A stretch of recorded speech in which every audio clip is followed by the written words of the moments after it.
Good day and good evening, and welcome to Smol Kai's Side Quest with me, Caetsu Chaiji, but you can just call me Kai. This is the last Smol Kai stream before Dawn Trail, and Smol Kai will be going on a break for I don't know how long. When Dawn Trail arrives.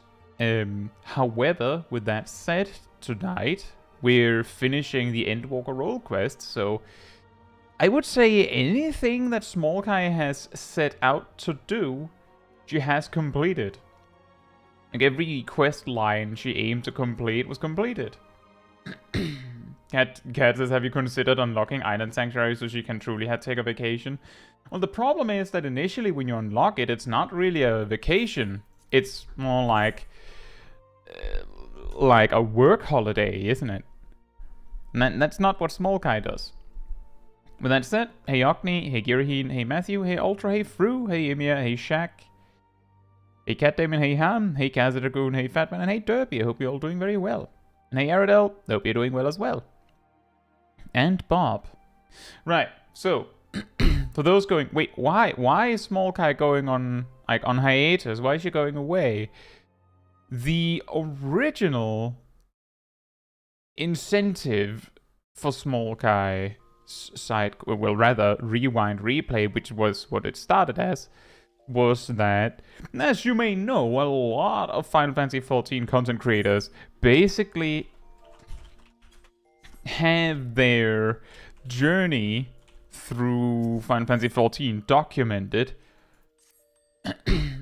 in VODs or what have you. Which I don't have because I did the MSQ ages ago. Which of course also actually there's no point in this. There's no point in that.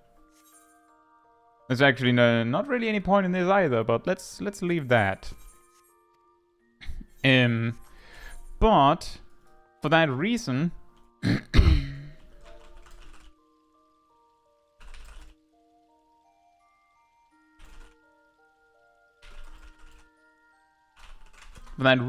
I made a character for the express purpose of replaying the story.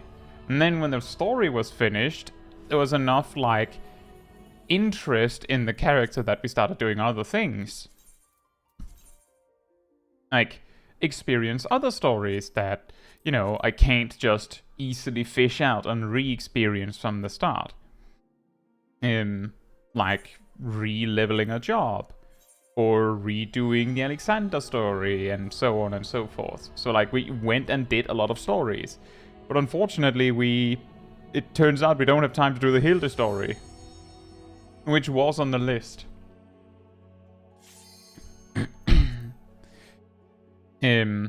Which also made it a little strange when Smol Kai started reaching Endwalker stuff, because it started reaching points where I would do the main quest on my main, and then 2 or 3 weeks later I'd do it on Smol Kai. Things like that.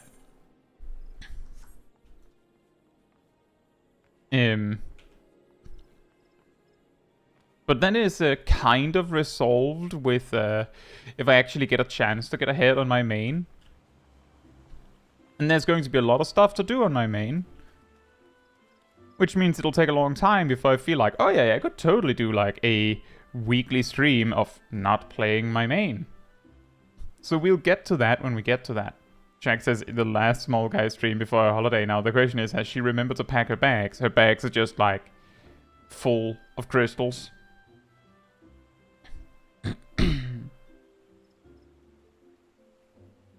Costa del Sol is also decent. To take a vacation. That's true. And also, hey Ryan and Giraheen, Anime Freaks, hope you're doing well. Would Smol Kai take a work holiday if you could eat all the crystals on the island? Maybe, but I think the problem is that most of the crystals are inside the mountain, and you need to progress your island sanctuary quite significantly before you can access that. Smol Kai isn't your main. I know, incredible. My main has a lot more progress made. I mean, who knows? Maybe what will happen is that if Smol Kai doesn't like really come back, I'll just start using Fantasias or something to sometimes play my main as Smol Kai. I don't know. I don't know what I'll do. Like, I want to reiterate that originally I started doing the Smol Kai streams as something to do on stream. And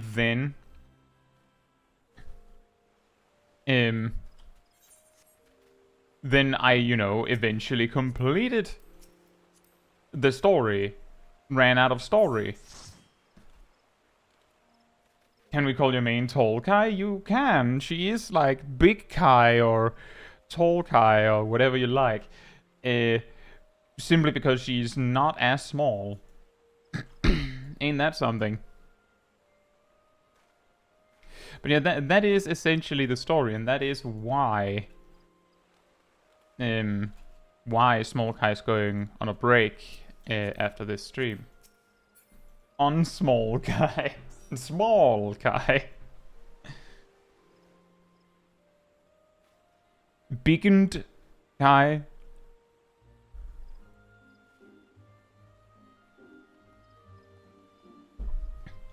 Right. We had a quest to do.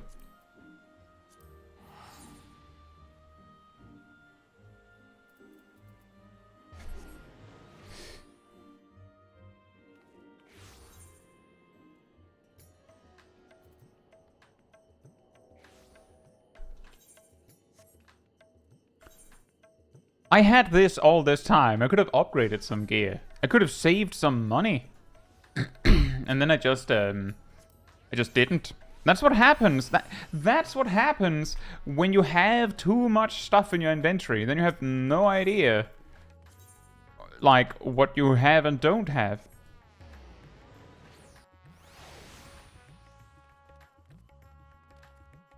When you hear Tall Kai, you think of a Roigadin or a bunny, not a small dragon. Well, exactly. That's why it's so funny. But yeah, the one quest, the one objective we have tonight is this quest line. Which is, some of you may, if you have never done all of the role quest lines in this room, if you have not done all of them, then this quest is not available to you. It's like a grand finale, a little bit like the Shadowbringers one. Should have watched the Kai guide to learn about upgrading. Yeah, I should. I should also, I should have made like an inventory management guide. So that I could bonk myself on the head for not, you know, cleaning the inventory enough. Indeed, it has a solo duty.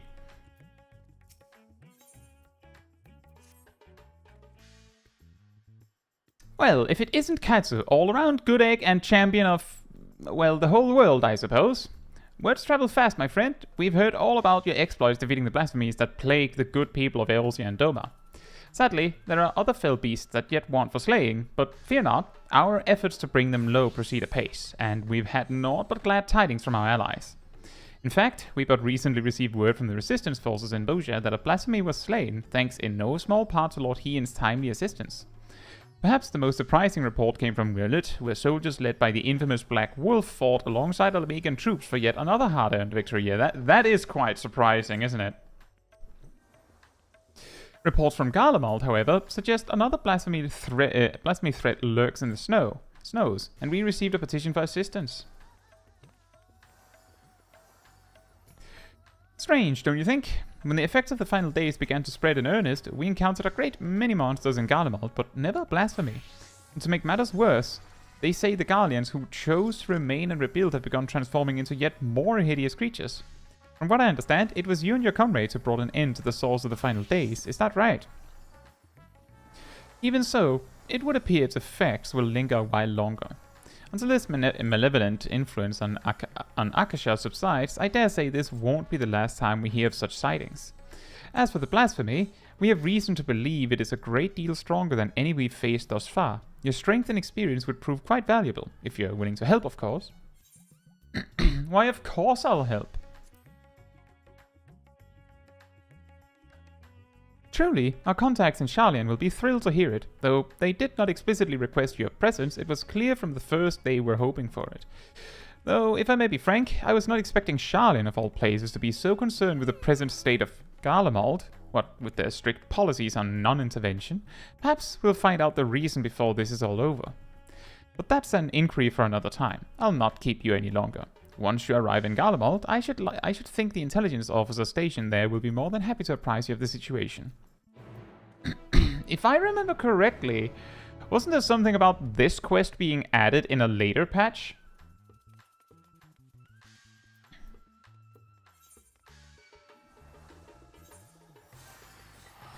Hey, Daneth.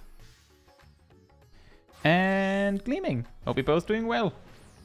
I'd like the title All Around Good Egg. Is that not available? Is that really not an available title? Curious, did anyone else get hit with new YouTube layout? I saw a button to enable it, but I just didn't click it. This quest is from 6.1. Right, so we'd have to assume that Graham just dying wherever we are.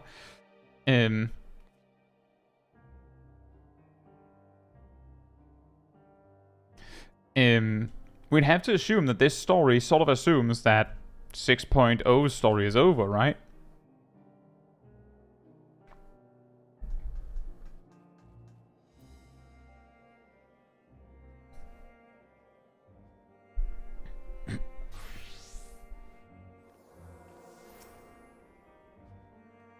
Caetsu, the Caetsu? It's an honor to have you with us, miss. I presume your come to assist in our hunt for the blasphemy.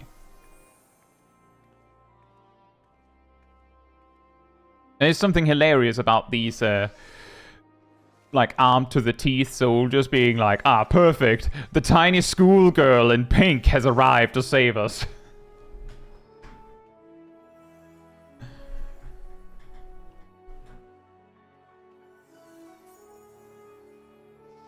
Maxim and Lucia will be pleased to hear it, if you would come this way.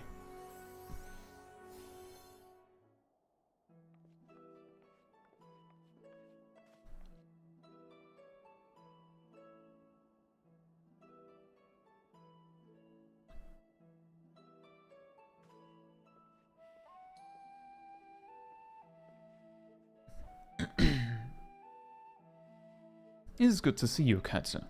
Oh, I wish it were under more fortuitous circumstances.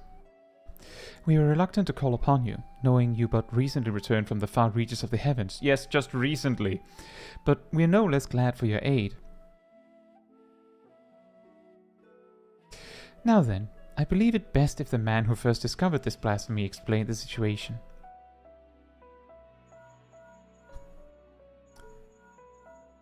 Domino's Pizza?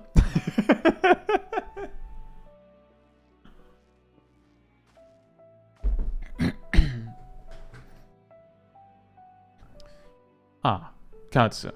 Good. We may forgo introductions then. Thank you for answering our call for assistance. As for the situation at hand, it concerns a joint effort between the Forum and the Loprets to find new purpose for the moon.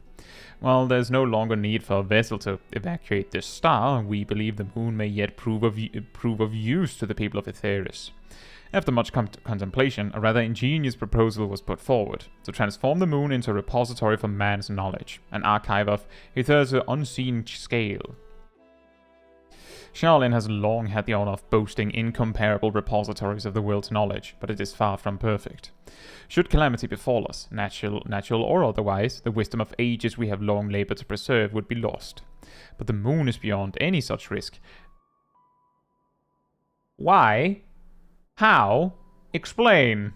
I feel like something's missing here when you just go, yeah, but the moon couldn't possibly get attacked. What's more, it is beyond the jurisdiction of any one nation. Thus did we consult the allied nations of Eorzea, the Far East, and Ratzathan. They agreed to assembling a survey team to take measure of the moon and its potential as a repository. If you're going to measure the moon, it's very big. Hope you brought more than measuring tape. It is indeed longer than 3 meters, sire.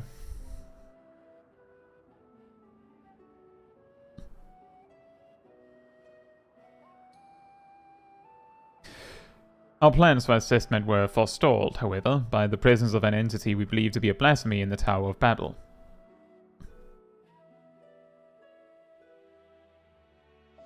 Claims of Guardian citizens transforming into monsters shortly after its discovery only gave further credence to our initial supposition. But we've not only ill tidings to share, reinforcements have been dispatched to aid us in quelling the blasphemy threat. Lord Artoriel and a member of Britannia's Keepers of the Entwined Serpents, have already begun an investigation into the catalyst of these transformations. Though the skies no longer burn and the spread of this affliction is much curtailed, we must remain vigilant. Until the blasphemy threat has been quelled, Alphino and Elisei have graciously offered to help keep calm the people of Tertium while we attend to the people here. Interesting order we did the quests in, don't you all think? I'm pretty sure Alphino and Elisei recently left the premises, Maxima.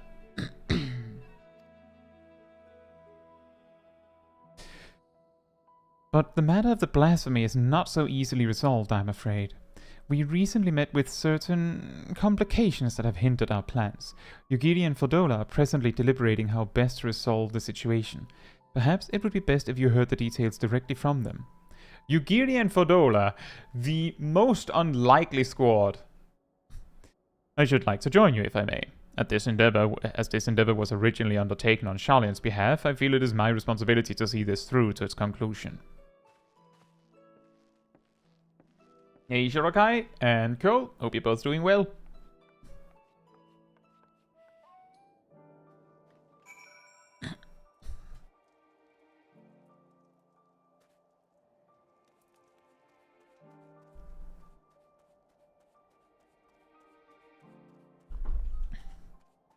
There they are.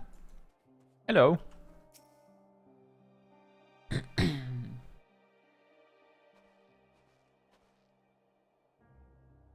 Also, Fru, I'm reasonably confident that there might actually be a player that would do that.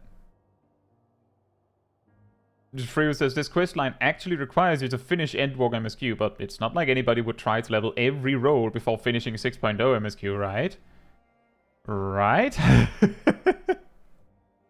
When I did it, on my main, I cleared... Like, I reached the point where they offered the quests and I was summoner, and I looked at it and was like, I'll use that XP for leveling a different caster. And then I just finished the MSQ instead. Then I came back around and I think I did the caster one with Black Mage. I think, maybe Red Mage. But it did take me a while to get back around to it because I saw it as XP. I actually did basically every quest on the map as XP, with very few of them actually getting time to shine. Because it's just a side quest, right? Mash, mash, mash.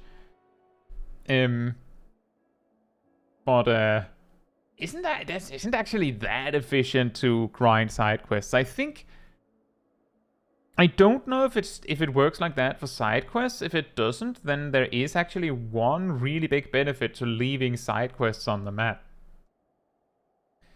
If you want to power level like Pictomancer or Viper come Dawntrail, if you have side quests left in Endwalker, you could pick some of them up. I'm pretty sure you'd be able to hand them in with Viper or Pictomancer. I'm not 100% sure, but if you could just like suck up 25 quests or something. I think 25, or is it 20?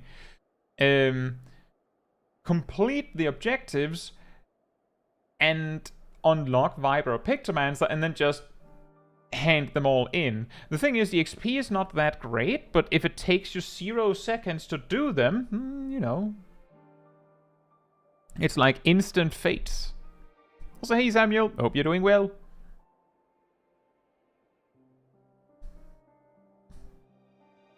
I saw something like that too, Cole. I think I took a picture of it on my phone. I was like scrolling through. You have 30 quest slots, right? So if you don't have anything occupying it, you could do that.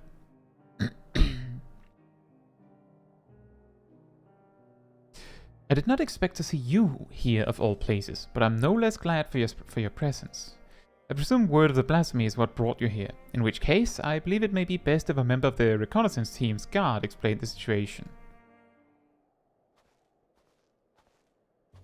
Hello? An acquaintance of yours? Long time no see, Lawrence. Lawrence? I'd heard tell you were the worldly sort, but bugger me if I know where you heard my name before. Just a lowly sort for hire, hoping to fat my purse with a touch of mercenary work after taking my leave from Limsa. The job sounded simple enough, but, well, I'm sure you wouldn't be here if it were, eh? Wolf's Den Pier music, let's go. But you didn't come all this way to hear about me, did you? The blasphemy we're after is making its nest in the upper reaches of the Tower of Babil, the auxiliary sector, I believe it was. But it wasn't alone. A sizable horde of beasts were circling about like knights protecting their queen. Naturally, we thought to strike from a distance before engaging in earnest, but not a single bullet reached its mark. They were protected by some manner of mystical shroud, as far as I could figure. Without a keen eye for magic, I don't see anyone getting through. By the time we understood the futility of the situation, we'd been spotted. Retreat was our only option. Pains me to say it, but there won't be any brute force in our way through this one. Well, that's my job, to brute force everything. My understanding was that, once transformed, these blasphemies are completely devoid of ether. With what energies could it create such a barrier? What do you think, Fortunal? Dynamis? There's a question in it. My first thought was some heretofore known technique for conjuring shields. Needless to say, I'm out of my depth when it comes to matter magic. Which is precisely why I plan to speak with the Elder Seer when she arrives. If anyone can help us find a way to overcome the blasphemy's protection, it's her. I feel like there's a lot of leaders just hanging out here. In the meantime, could we trouble you to help with a not-so-small matter of people changing into beasts? The blasphemy's horde was large enough when we first found it. We can't afford for more to join its ranks. Very well. We shall reconvene with Lord Artorial and discuss strategy.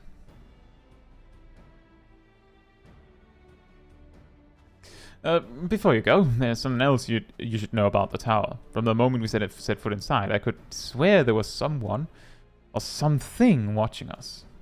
I shrugged it off, thinking it a figment of my imagination, but in hindsight, not so sure. Nothing to worry ourselves about now, but best keep on your guard when we do finally return to the tower, eh? We don't even say okay, we just leave.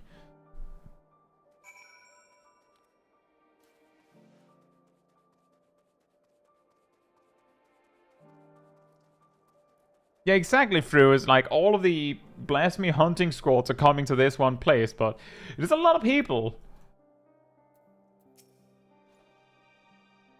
And you're welcome to post a guide on the Discord, Cole. Ah, Caetsu. It's good to have you with us, my friend.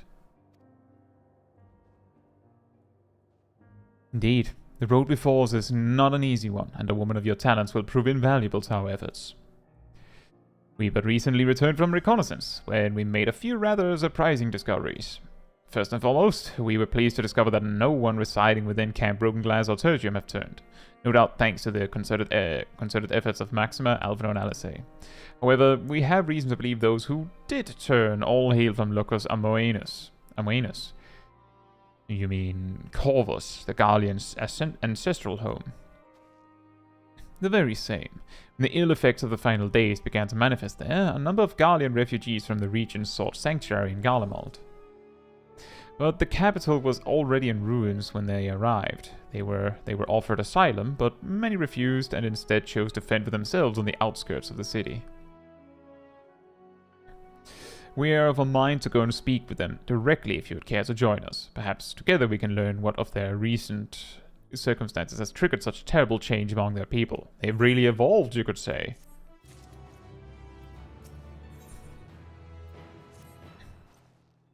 Time being of the essence, I believe it prudent we split into two groups and cover as much ground as we may, as quickly as possible.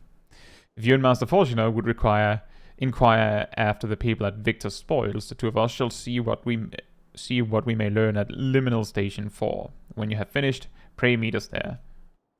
Alright, Fortuner, let me ride your shoulder, that way we can cover more ground.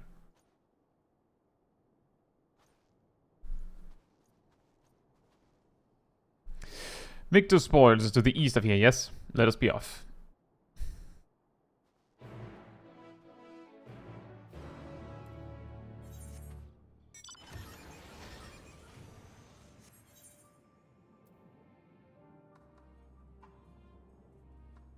I agree, Samuel. It's weird how that keeper specifically has been like in multiple quests, and they've just decided, nah, we're not naming him.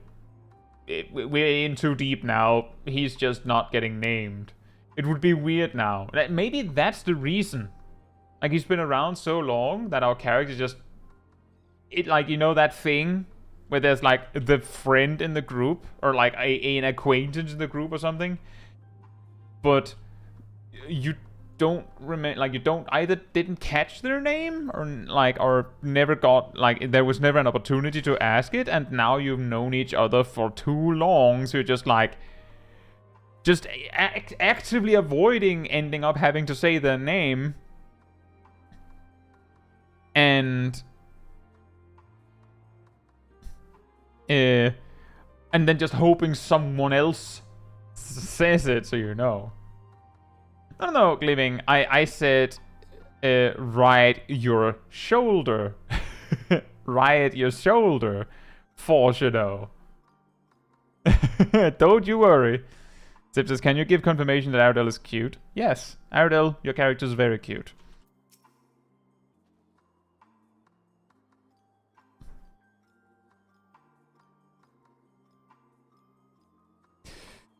But they should choose to reside here in the cold. I can but presume they will not be amenable to conversation. Even so, we must not be deterred. Come. Let's go!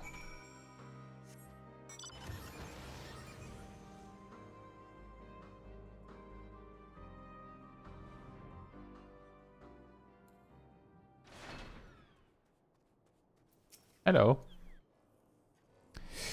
Talk. What is there to talk about? We've no home, no future. Nothing. This doom spells the end for us all. An Ishuna or mayhaps a little heal would remove that doom, I'm sure. Unless you need to find a spot to remove it with by standing on it. Come to hear our grievances, have you? We've more than you have time to hear, I'm sure. We've lost not one, but 2 homes, our loved ones, our livelihood. There's nothing left. I served my time with the military, aye? For what? To lose all my friends. My son. There was naught to show for it but our claim to Locus Amoenus. Or so we thought. Calamity was visited upon us for reasons we know not. And when we thought to flee, it followed on our heels to Garlemald. Ruin and ash at every turn.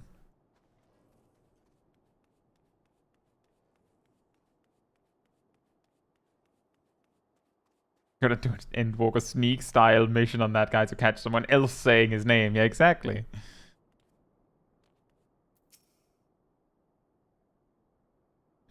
Can't imagine why you or anyone else would feign interest in our troubles, but if you insist, you'll find a great many of the people here were in the military at one time or another, some retiring with honors and others without. Sadly, I am one of the latter, bore one too many scars in battle. Even so, my contributions were enough to warrant leave to move to Locus Amoenus. It was a land of warmth and bounty. The Corvosi rebellion, admittedly, proved troublesome for a time, but it didn't take long for the Second Legion to quell the uprising. You could practically drown in the calm and quiet. And then one day the skies came alive with flame. We were overrun by all manner of foul beasts born of our brothers and sisters. The Second Legion barely had time to assemble their forces before they were overrun and snuffed out. We barely escaped with our lives. But we were greeted only with more wrack and ruin on our arrival here, and we've not the strength to take our home back from the Corvosi a second time. There's nothing left for us anywhere.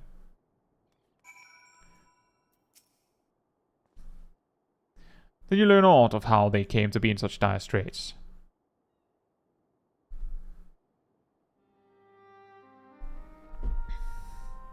Yeah, the only way they can find space to live somewhere is by taking it with force.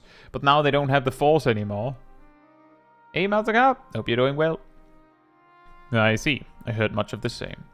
The military forces of Locus Amoenus were defeated in the wake of the final days. Desperate to survive, they naturally fled to Garlemald seeking sanctuary. It was their hope the might of the Empire would allow them to reclaim the home they were forced to abandon, but the capital was already in ruin when they arrived. Needless to say, the lands they have long believed to be the ancestral home of the Guardian people may remain forever lost to them. Those unfamiliar with history would believe they have always resided in the bitter cold climes of northern Ilsebard, but that was only after the Koroshi invaded 800 years prior. With the advent of Magitech, I imagine it was all too easy for Emperor Solus to rally his people and take back what they believed to be rightfully theirs. Yet, history would tell us true, that the land they call Locus Amoenus has been known by other names, and served as home to myriad peoples. Indeed, one need only look back to the Allegans' reign in the Third Astral Era to give the lie to Garlean claims of sovereignty. Yet, even had they such ancestral ties to Locus Amoenus, antecedents cannot justify the animosity of foreign peoples. Animosity poorly veiled by delusions of justice, as has been the case for so many nations throughout history. Would that man had the sense and strength of will to break free from such chains of hatred. Help! Someone help! They've turned! Another monster? Quickly, Caetsu, we haven't a moment to lose. And then we just come over and someone's just like turning in their sleep. Yeah, this is the final role quest. Like, if you complete all of the role quest lines in Endwalker Role, then you get access to this quest. And this is an alt that we call Smol Caetsu.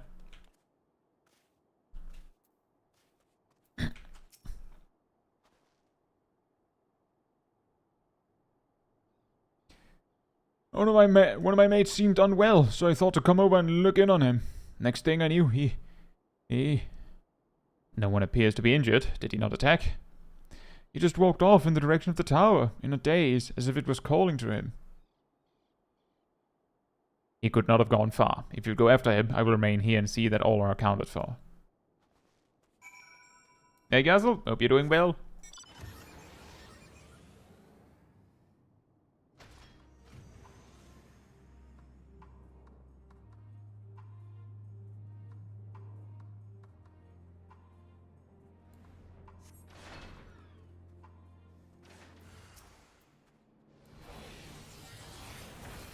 Bruh. Classic Materia latency.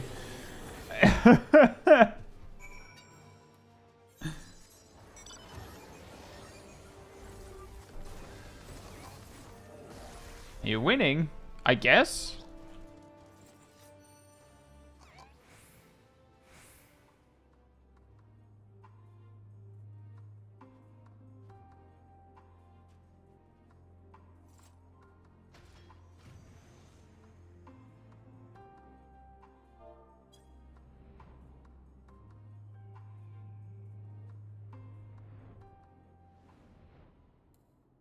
Fortunately, not just by, like, yeah, I accounted for everyone. They all left. The beast is slain then, thank the heavens. With our blessing, no others have turned, and the measure of calm has been restored, if only for the moment. Witnesses were able to offer a clue as to the source of the transformation. They claim the afflicted was listening to this radio. Even now it continues to play the same cryptic message.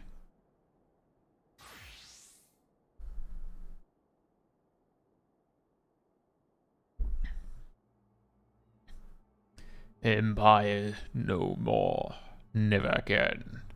Rise, ashes. Buy one, get one free at your local store. Though distorted by radio static, you can hear a voice saying, "The Empire is no more, never again shall it rise from the ashes." That's not what it said. But how is this possible? There are no facilities left standing that could possibly deliver a broadcast.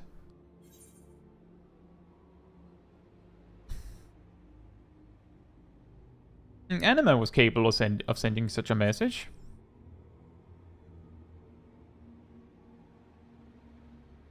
Well, kind of. If I remember correctly, back then, the people that didn't turn were the ones listening to the radio. Like, the radio had sort of like a protecting effect against the call of the primal. Be that as it may, Anima is no more, and the Tower of Babil has fallen into disrepair, by your hand no less. Which begs the question, who, or perhaps what, could be behind this? Caetsu, Master Fortuner, a moment, if you will, if you would. There's a lot of leaders here. Shortly after we finished our inquiry at Liminal Station 4, Lord Eric and Admiral Melville arrived and requested an audience. Apologies for our late arrival. Knowing firsthand the devastation of which blasphemies are capable, I discussed the matter with the Admiral, and we were of one mind that the situation warranted our immediate presence.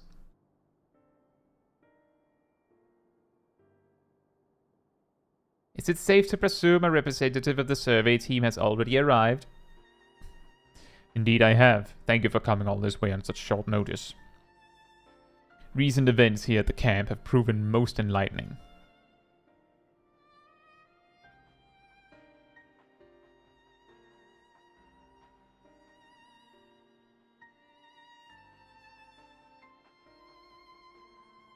Exactly, Killer the Cat. Can't hear the call of the primal when you're vibing with your radio.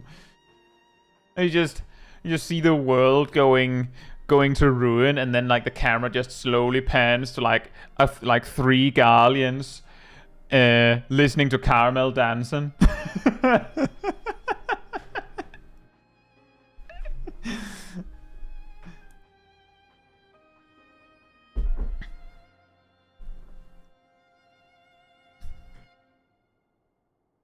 And this is the aforementioned radio. Empire no more, never again, rise, ashes. A harsh reminder of their misfortune, sufficient to push some wayward few over the edge, it would seem. Yet, there still remains the question of who is sending this message, and from where. Glory, everlasting, Garlemald. For glory everlasting, for Garlemald. No, it couldn't be. You recognize this message?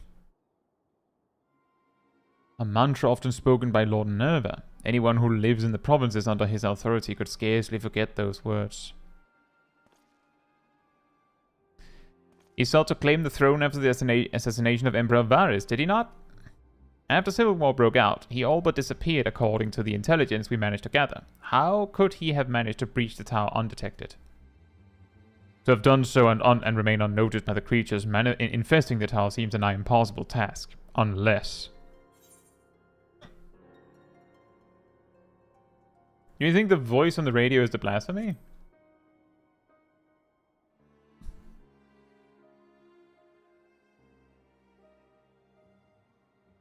And as the real Roman Nerva was known for his loyalty to the current dynasty, crushing some plots against Nera and Domitian, then stabilizing the power when he became emperor, saving the empire from inner war.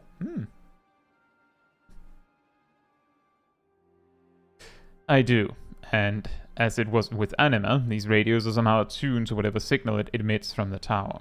What's more, I believe the true identity of the blasphemy is Nerva, robbed of the throne and forced to watch the empire he longed to command crumble before his very eyes. If such loss did not drive him to the same fate as Quintus, the despair he felt no doubt overcame and turned him.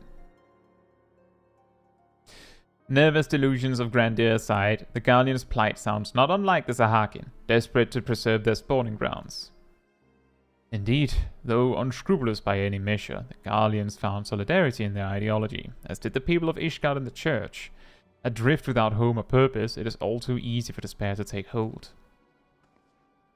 Would that a remedy were simple as offering them land as we did the Sahakin. In all likelihood, the Garleans would refuse to settle for aught less than what they believed to be their ancestral homeland of Locus Amwenus, a claim the Corvosi would readily take arms to denounce. We would do well not to further fan the flames of animosity twixt them.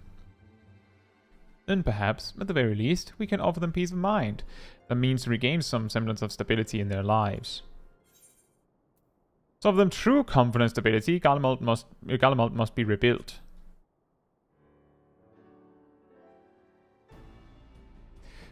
By no means an easy solution, but perhaps the only one worthy of pursuit. Of course, this new Garlemald must remain a sovereign nation, free from the oversight of others.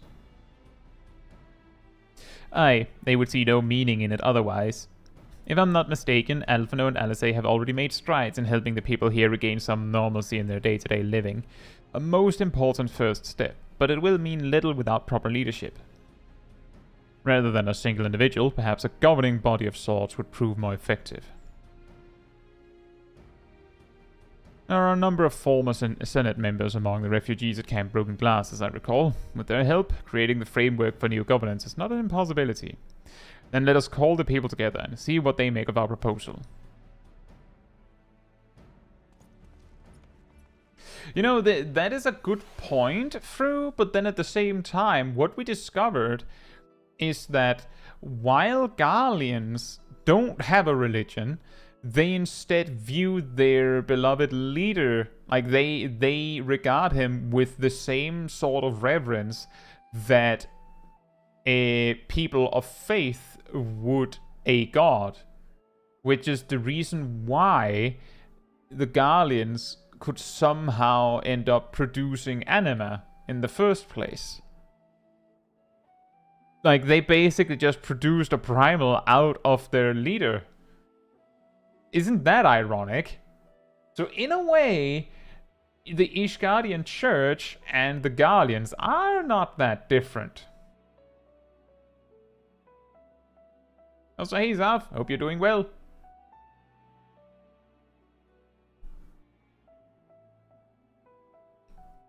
Glory to our Jtotska. That's a few years ago, isn't it?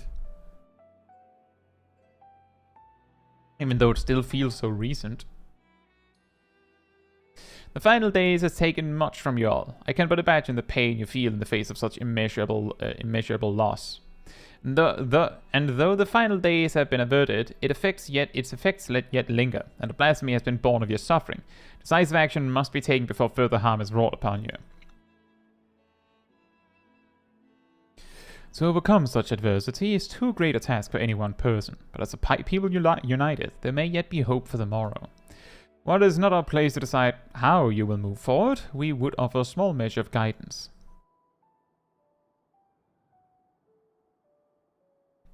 We were told a number of former members of your Senate yet remain among you. Would you be amenable to an interim government led by these individuals until such time as Garlemald can be rebuilt?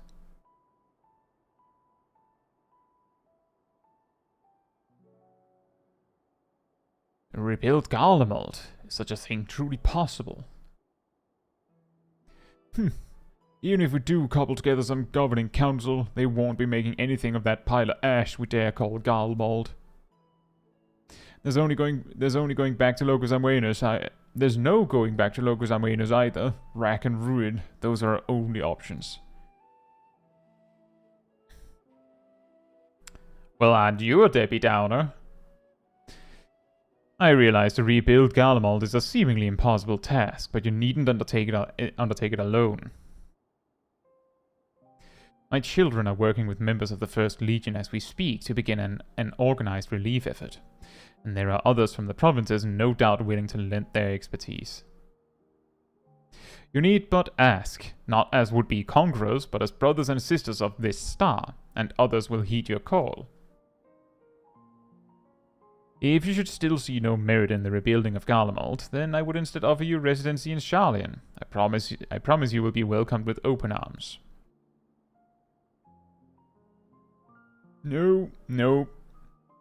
Sharlayan. So now you'd expect us to go and lick boots in some country we've never even heard of. Oof. My apologies if I appeared overly forward in my proposition. Considering our strict policies on non-intervention until but recently, it is not surprising that you are unfamiliar with my homeland. It is an island nation to the north, home to myriad peoples, which is why I believe it would not prove difficult to accommodate you and yours. To be clear, you would not be migrating to Sharlayan to live in servitude. You have my word that each and every one of you would be guaranteed citizenship upon entry. And why, exactly, would you go to such lengths for us, for the conquerors you barely know? Sharlayan was long aware of the coming doom that would be the final days, and so we were preparing to evacuate this star, taking as many people and resources as our stores would allow. Initially, it was our intent to save the people of Garlemald as well, but we had not forgotten your transgressions invading Alamigo, your rejection of our entreaties for peace. After a great deal of deliberation, it was decided we would forego an invitation to Garlemald, a determination made with great trepidation.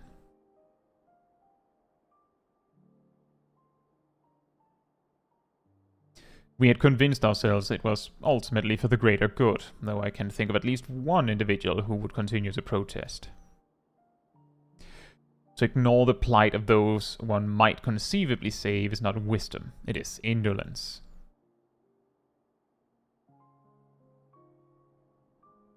Sage counsel I brazenly cast aside when confronted with the final days in earnest. But Caetsu here and her companions refused to forsake those we were otherwise unwilling to save. With great risk to themselves, they achieved the impossible and opened my eyes to the error of the Forum's decision.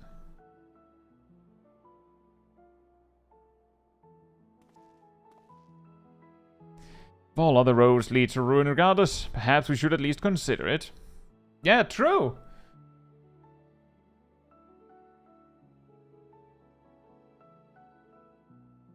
Make the most of what you have, instead of, like, wallowing in what you lost. In this particular case, at least. Then it would be my pleasure to invite you all to Camp Broken Glass, where you shall have warm food and beds both.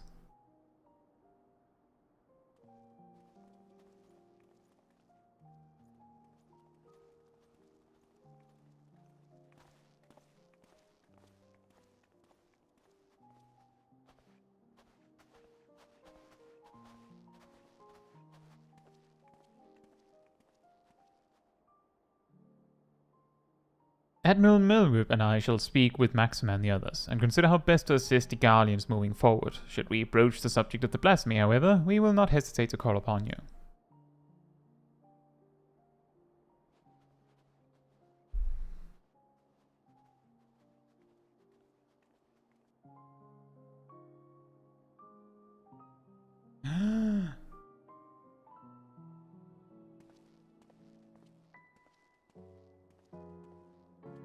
This quest is really weird to do after having completed the MSQ completely. Because... No, it's just a pair of legs. Is that the Wuklabat? That's the pair of legs, isn't it?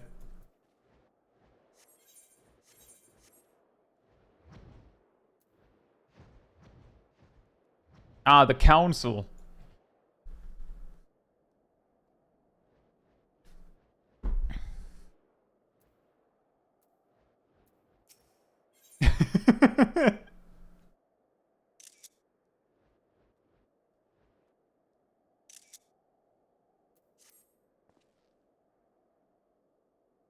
With the Guardians' hearts at ease, the likelihood of others turning has greatly diminished. That said, it is no cause for us to grow complacent. We must needs find a way to overcome the blasphemy's protective warding.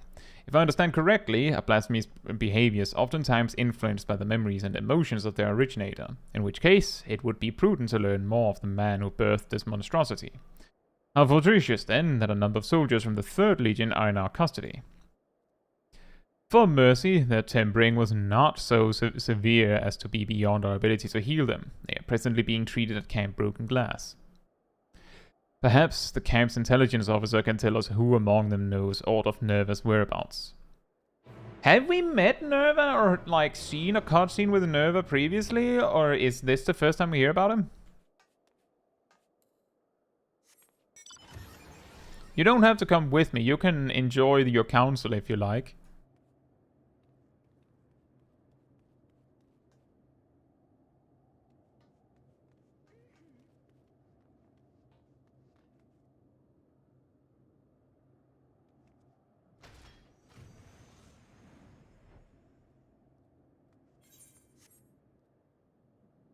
Meeting dismissed.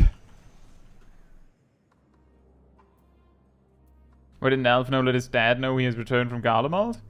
He actually did!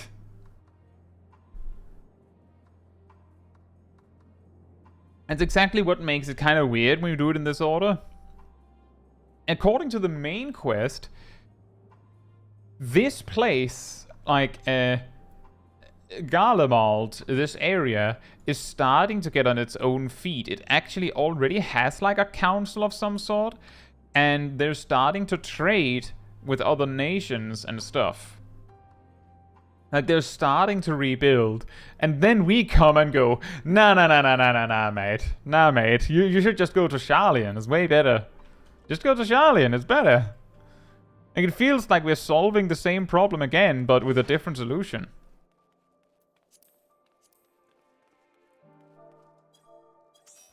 Yeah, sorry, I didn't invite either Gazel or Fila because I realized I didn't have space for both, so I didn't know who I should pick.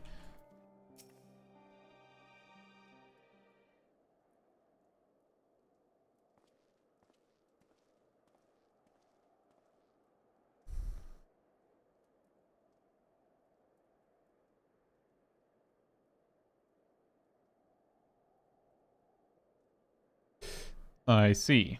Perhaps it'd be best if you speak with Virgilia, the legatess of the 3rd Legion.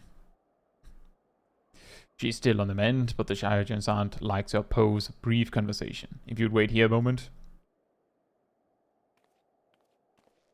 If you would wait here a moment, yes, and then we walk away.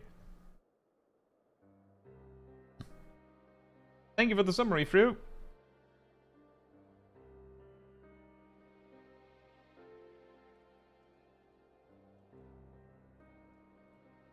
You don't look well. Arosia's champion, I presume, and one of her cohorts.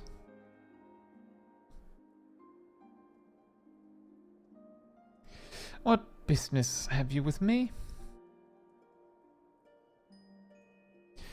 Ilsabard is faced with imminent crisis, and we believe the knowledge you bear may be key in stopping it.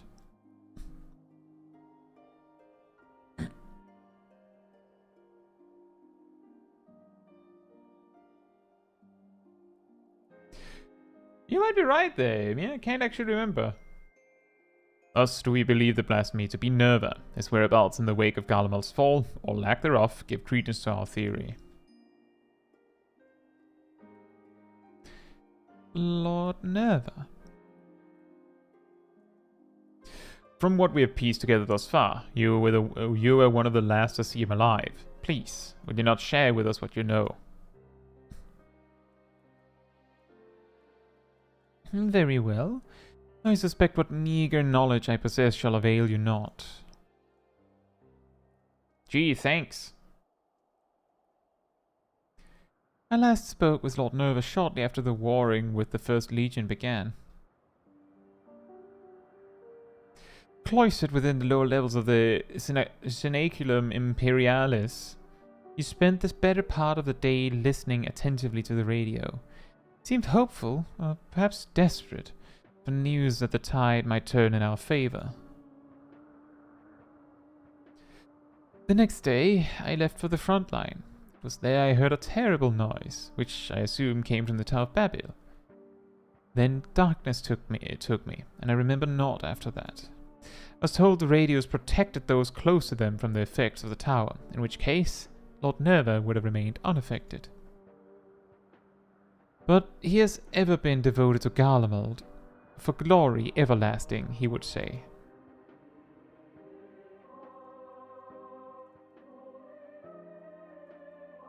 To watch the empire he loved so dearly crumble, I can think of no one who would be more stricken by the sight.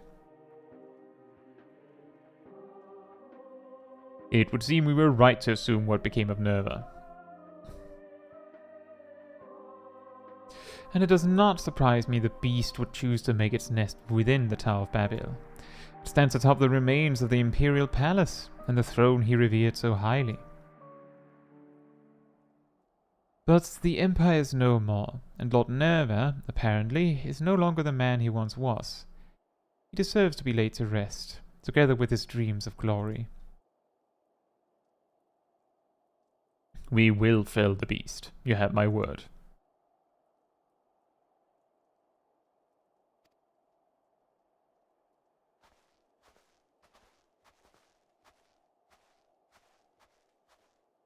Apologies for the interruption. Kennison has arrived and we're ready to depart. It's good to see you, Caetsu. Master Falconer. I've spoken with Lawrence of the ward protecting the blasphemy, and I'm quite confident some manner of ether-based magic bars our path. If I may be so bold, Elder Seedseer, we reached the same conclusion initially, but that simply is not possible. These creatures born of the final days are devoid of ether. As such, they would be unable to produce such a barrier in a manner to which we are accustomed. Do you suppose it possible they manipulated dynamis to achieve a similar effect? I too thought to dismiss the notion of a barrier fueled by ether. That is, until I stepped foot here in Garlemald. Even now I can sense streams of ether. Streams of ether! Surge as one! Even now I can sense streams of ether flowing toward the tower. As one, you could even say. As a Caetsu Chaiji quote from Hermes himself. Streams of ether, surge as one! And does the green gates and shoot like a line AoE out. Ironically, they surge in pairs, 4 pairs, not as one, making the attack significantly less effective.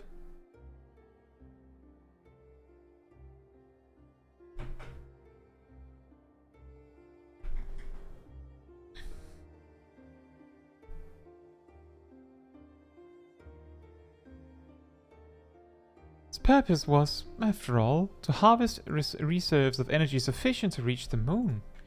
Even if one was incapable of manipulating ether directly, it stands to reason control of the tower would alleviate such a need.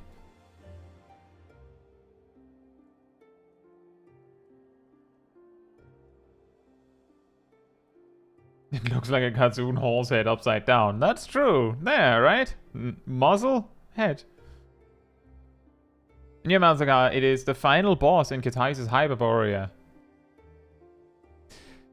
It is merely conjecture, of course. I cannot say for certain until I have examined the currents with mine own eyes. Might I ask you to accompany us?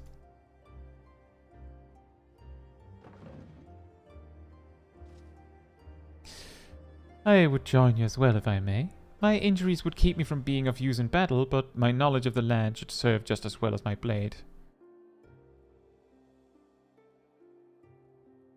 I suppose it could also look like a cow. I would not be opposed to your company, but it's not my decision to make. Blade! She may go, so long as she remains under watch by you and the others. Very good. Might I suggest we begin with Regio Urbanissima? I sense the greatest confluence of ether in that vicinity. Urbanissima. Ah, the legs.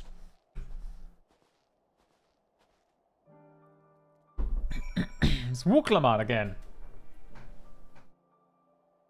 The funniest thing that I end up thinking about every time Canesena is on screen is a long time. I can't even remember when, but I remember there was this one time where I heard someone say Canesena is one of, if not the most boring character in the game. Even her idle stance is boring.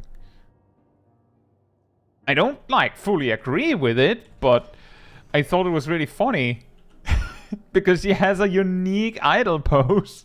You know, the one where she stands with her feet planted next to each other and holding her staff out?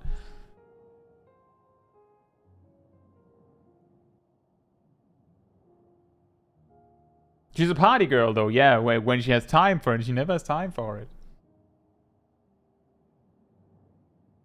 Once upon a time, she was a party girl.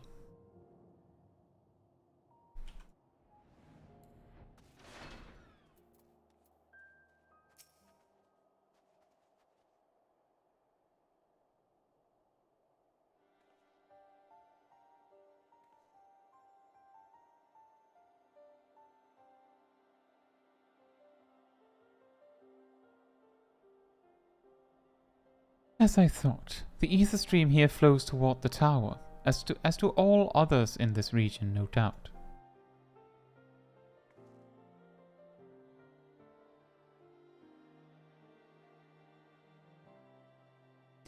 This convergence first began when the Tlofroi erected spires in all corners of Eorzea to fuel the Tower of Babil.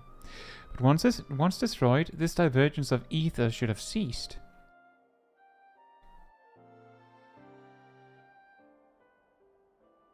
Alright, where we are. If you have business with us, quit your skulking about in the shadows and speak your piece. Was you there in the tower, wasn't it? Da-da-da-da-da-da! And it's... Narrow!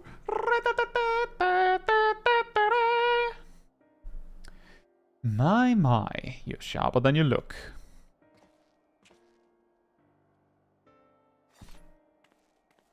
The legs have a body! I recognize you. Nero, yes? Why are you following us?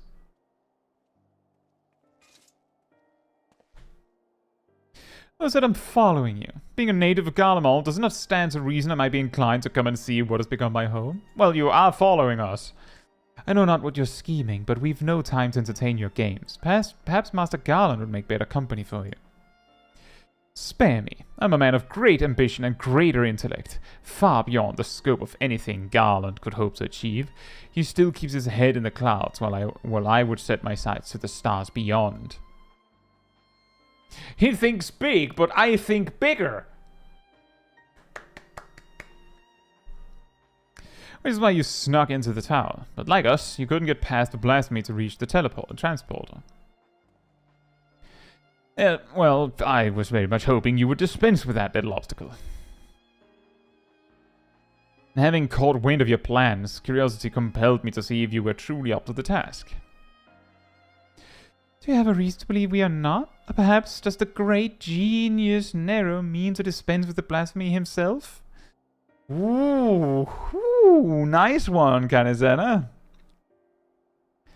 Far be it from me to steal your glory having come all this way, but as I am feeling generous, I will tell you what I learned during my time in the Tower of Babil. I was able to access its systems, you see, and discovered one of those dreadful spires still appears to be active. Impossible! They all vanished when Anima was destroyed. Yes, and I've heard of your escapades reclaiming the remains of the Emperor, but obviously you failed to reclaim his entire body. As it stands, a piece remains powering a tower at Fabrica. Ah, yes, the manufacturing district, just north of the erstwhile Imperial Palace. A rather impressive feat, considering how these lands are so utterly devoid of ether, barely enough to sustain life, let alone the spire. But if one were to use Varys' remains to forcibly create a conference of sorts? Precisely, and from what I glean of the tower's systems, his heart serves as its core. Coursing not with blood, but your precious ether, and now Nerva has amassed a survey to shore up his defenses. How fortuitous he should find so perfect an impetus for his design, stolen from better minds than his own. How very like him. Oof! Oh, did I say that aloud? You'll forgive me if I fail to show concern for your hire. If what you say is true, these lands could never hope to recover from such a paucity of life energies. We must hurry and find Varys' heart to both spare the land this wanton harvesting and deny the blasphemy the source of its protection. Are we to presume you have any intention of aiding us? As I've said, I've no intention of stealing your glory, though I fear victory may soon slip through your fingers if you do not act quickly. The Tower of Babil was designed specifically for Anima to serve as its core. Nerva forcing himself upon the system has caused it to grow increasingly unstable. If my calculations are correct, and they always are, it will not be long before his presence triggers a system meltdown. The resulting explosion will destroy whatever tenuous streams of ether breathe life into the lands of Garlemald. But more importantly, we will lose our only means of reaching the moon. The heavens forever denied my genius. Well, didn't you just say the stars above the heavens? How so very unfortunate. In any event, 'twould seem time is of the essence. That's all well and good, but even if we know which district to search, finding the heart'll be like looking for a needle in a bloody haystack. It would be a bloody haystack if there's a heart in it. Actually, I may know where we can start. It's all rather hazy, but I still have vague recollections of my time serving anima when I was enthralled.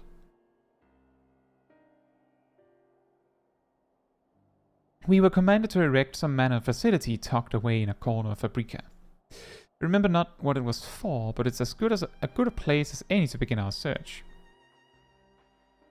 Certainly sounds promising, but surely this facility will be heavily guarded.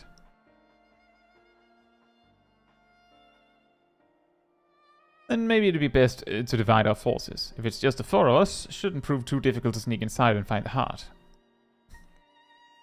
Meanwhile, our main force can stand ready to storm the Tower of Babil when the barrier gives out.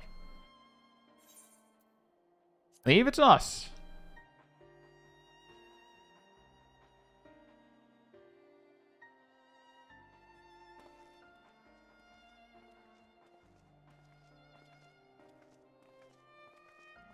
You know, that is a good point, Fru. Though he says, your precious ether, as if Magitech runs off some kind of second magical... Like, well, technically, I guess that's what they see it as. We run on good natural fuel of the planet. You use magic. That's cheating.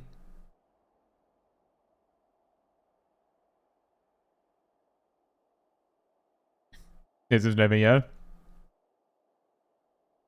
Yes, your Domino's pizza has arrived. Not sponsored. What? Very well, we shall return at once. A number of Guardians have left camp for the Tower of Babil. They have somehow misunderstood the threat of the tower and convinced themselves that Nerva has taken refuge there, still clinging to their ill-placed patriotism, no doubt. They could not have gone far. If we act quickly, perhaps they can be found before they come to harm. A wise man would not waste his time on a few wayward refugees. I thought you Sharlayan scholars knew better. To ignore the plight of those one might conceivably save is not wisdom, sir. If it's all the same to you, Caetsu, I would join you.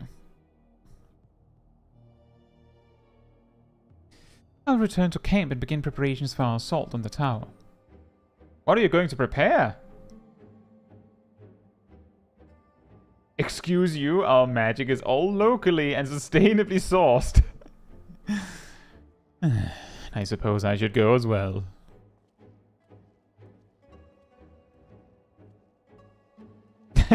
What is he going to prepare? A gun!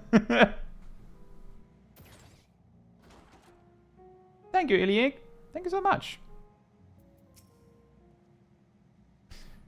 Though I am unarmed, I promise not to be a burden. That said, it would behoove us to avoid any undue confrontations if possible. Now then, let us be off.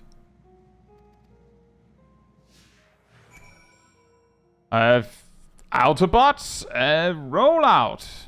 Wait a minute. Wait.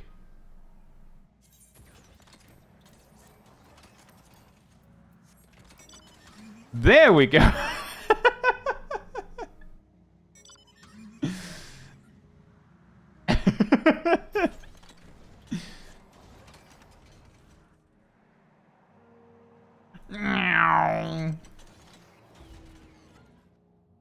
Exactly, killing the cat. Me heals 5 times in a boss. Yeah, only 5 times.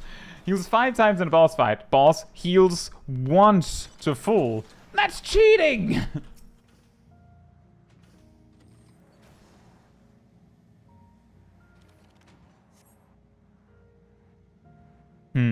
No trace of them here. Let us keep searching.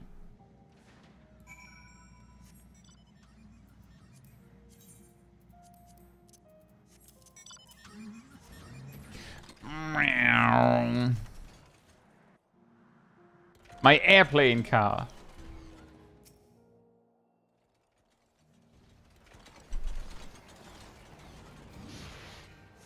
She's preparing food buffs. Help! Someone please! And you hear that? It came from over there. Okay, bye.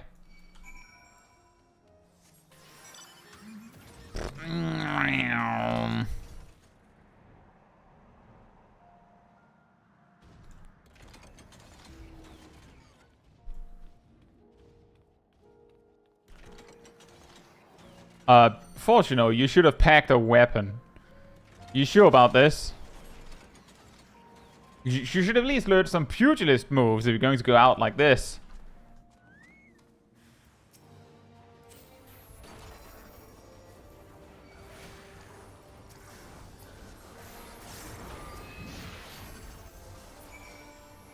Do something. You should have brought a gun himself. For Fortunal's neutral special, he has gun.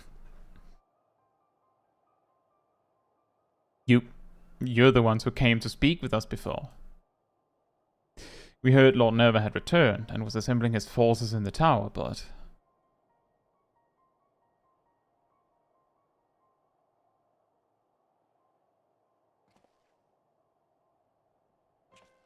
No, not Lord Nerva too. Then there really is nothing left for us.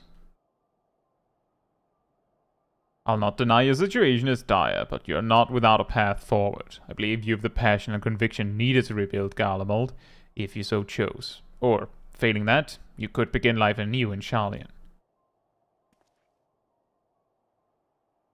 Rebuild Garlemald? No, there's no point in entertaining so lofty a dream, and we would sooner die than suffer life under the rule of another.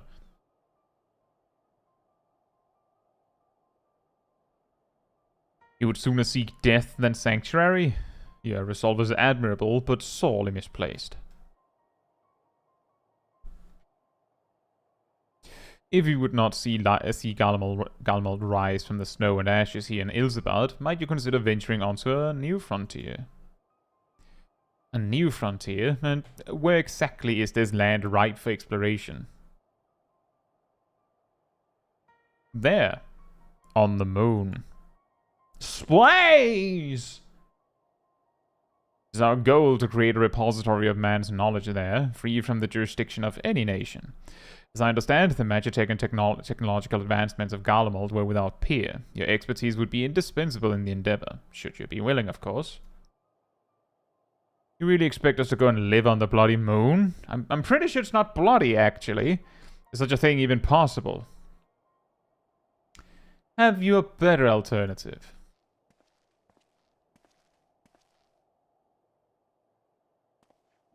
Lest you forget, Garlemald did not rise to grandeur from complacency in the present or rumination in the past.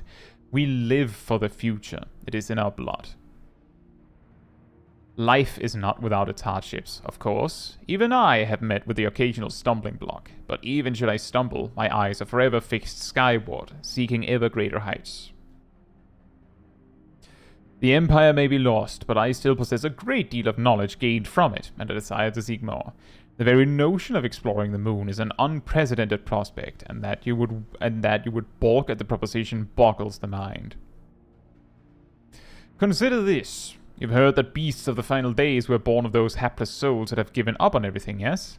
If that is indeed the case, can you tell me why you still stand before me? Because deep down, you believe your life is yet worth living. Deep down, you long to reach for the unreachable. Or perhaps you don't. If you should choose to lay down and die here in the snow, that's none of my concern.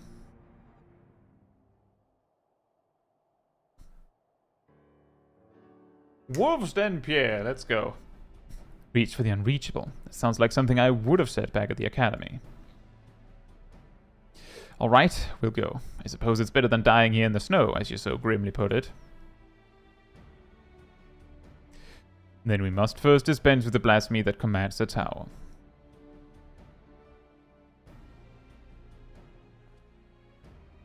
It's hard to believe Lord Nerva, of all people, could be turned into one of those monsters. Please, you must stop him. but a soul to rest. Thank you, and sorry for causing all this trouble. Got some bad news to you about the soul.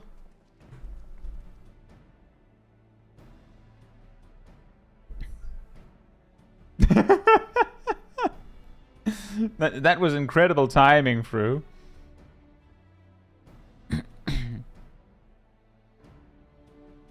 Thank you for the rousing call to action, but I thought you had no interest in meddling in our affairs.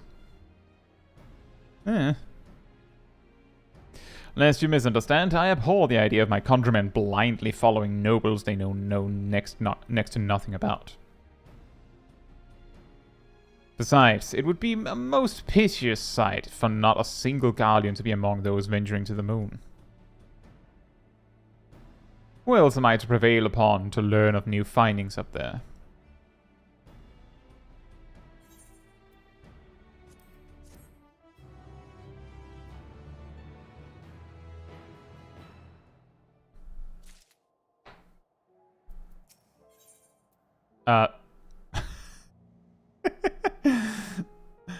That's the ultimate parking place.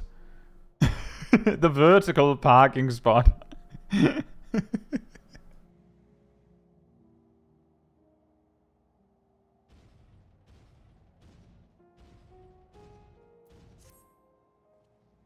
From what Nerva has told us, time is now a luxury we can ill afford. Let us return to Camp Broken Glass, if only for the moment. The others are no doubt finishing their preparations for battle.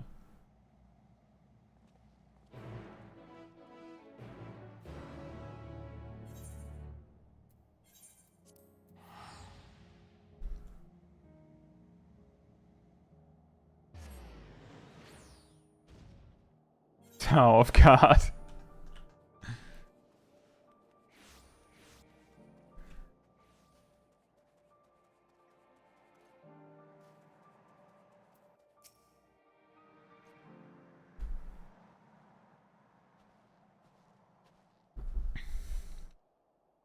I should hope the others' absence means all proceeds apace.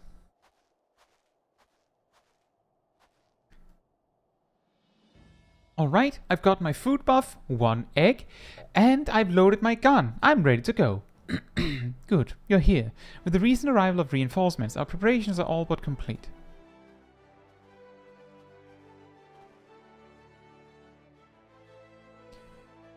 Apologies for our lateness. It seems we are at least in time to help deliver the crushing blow. Aye, and if the fates are kind, this will be the last we see of these damnable blasphemies. Commander Alden, Lord Hean, thank you both for coming.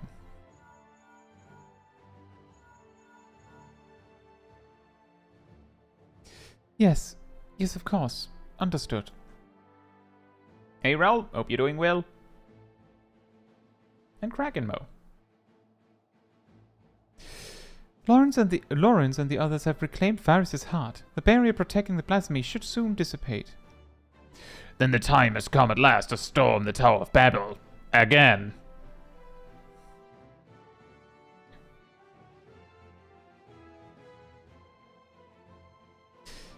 Admiral Melwip and Lord Aemeric await our arrival at its base.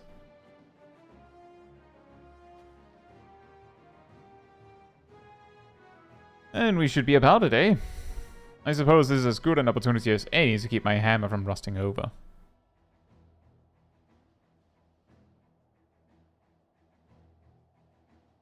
I would accompany you as well. As the forum's representative and a member of the survey team, I feel it my responsibility to see this through to the end.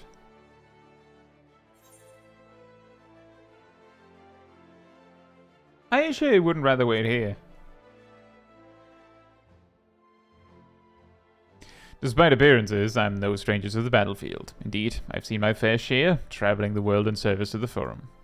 Though I may not be the equal of Alphen or Alizé, we shall not find ourselves wanting, I can promise you that much.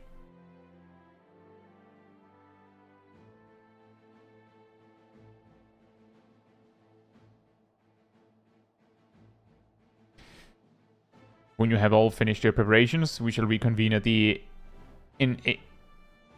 What, the enchiladium? It's where they make the enchiladas. The enchiladium.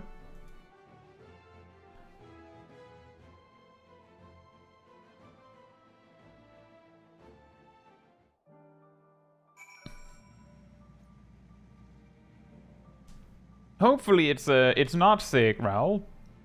It's his last chance to beat up Garlemald. Yeah, well, the fact that all of the leaders are here surely says a lot about how little is happening in the world, huh?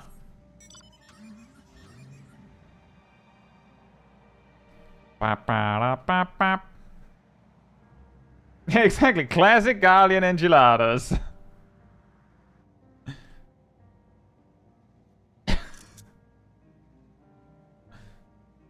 Ridley insisted, you know you can steep tea in lemonade.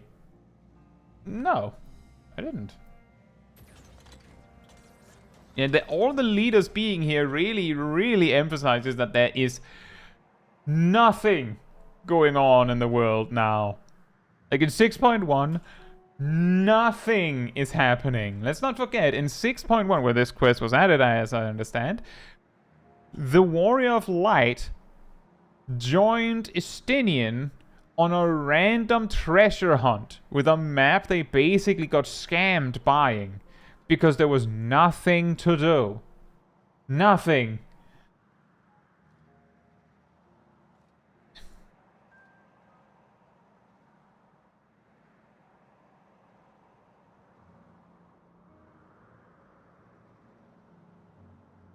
Although I do agree that it would be a terrible idea to send all the leaders into battle at the same time like this. Like, if it goes really badly, what's the world going to do?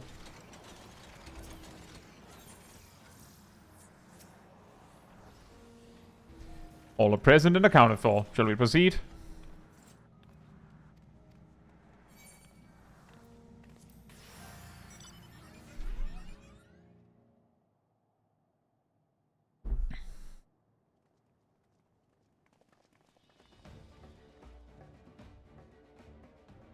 Just half of them? What are we missing? We're missing Nanamo?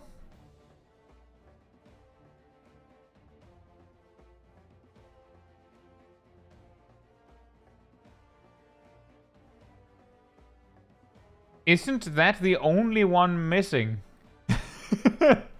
Not all of the leaders are here. One of them's missing, technically. Kian is here.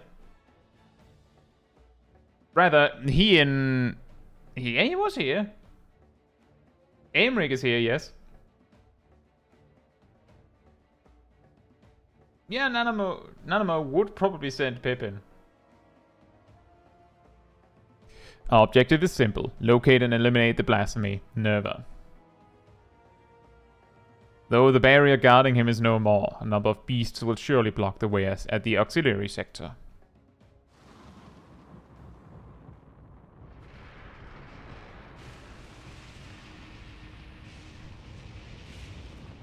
Could you imagine if all the leaders and the Warrior of Light just died here? What would the world even do? Exactly. Off to a smashing start, I see. It would seem the tower will reach its limit sooner than I anticipated. If we're to save the transporter, we must hurry and find Nerva. Now.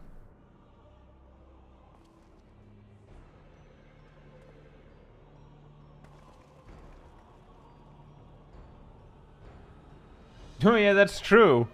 Was it Uldar helped Alamigo because there was nothing happening in Uldar? Somehow, nothing happening in Uldar. Go without saying, but stay on your guard. There was quite the menagerie of horrors when last I was here.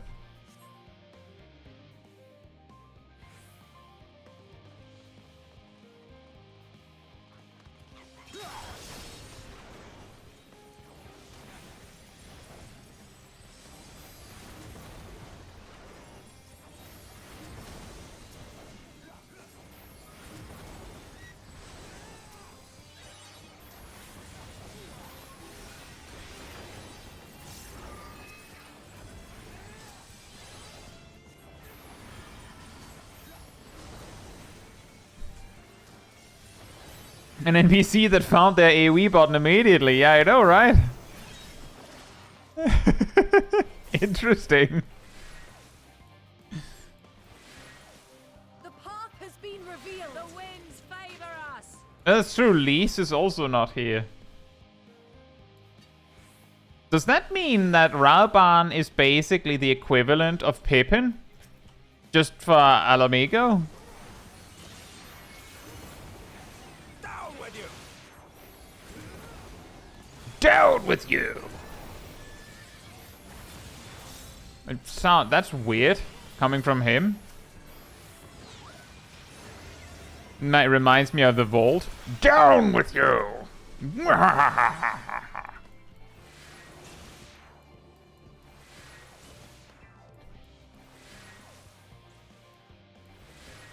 A wormy boy, 2 horses, and 2 birds.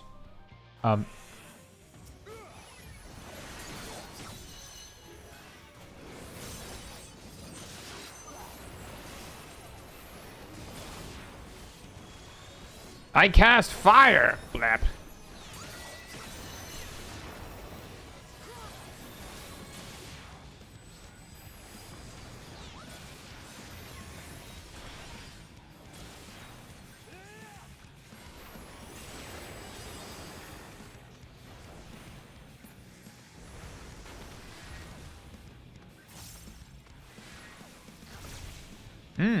This weirdly reminds me of Boja.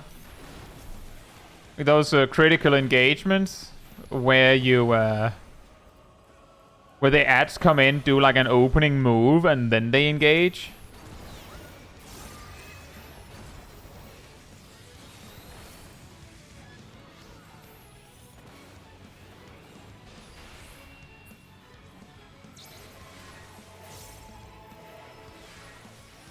Fortunal? Fortunal? Ow. Are you bad at boss mechanics, buddy? Yeah, you won't be. You won't have any issues with me. Fortunately, the only one that doesn't know how to do mechanics. I'm good at the game.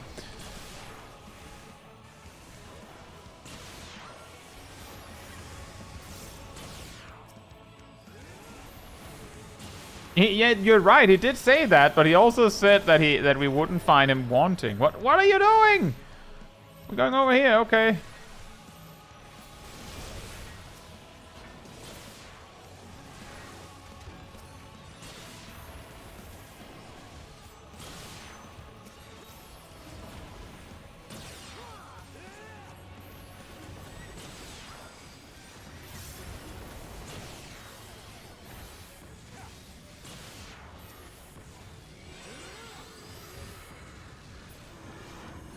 How about some more ads? Oh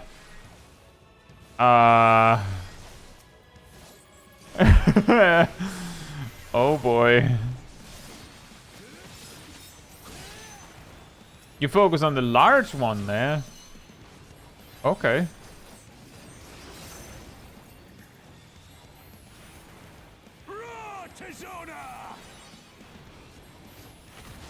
Roll to Zona! Yep. Enough. Ah, yes. The double LB.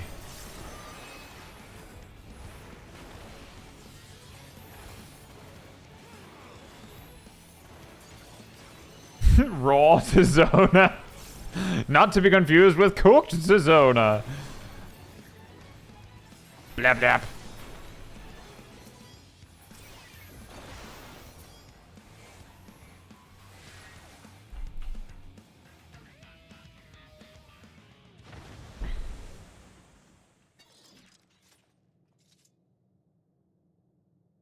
Is that the last of them? But wait, there's more! Guys, we're clearing the dungeon too slow. They're respawning. Of course not. We can't afford for them to impede our advance any further. Commander Alden, let us hold them here. Master Fortuno, take the others and go, quickly. Understood.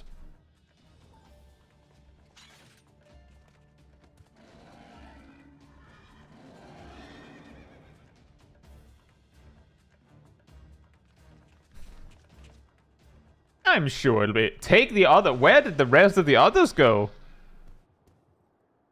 Take the others. Right, Nero, are you tanking? Because I'm not. You used the warrior pose, so you're the tank now. Leave. Leave now.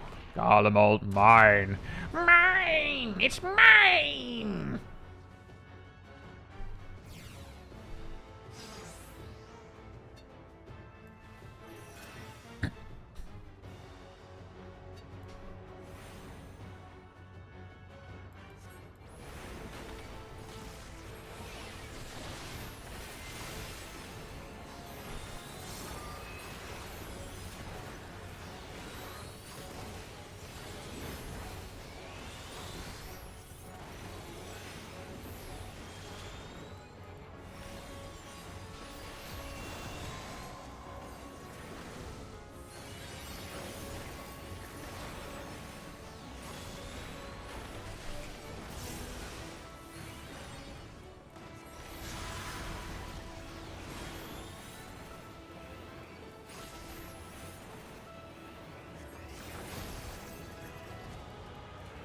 I'm not sure why I'm tanking. Nero. Tank stance? Hello? Excuse me.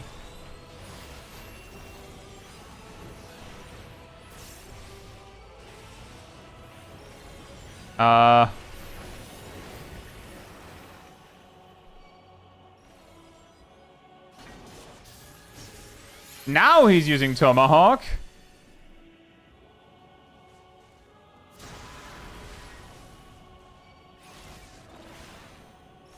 Can you taunt? Do something, man! You're an Iron Nero. I'm Squishy Smol Kai. Do you see the problem with an aiming scheme here? See the misunderstanding that's happening, perhaps? Uh-oh. I'm a foreign Malaysia! Blag!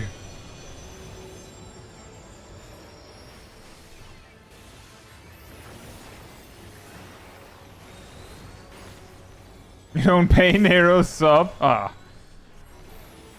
You ain't paying mine either.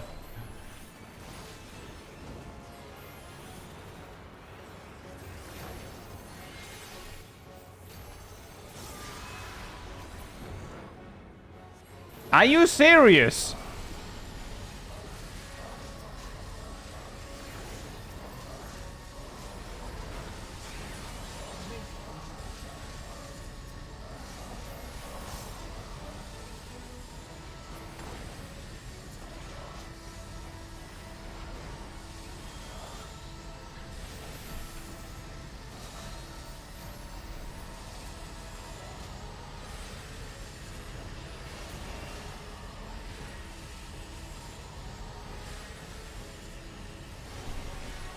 Cogito ergo sum. That looks nice. Oh, nice. The big block. Can we have this?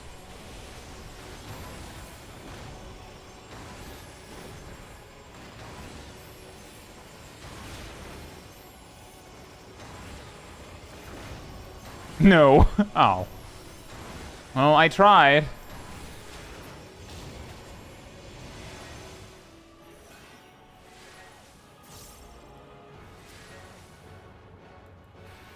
Pew. Pew.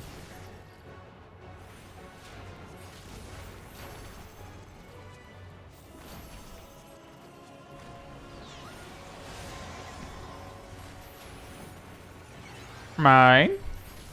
Blip.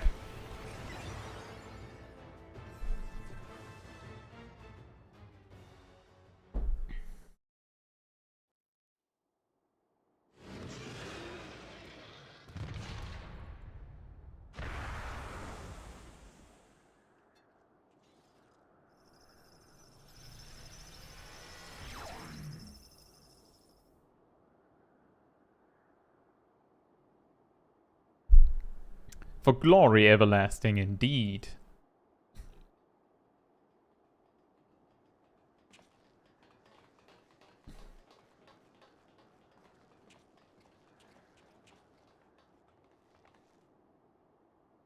Is it over? Has the danger passed? By a hair's breadth, perhaps, but yes, I'd say we've managed to avoid a fiery ruin. I mean, if they were right there, we'd be fine if it took like a minute longer. Our path to the moon is open once more. The duty of Shardian has ever been to... The duty of Shardian has ever been to chart the course of history, not to change it.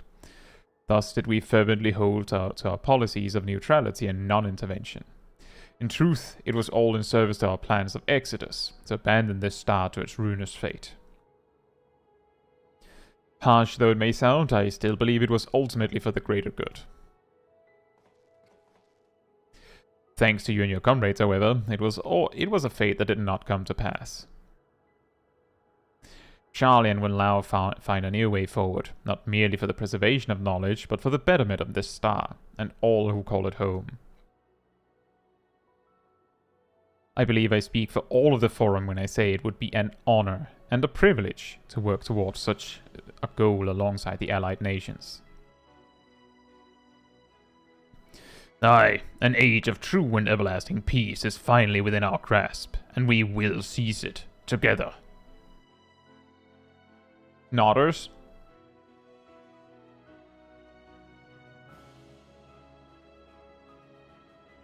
Nero just turning his back to the conversation. Yep. And now we're back out here.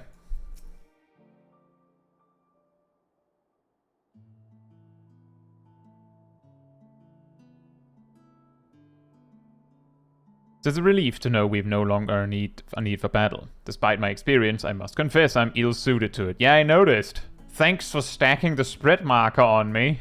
The Allied nation leaders, meanwhile, demonstrated an aptitude for combat far and above what I might expect from diplomatic figures.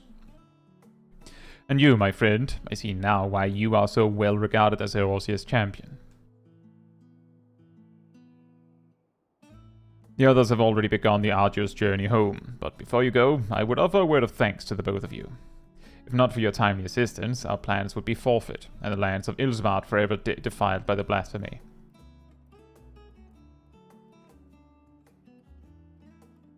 Please, I've no need for your platitudes. I labor only to further my own ends. Nothing more. Here are 3 of them now. We've heard the news. Thank you for everything. With Lord Nerva laid to rest, we've the peace of mind to move on without regret.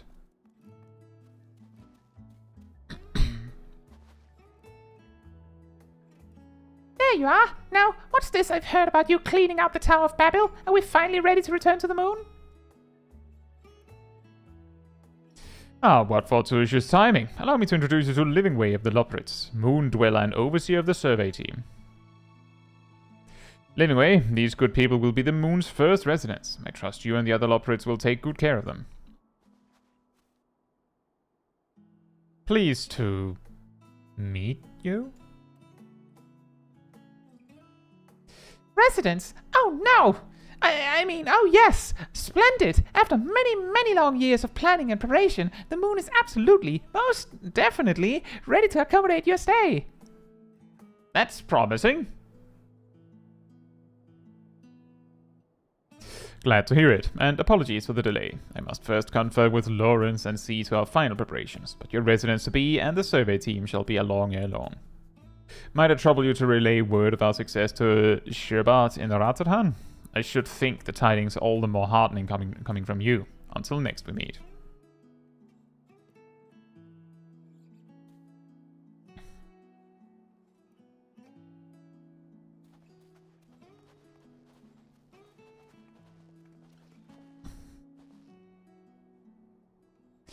Wait! You're not leaving for the moon without me!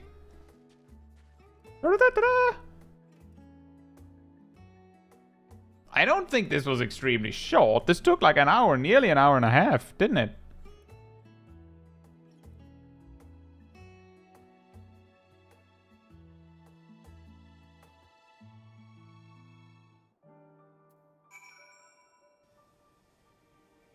Who ended up being leader?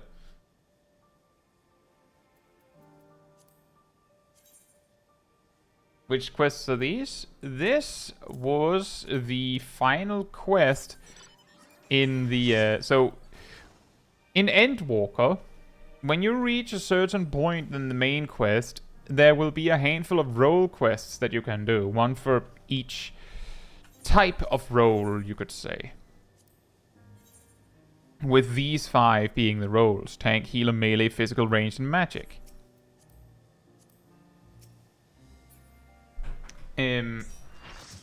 Each one, when you complete them, you get like a whatever reward, but it also unlocks the ability to dye the job gear that you get for level 89. And like that's the real reward aside from the story stuff. If you complete all 5 of them, there will be a new regular yellow quest. Yes, Fila. Which is the one we did here. I don't think it unlocks anything.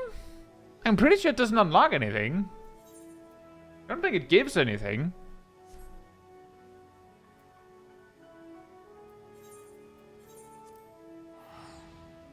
Do all the quests if you're unsure. Yeah, exactly. Just do all of them.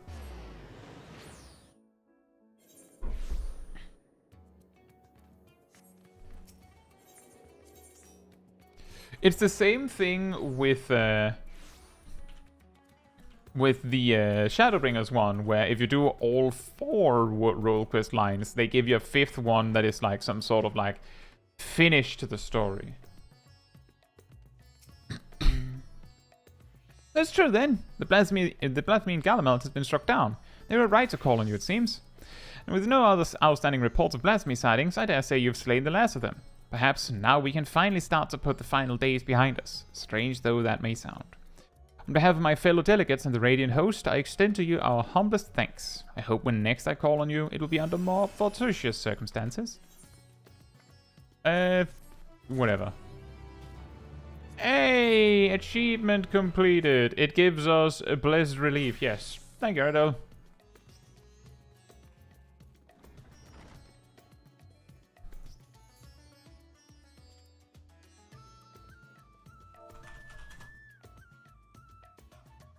We did the thing!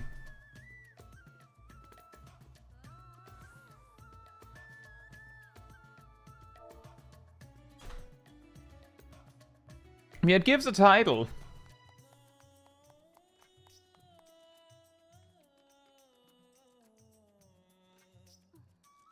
But this particular quest is a little strange if you've done all of the MSQ before you get around to it.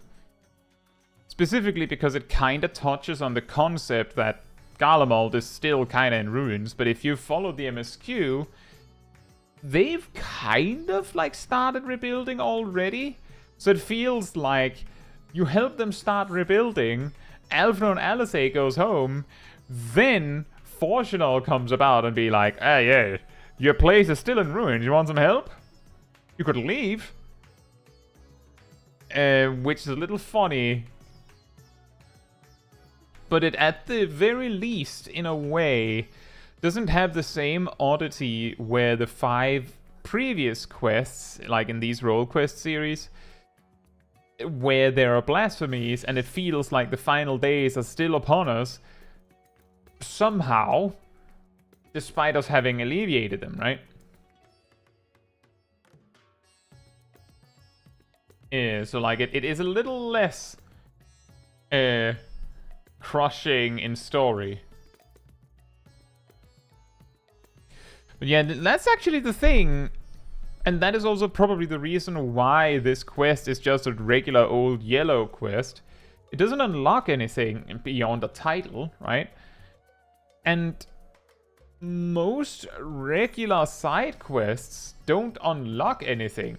Like, they pretty much just give you a title or something at most. And they usually change a quest to the blue plus one if either the quest itself unlocks something, or it bars you entry to a quest that unlocks something.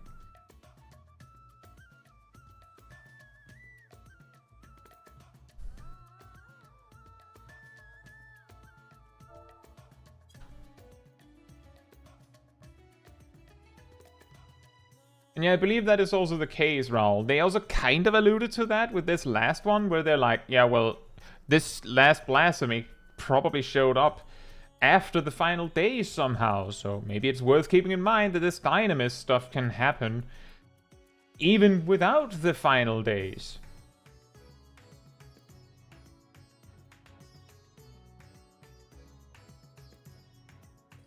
And yeah, there's a lot of different... So yeah, well, actually, we did talk about this recently. If you have yet to complete the final days and you do the role quests, they will they'll mention that the final days are still upon us or something.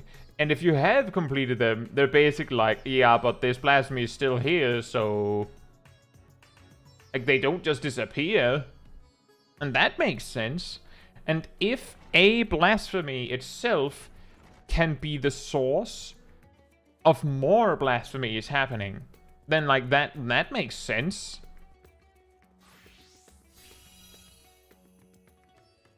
Gazel says, how do you feel about the replacing buttons and Dawntrail on Black Mage? I would imagine your hotbar would change quite a bit.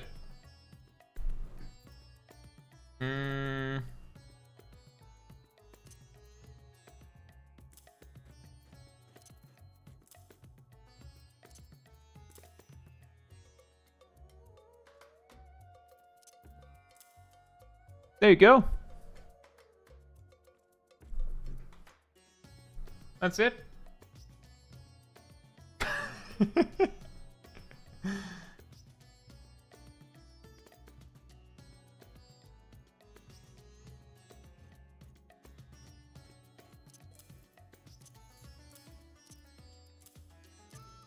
It's not too bad.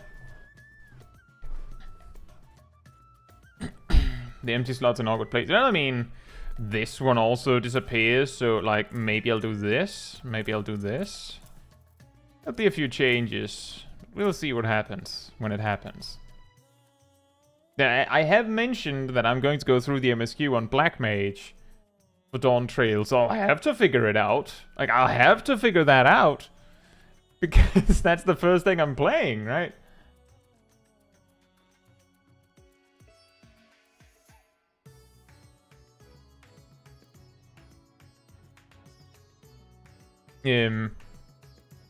But yeah, it is a little bit funny that all of these most of these yellow just regular side quests, right? They just give like some lore tidbits. Sometimes they'll give a little item or something. Sometimes they'll even give an emote, I'm pretty sure. I'm pretty sure that quest line that gives you the /spectacles emote is a like 10-part quest, but it's a side quest, just a regular side quest. And then at the end you get like an outfit and an emote. But something that is really interesting is that I'm like 99% certain that the quest line that bars you entry from the Arkasodara tribe was a regular yellow side quest before the Arkasodara were added. So if you want to be ahead whenever the first tribe comes in Dawntrail, which will probably be, you know, 7.1, then you would want to do every single side quest, just in case. Gazel says it would be funny to see Kai role-playing with Ice Mage at 1, 2, 3, 4 Mage and such on Dawntrail streams. I don't think I would do that.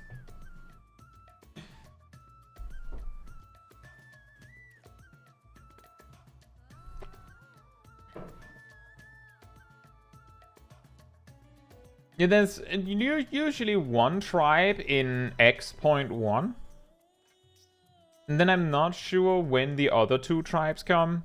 But we can probably assume that the X.1 tribe is probably going to be a combat tribe of some kind. And Yurhin says the Arkasodara tribes were locked with a blue ether current quest at the very start, no? Yeah, that's true. The first quest in that chain is an ether current quest, I'm pretty sure. But the quests that followed were yellow. And there's like a bunch of quests before you get to the Akazurara. I remember that because I remember we wanted to use those quests to level a job on Smol Caetsu. I was like, I'll quickly unlock Akazurara, and then it took like 2 hours. Because like this quest was insanely long. And there were 2. That's actually also a good point. One of the quests was an ether current quest. But that still means that if you want to like be sure you can access the tribe as quickly as possible when it is added, you essentially need, was it in 6.15? Well, that changes a few things, but it doesn't change the fact that you would have to do all the quests if you want to be sure. And if you're super try hard on that, remember that when they do add a tribe, you know, on the daily reset, or on the weekly reset, you can do the first turn, like you grab the first quests in the morning, and then when the daily reset happens, well, in the morning in EU anyway, then when the daily reset happens, you can do them again. Level side DPS with yellows is what I do. That's not a bad idea. I've done something like that too. I've also just realized that side quests are not that good for XP. Like, they're okay for, you know, just being there and like doing them if you have nothing else to do, but I feel like you get about the same XP per hour for doing side quests as you do just farming fates or something. But there is the benefit that if you don't care about the story of a quest, then with a fate, you kind of have to do it, stay there and do it, and wait for like the fate to finish so you get your reward. Whereas with a side quest, if your queue pops, you can just go, alright, then I do that. Which is pretty beneficial.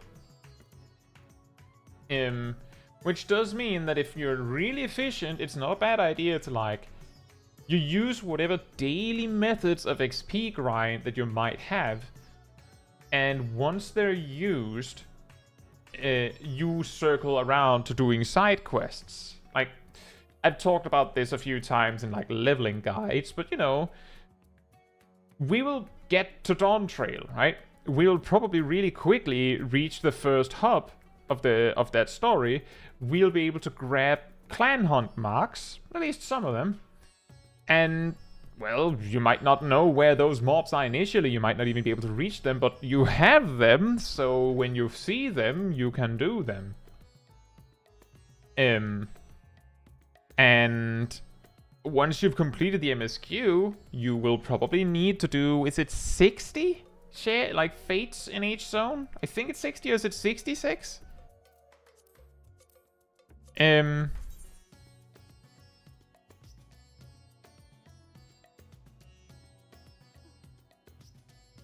think it's 66. Something like that. And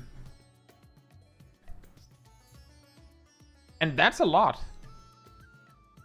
And it is not a bad idea, speaking from experience, to try and have like a few different jobs available to you of different roles to do these if you really want to do them.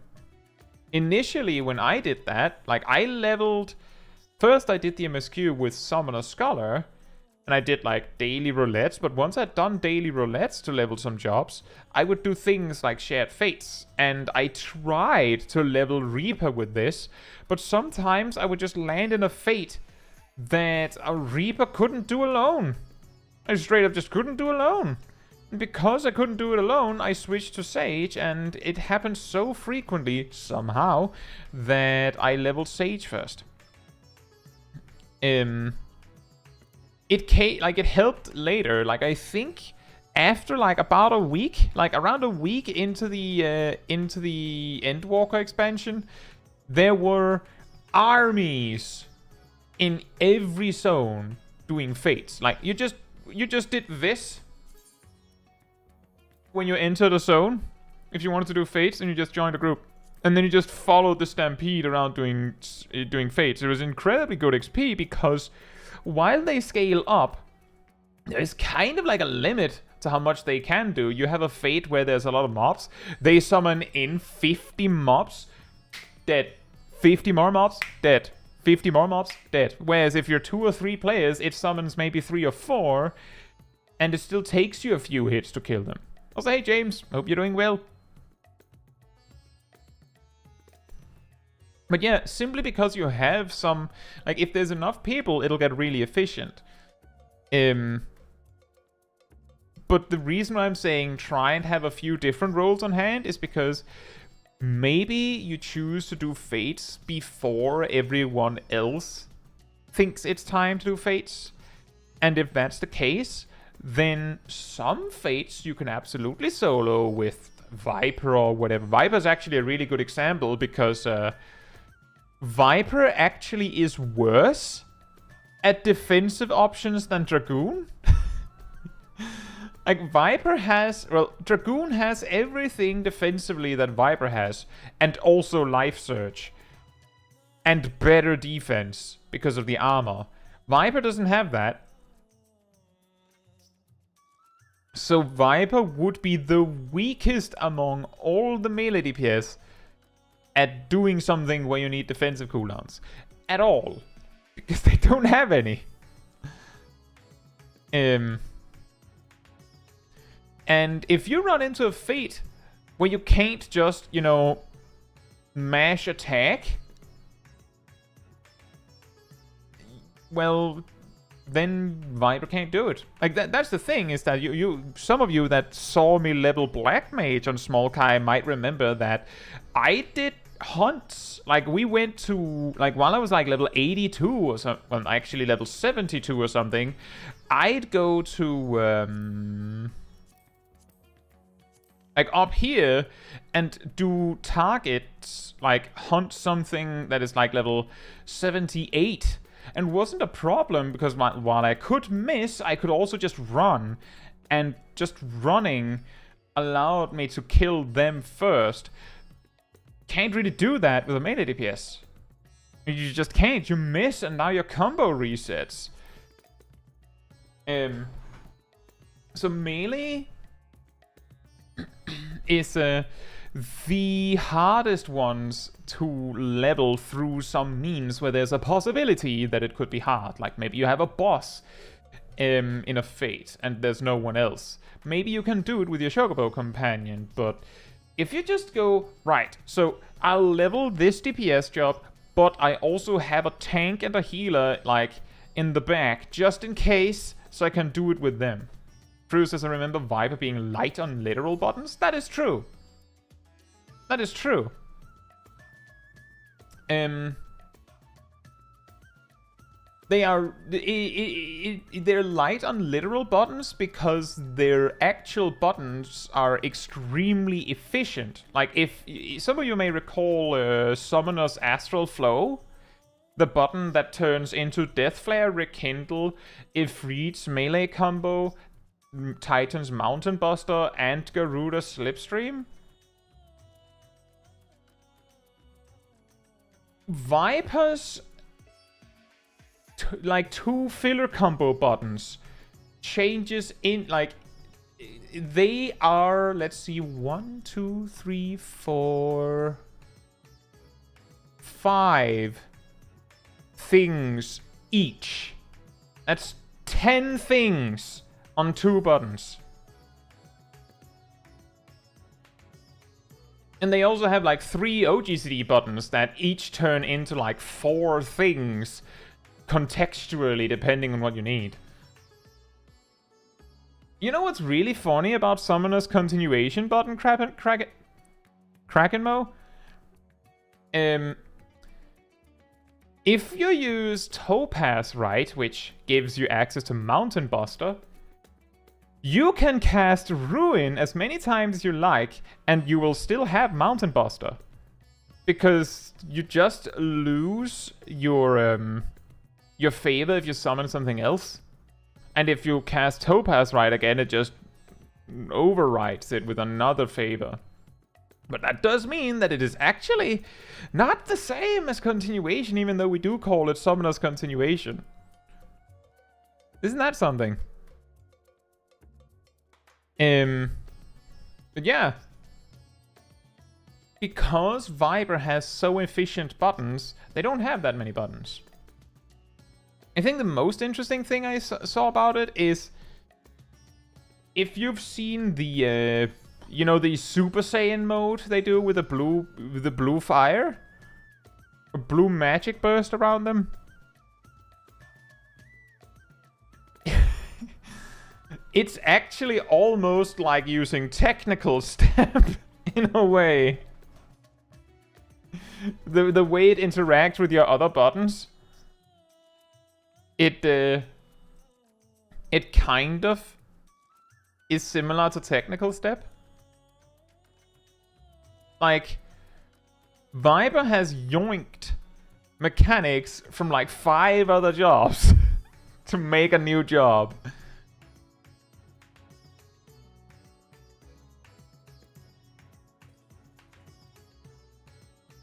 I would also say that Pictomancer's reasonably efficient with its buttons. But there is one particular point where I'm really confused. It's not quite like technical step, Yurine, because it's not random. It's entirely predictable. It's just that when you press technical step or a standard step, 8 buttons turn into something else. In pairs. Which is exactly what Reawaken does.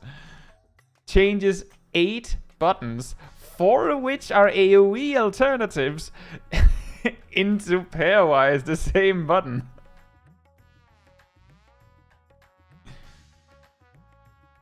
I have to say, the weirdest thing with Pictomancer is, why do they have 2 separate buttons for Fire and Red and Blizzard and Cyan? Does Picto have the same buttons for Canvases and Muses? Nope. Apparently they have 2 separate buttons for that. It makes sense. It makes sense. Because their Muses have cooldowns, but their Canvases do not. Which means, like, basically, it's like, if Pictomancer was like a gun mage, right? It's like, alright, I have to load my hammer gun. Right, I can't use that, it's still cooling down, but I've loaded it. Then when it's finished cooling down, you bring out the hammer gun. I don't know why you'd shoot hammers with a gun, but you get what I mean. That's basically the concept of Canvases and Muses, is that you have to load each one, but they have a cooldown period.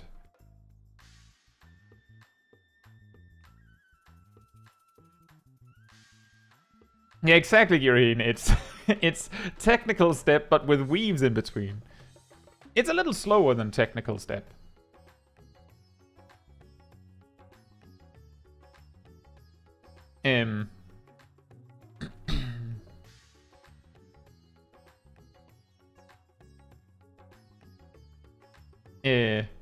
Matthew says the Picto would only have 7 buttons if they made it more efficient. Is it that bad? Well, Fire and Red and Blizzard and Cyan, there's no point to have both, because you can't use Fire and Red when you can use Blizzard and Cyan. They should really just share 1 button. The same with the AoE version. That means 2 buttons for all of your filler needs. Holy in White and Comet in Black can be used separately, as far as I understand. And then you have, of course, the 3 motives. Well, the canvas stuff. And if you didn't need to be able to see the cooldowns, then you could have the motives and the muses the same button, which would have the amount of buttons there. You could also argue there's no reason to have both a hammer button and a muse button. You can't use the hammer without using the muse first. That means 1 button instead of 3. I'm pretty sure none of them are stacked together, but that's like neither here nor there. The point is how many buttons you need. I still think it's hilarious that Pictomancer. If you pick up Pictomancer day 1, you queue leveling roulette, and you land in Bravelock's long stop. Then, on the first big AoE pull the tank pulls, you can blast all of those for 3,000+ potency. With half damage to secondary targets. So one mob gets completely decimated for 3,000+ potency, and the rest take half that, which is still insane, in under 10 seconds. Because for some reason, they decided that creature motive is level 30.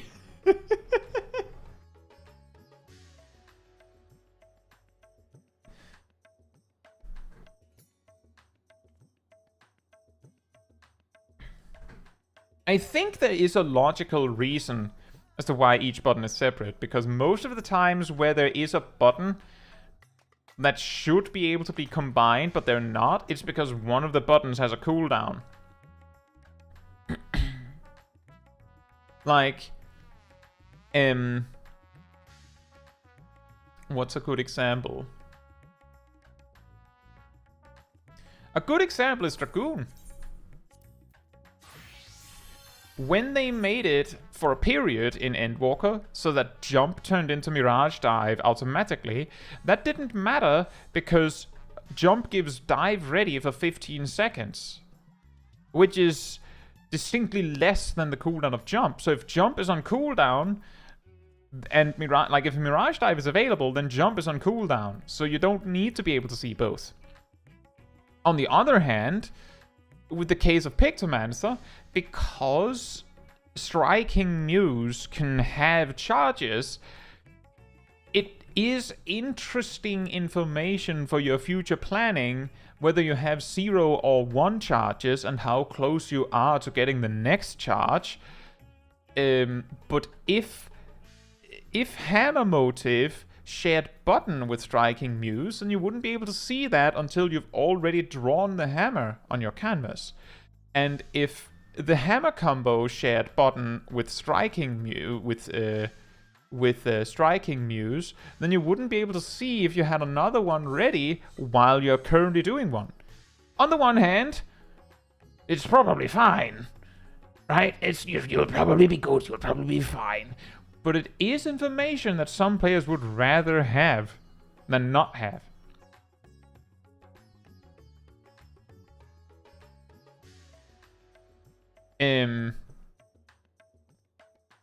But what I don't understand is the Fire and Red, Blizzard and Cyan thing. Like, there's no circumstances where you need both buttons. Like, I discovered today that if you can use Blizzard and Cyan, as in you have done the prerequisites to access Blizzard and Cyan, then Fire and Red is blacked out and cannot be used. So that like, it might as well just turn into the other. Maybe they've already figured that, and we'll see when it comes live. They're like, oh.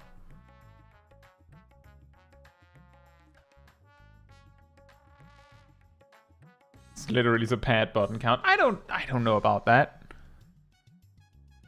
I don't feel like that. Like, that would, if they keep that, then it would be meaningless, and the only argument is padding button count. But for the motive stuff and all that, I feel like there's a logical explanation with the cooldowns and such. You could argue that there's no reason to have them separate, but given that I think the main gameplay loop of Pictomancer is you're doing your rotation and then you have to find time to fill in your canvas, it's really important that you can see the cooldown, because you need to know how many seconds you have left to plan to draw a new hammer and things like that.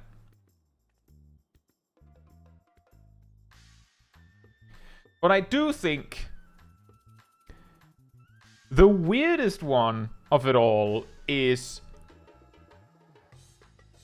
that each of the 3 motive buttons have a default state and the state they turn into instantly when you put them on your hotbar. For the creature stuff, it makes sense because it like rotates between like 4 things, and the same thing for the muse. But there's no need to both have a steel muse and a striking muse, because it's never going to be steel muse. Like, it's steel muse when it's not loaded.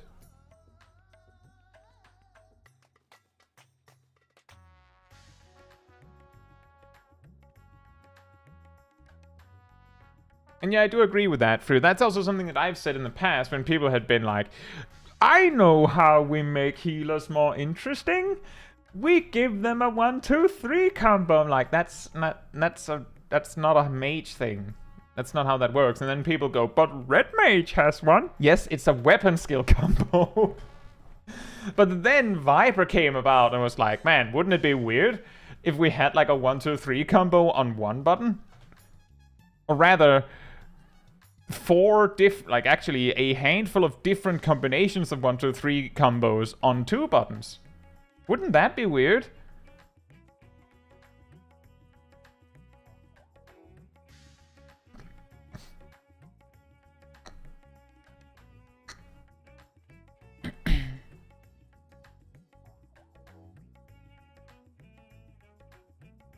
One one one one 2-2 1-1 2-1 2-1 combo, yeah, something like that. I think the funniest part about the Viper is that it has this extremely elaborate filler rotation with its dual blade combos.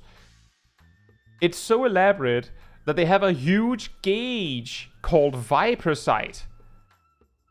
That is basically like, what it does is it essentially holds out like a red flag going, click the left button, click the right button, click the left button, click the right button. And they also glow, you know, the dotted lines around the button you should be pressing. Like, they add this complex system and then go, it's alright, we'll help you.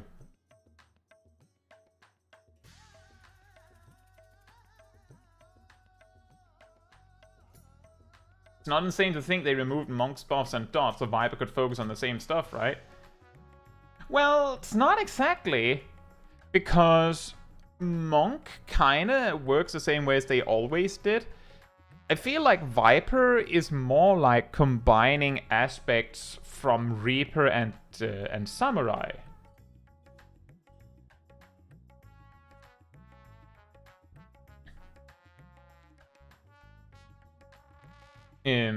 But I get what you're going for. The thing is, oh, by the way, I just noticed we have the Kabi 3. Nice. A long time ago, to me at least, before they got Masterful Blitz, to me, Monk felt like the job that had the endless filler combo. Like, their thing was that they just did filler combo all the time. And then they had, like, points in the rotation where said filler combo was stronger, or perfect balance allowed you to, like, mix it up a little bit, which usually meant you click Dragon Kick and Bootshine. But it was the endless filler combo. But then they added Masterful Blitz, and at least to me, it doesn't feel like the endless filler combo anymore. Viper isn't quite the endless filler combo, but I feel like we're close. I would also say,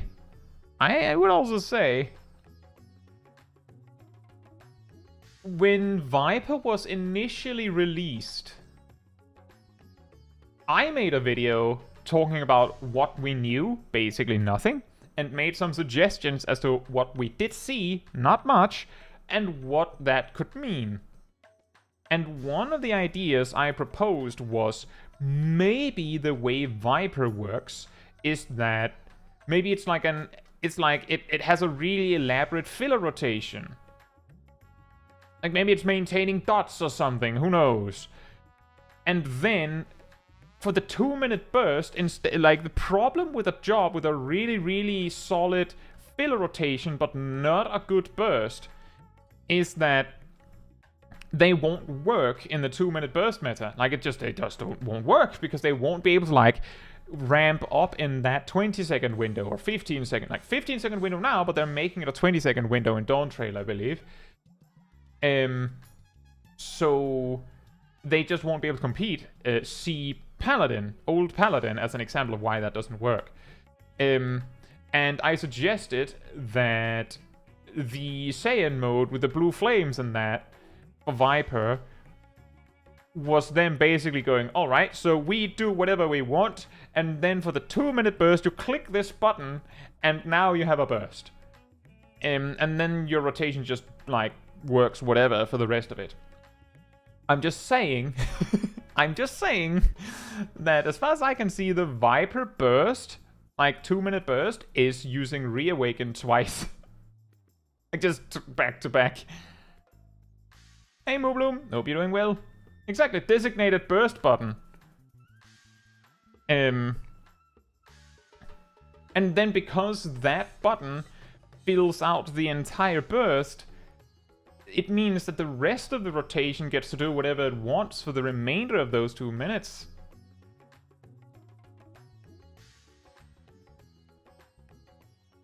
Which I think is an interesting solution. I'm just saying,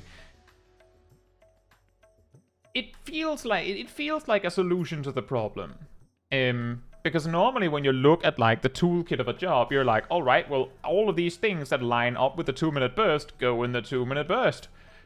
So all these cool things we can do, doesn't really matter, they go in the 2-minute burst. But Viper doesn't have very many OGCDs to put in the burst, and their burst already takes up all 20 seconds of a potential burst. It's not even, like, a problem. Like, it's not even difficult. It's done. 2 Reawakens, that's all you have space for. It's probably going to be actually a challenge to fit it all in there.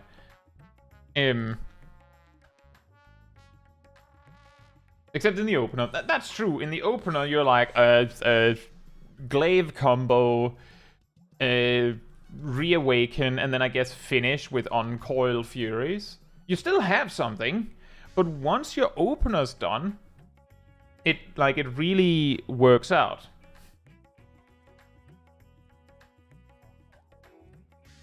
The burst even comes with its own special designated burst OGCDs, that's true. And all of the burst buttons are placed in other buttons, so you don't even have special dedicated burst buttons. Well, one.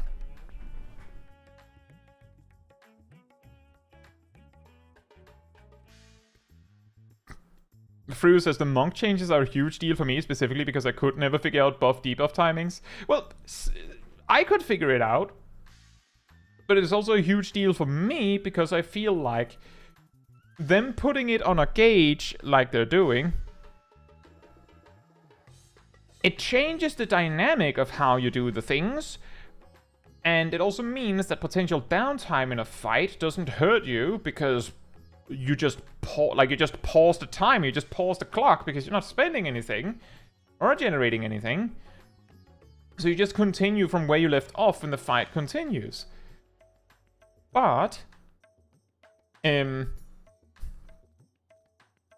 putting it on a gauge makes it much more easy to track. Instead of you going, let's see, okay, now Demolish is at like 13 seconds left. Okay, now it's like 7 seconds left. Okay, next time I have to Demolish. Now it's running out, okay. Now you just go, well, I have 3 Demolish boosty stacks, so I do Snap Punch next time. Now I have 2 stacks, so I do Snap Punch. Now I have 1 stack, so I do Snap Punch.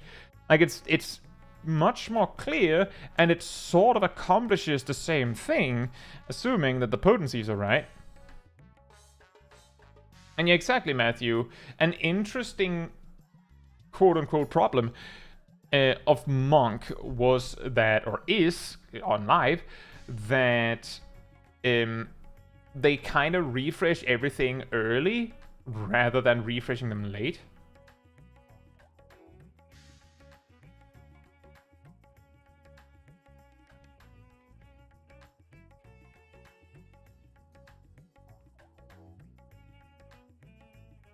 It's true, they're upgrading the basic 1-2-3 combo.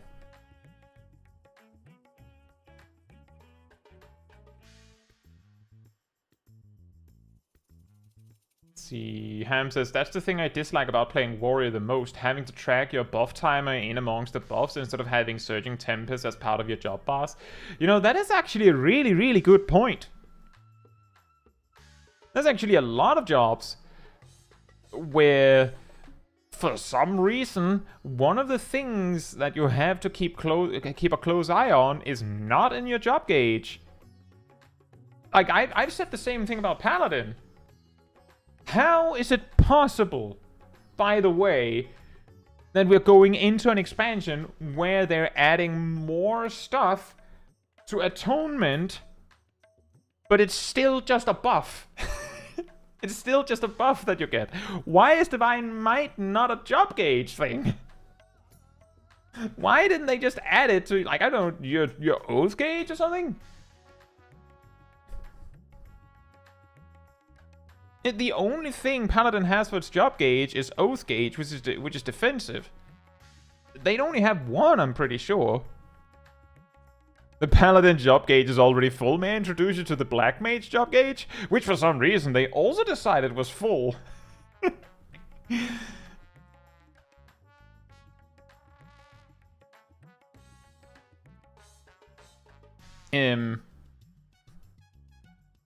But it's the same thing with Pugilist, or Pugilist Monk, that they didn't ever get their Twin Snakes buff on a gauge. For some reason, Disembowel isn't on a gauge. Meanwhile, Hooton is on a gauge. I can see the argument as to why Fujitsu and Shuka are not on a job gauge, because it's so whatever, that I can understand why it isn't. But that's another example.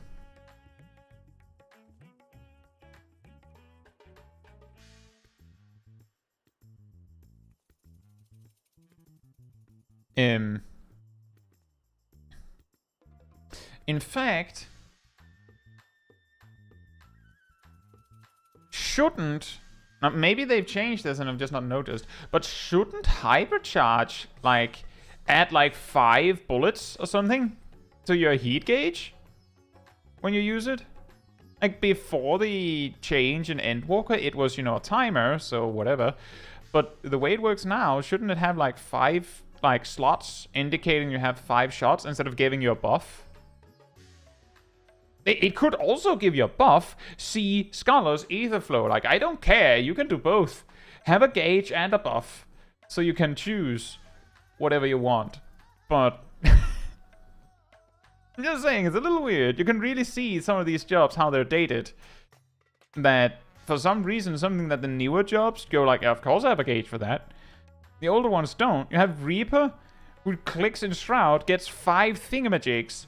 Machinist gets a buff with 5 stacks on it.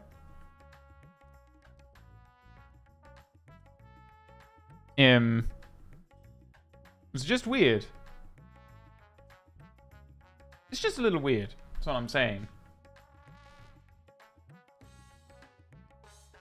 But that is also what I said about Monk, is that I saw the rework where, like, now you don't have to keep track of timers anymore, it's just a gauge, and I was like, maybe I should play Monk first. Then I decided ultimately to play Black Mage first, but Monk is up there. Probably going to play Monk before most of the other melee DPS, simply because it's more it's more approachable now.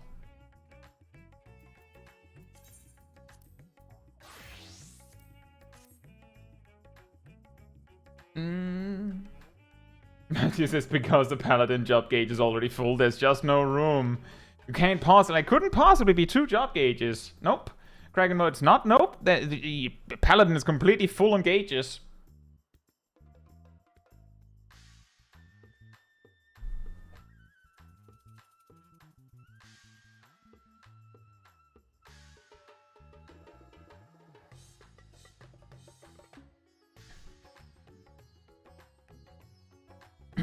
And I also agree with that, guys. Isn't it weird that for some reason, the the one thing they couldn't find space for in the Black Mage gauge was a circle with 6 stickers. I feel like there's an obvious place for it. Like, I understand that there's like a clock here, and there's like a thingy here that like attaches, and there's like things up here that attach. But there's space right here.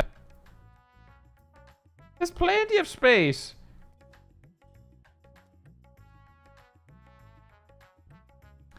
Gitsu says, how far into Endwalker is this place?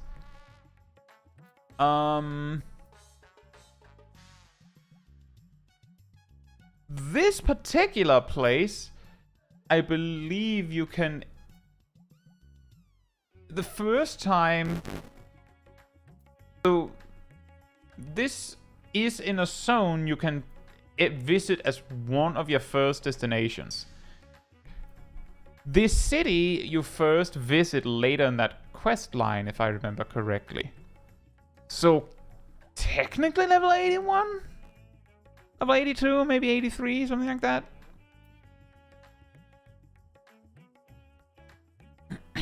Maybe it's the simple Black Mage gauge that's considered out of space.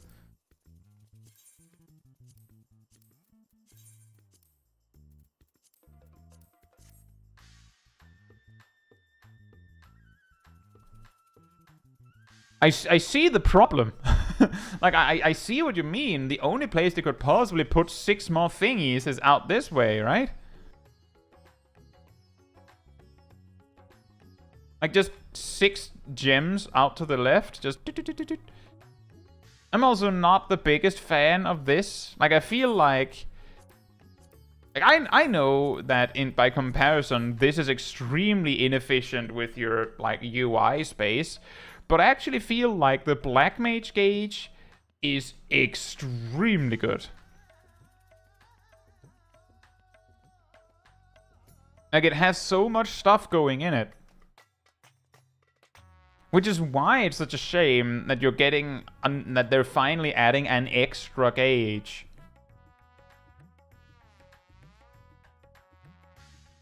And I think that should count for something, because there's a lot of jobs where I use the simple gauge, because the normal one conveys exactly the same amount of information. It just does so in an unnecessarily bulky way.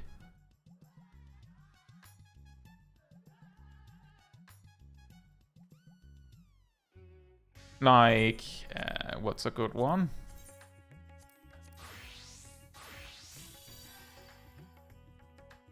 You can see I use the regular gauge for the blood gauge just because it looks cool, but the big like sphere, yeah, I'll trade that in for a bar for my timer. Thank you very much.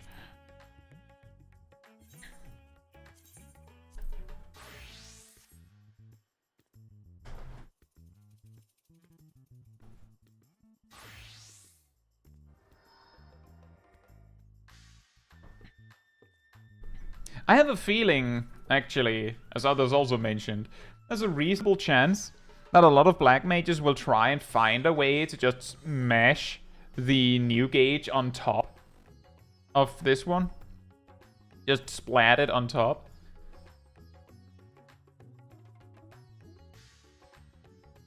But I've heard previous problems with like trying to stack UI elements on top of each other, that as you log in and out of the character zone, in and out of things, that it randomly changes their order, which might not make it look very good or very easy to see.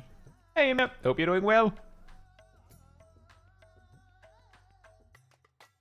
What are you doing? Well, we finished the quest, and the only thing I have left on my list of things to get done is clean up inventory, but I mean, we have time, so we've just been talking about Dawn Trail stuff.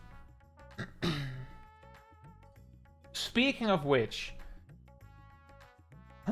earlier today, I was like looking at some Pictomancer stuff. And Living Muse. Mic noise issues?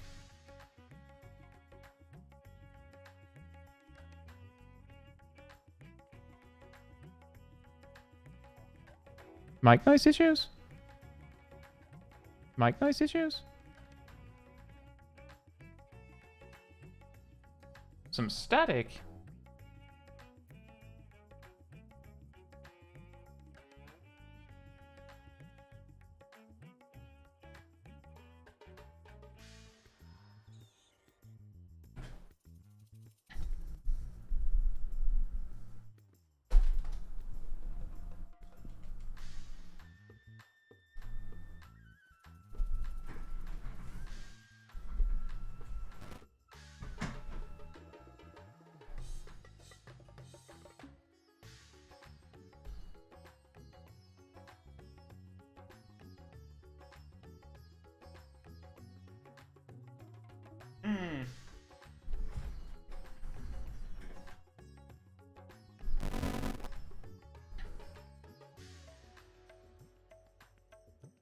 How long has this been going on?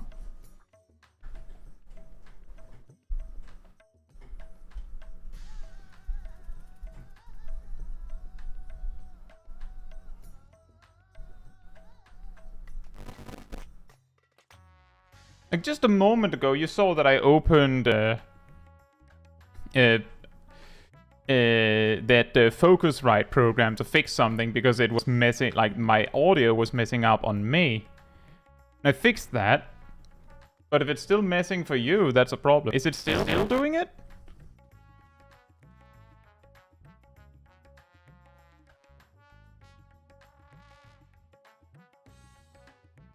Just a moment.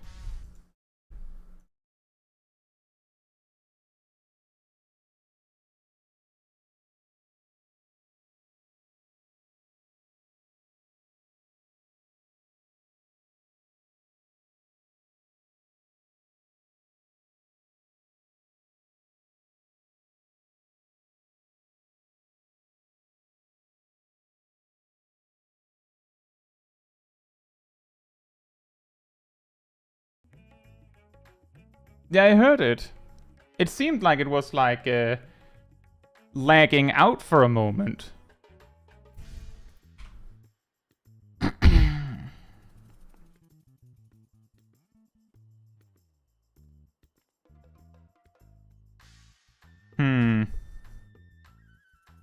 If I try turning it off and on again. The problem is that if I try to turn it off, there's a possibility I can't turn it on again. Like without restarting the stream.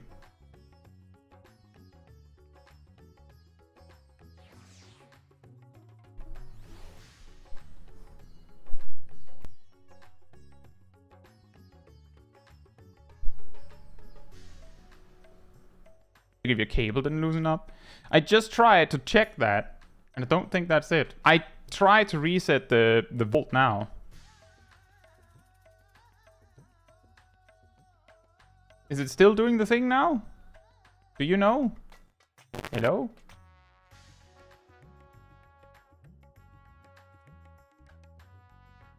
Occasionally.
And you say it's been doing this for like 10 minutes.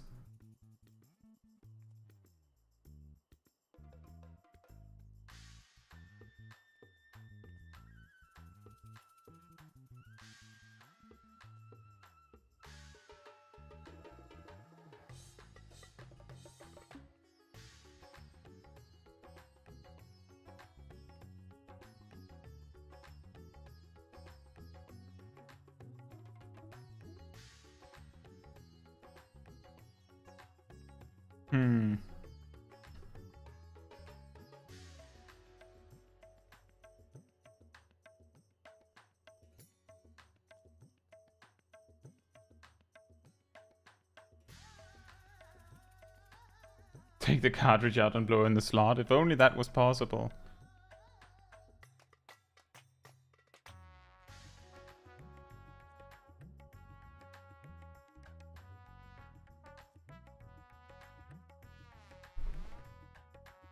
It seems better? In what way?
Well, I locked out my headphones and in again, so I have to restart the game to fix my audio there.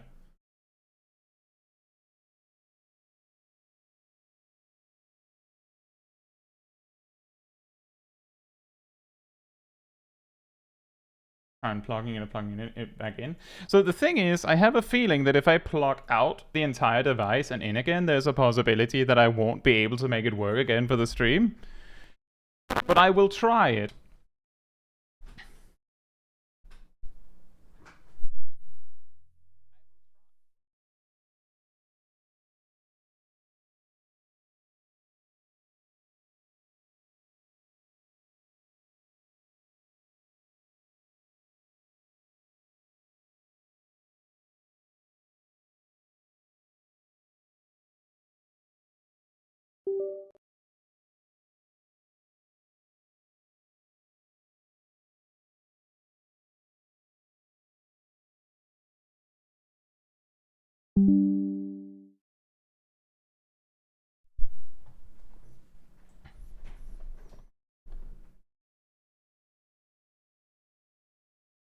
Hello? Is this working? Is it still bad?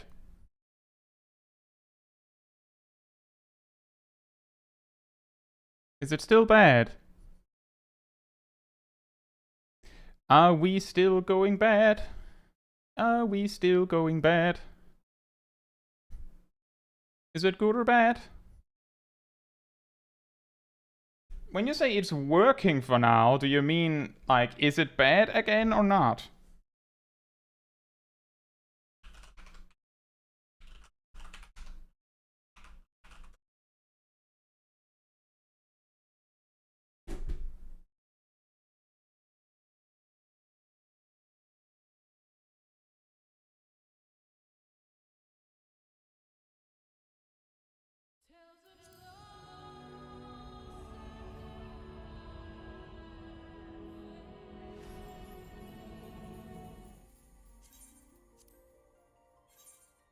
That's weird. The sound in game is completely out of whack for me right now.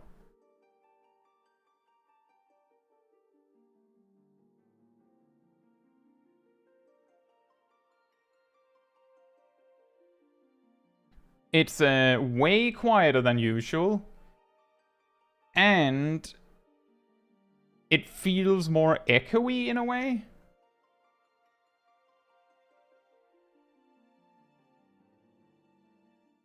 Well, to be fair, before it was like problematic in the way that it happened every time I tried to check. Yeah, there's something wrong. I can't hear any UI elements.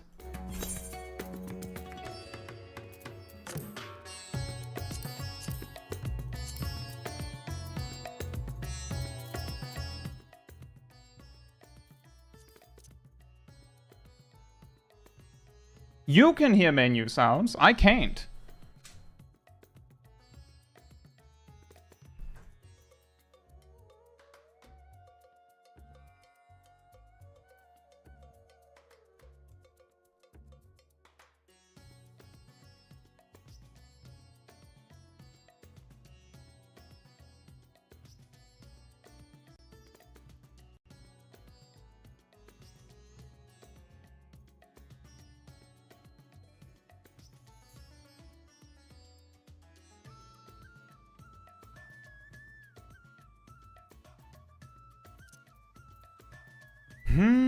See, this is what I was worried about. I don't know how to fix this while we're here.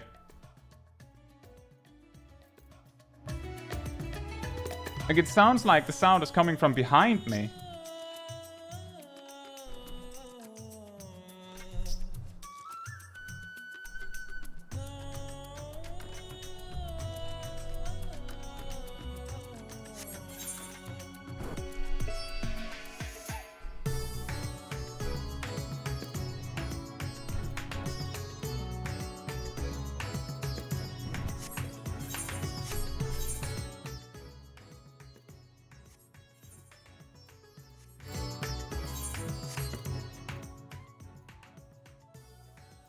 Still seems like something's weird.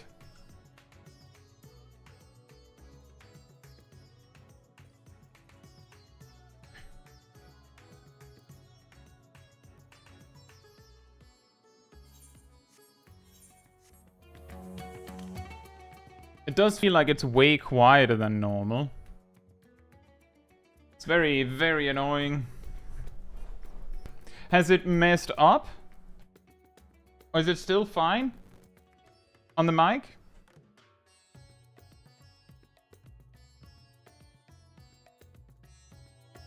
Has it messed up at all?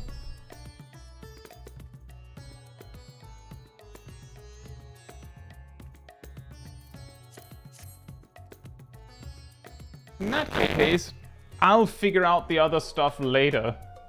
It's very annoying. But if it's not messing up for you, then I can take it.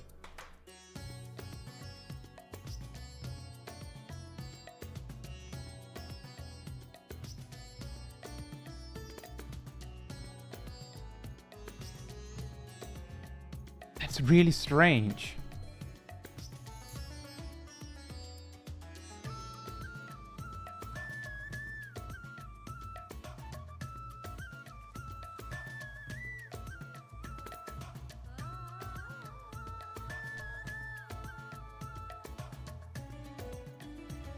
Maybe the mic itself is dying. I don't think it's the mic. It could be the sound card.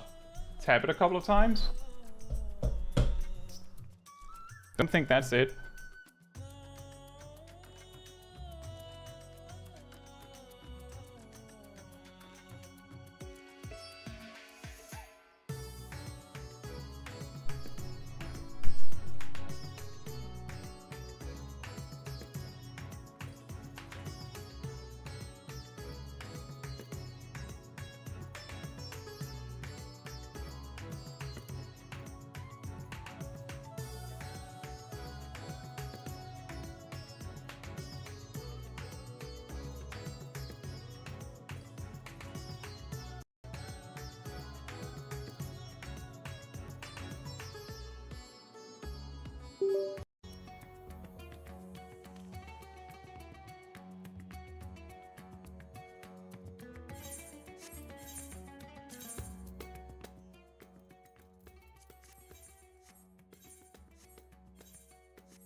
I don't know what to do.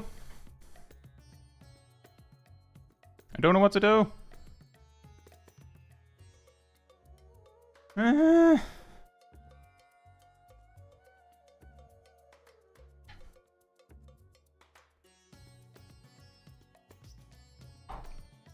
I think I pushed it. Has it...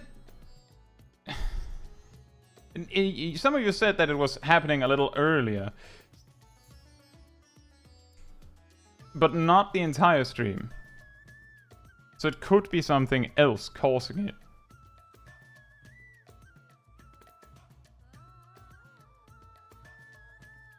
Well, I'd rather know what the problem is so that I can figure it out so it doesn't do it again later.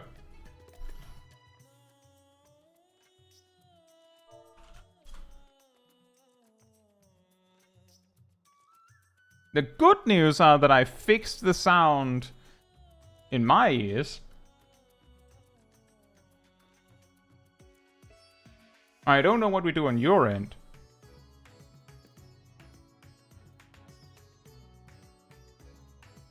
Thank you, Aradil.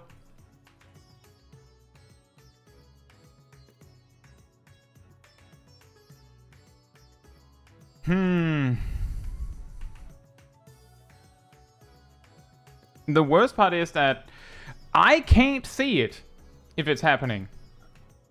So I have no idea what would cause it. Like, none.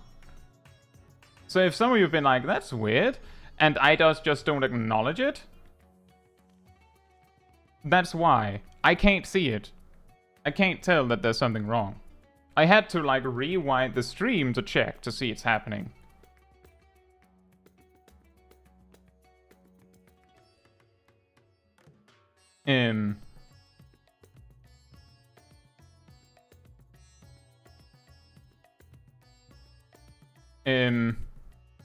Do let me know if it starts doing it again, just so that I know that it's still happening at least.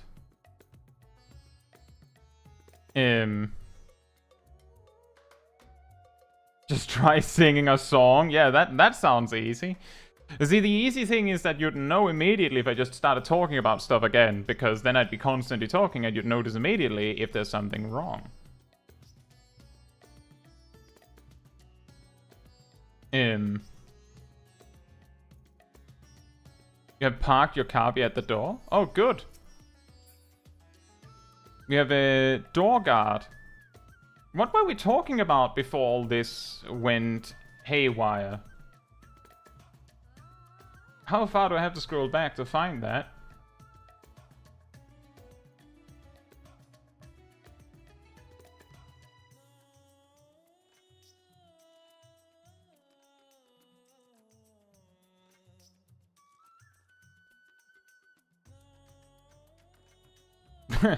Is it make Black Mage like Astrologia and where the symbol gauge is just the old gauge but smaller?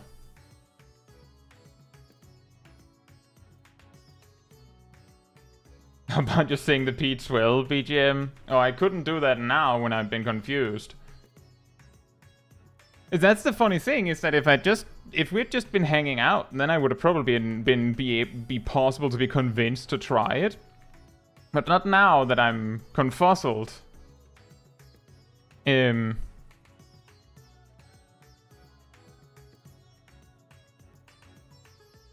Sorry for mentioning it and holding the stream, everyone. Don't apologize for that. If no one had said anything, then you would have had to put up with this for 3 hours. And anyone who's seeing this channel's streams for the first time would be like, is this always like this? And then never hang out again. So if there's something weird and wacky with the stream, you know, just mention it. Emi says, I thought it was an issue on my end. Based on what it sounded like, it could sound like that. For me, it skipped.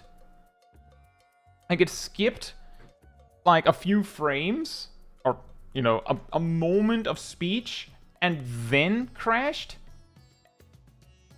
Like if I was saying a sentence, then it skipped like maybe a quarter of a second, and then messed it up and continued, like it was layering them together, which caused it to sound weird, which could sound like a latency issue. But given that I have no latency issues, I don't think it's that.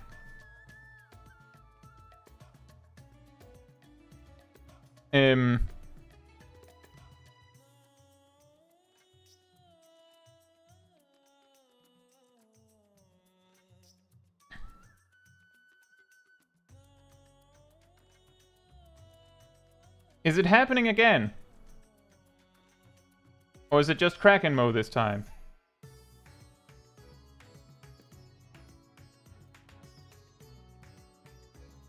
It's not happening again.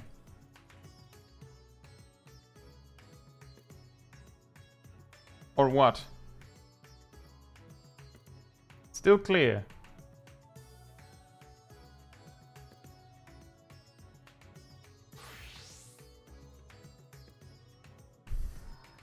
Yeah, that's the reason why I'd rather know. I've had times previously where people have been like, is it just me, or is something going wrong?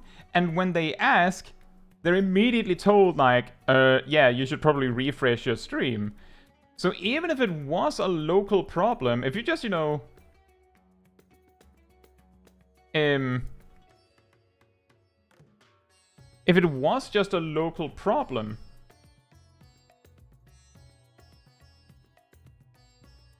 then you'd still get a solution by mentioning it.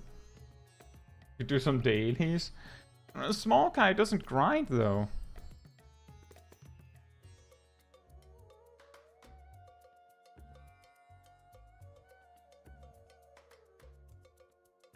Actually, speaking of what Matthew said earlier with a smaller gauge for the simple one, if you've seen the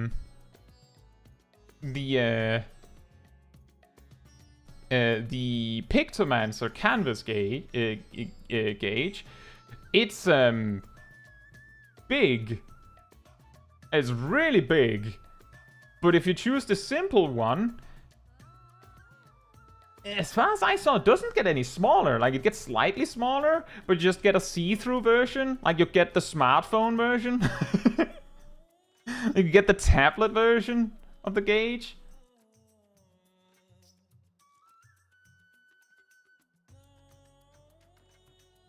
It's a possibility it's static. I noticed the thing that was causing my headphones to sound weird was that there was a huge amount of static that had built up where my headphones plug in.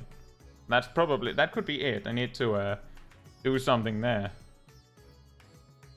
I don't know. Whatever. I mean, it's like an aesthetic choice. You could argue that it being more see-through makes it easier to work with because you can see through it.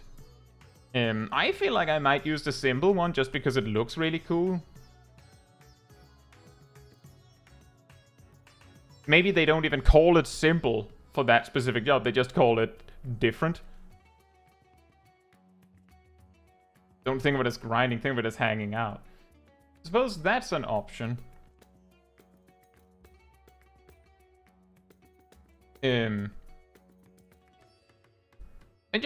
I just want to talk a little bit longer just so that if the problem comes up again, we have a little bit of time where I have a chance to actually catch it. Whereas if it happens during a duty, it's just too bad. Hey Cyanide, hope you're doing well.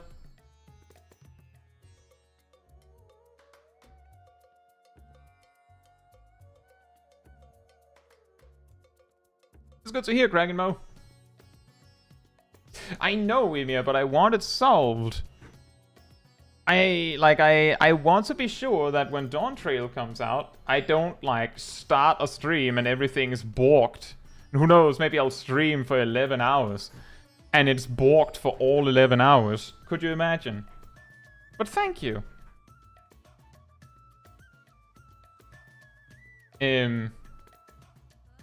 What job has the least weaves in the rotation?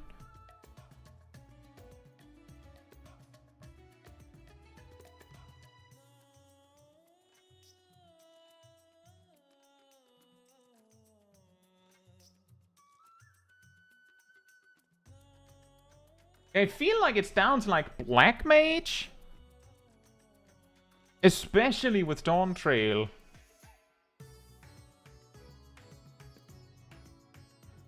Maybe Pictomancer even. How many weaves per minute does Black Mage have in Dawn Trail?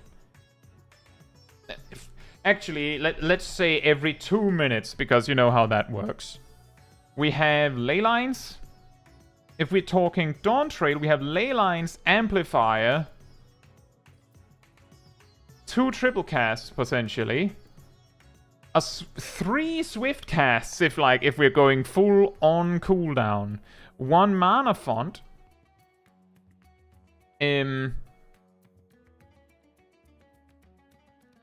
that's like the minimum 8. Then there's of course the possibility of transpose, maybe addle, maybe mana ward, maybe ethereal manipulation, but 8 is what I think Black Mage is working with as its bare minimum.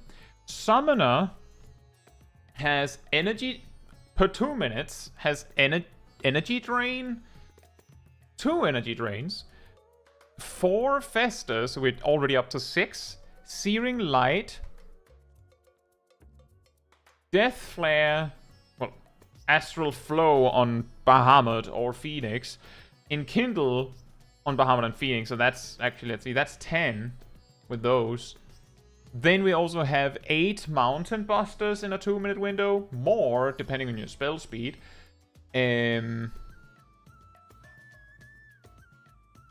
That's 18?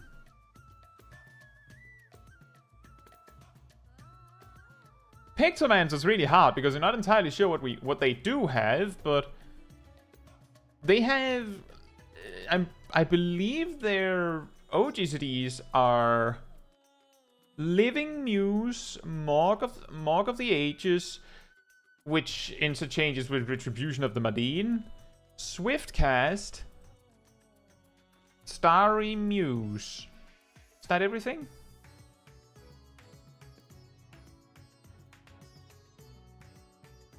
Starry Muse, 3 Living Muses, which is like 1.5 Mark of the Ages / Retribution of the Madine, like 1.5.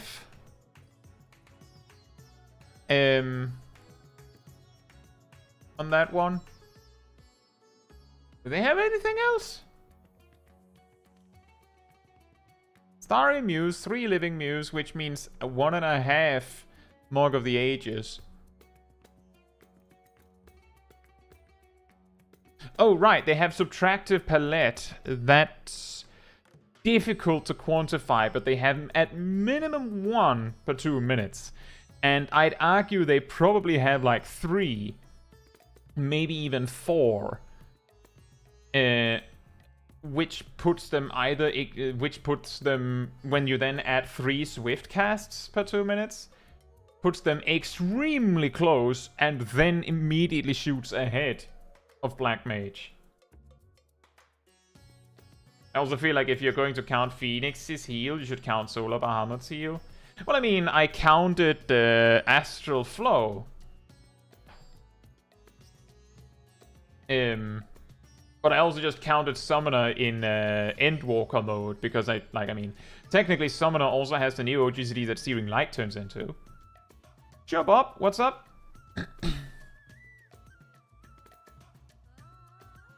But I suppose it depends on what it is, Bob. Can you go to the Limsalom Minsa and Culinarian Guild and look toward the path to the plaza?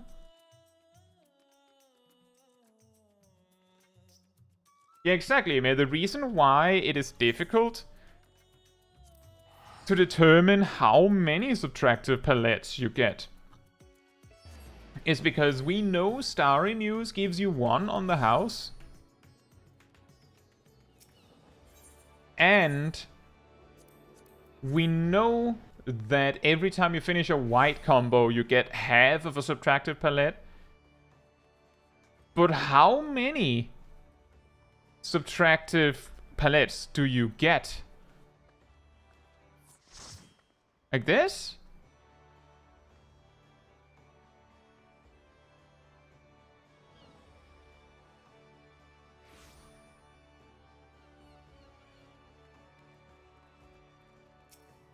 What?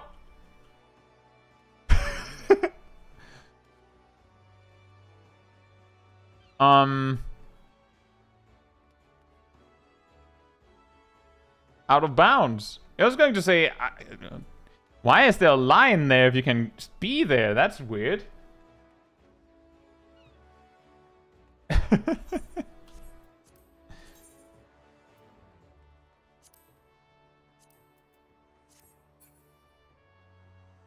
Bob says they went out of bounds somehow. The how? They probably had a path.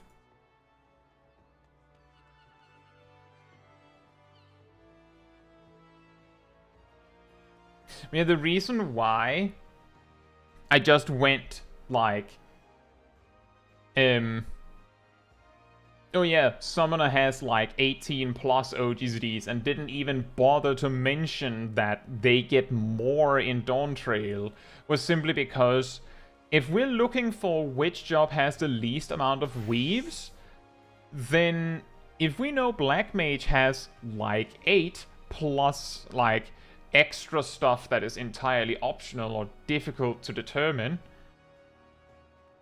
then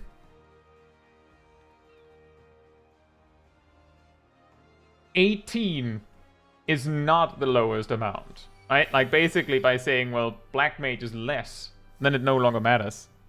White Mage has less OGCs, I think. That's difficult. I see 3 Azizes. 1 Presence of Mind. You have no reason to swift cast on cooldown, so I don't feel like that one counts. The reason why both Pictomancer and Black Mage would count swift casts is because both of them stand to possibly benefit from swift casting. Like, Pictomancer just swift casts one of their motives, and Black Mage swift casts Despair or whatever.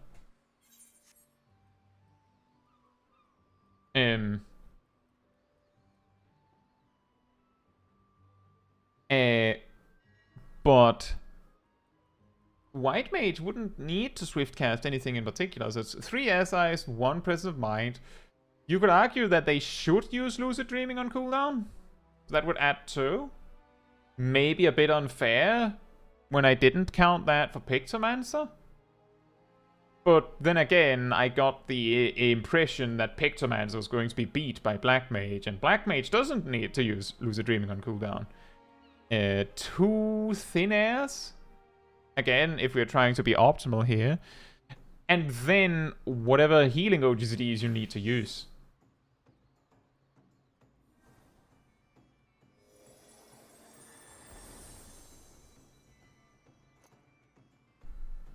And yeah, exactly, Kragenmo. With any healer, it's really hard to determine because it kind of depends on how much damage is coming out.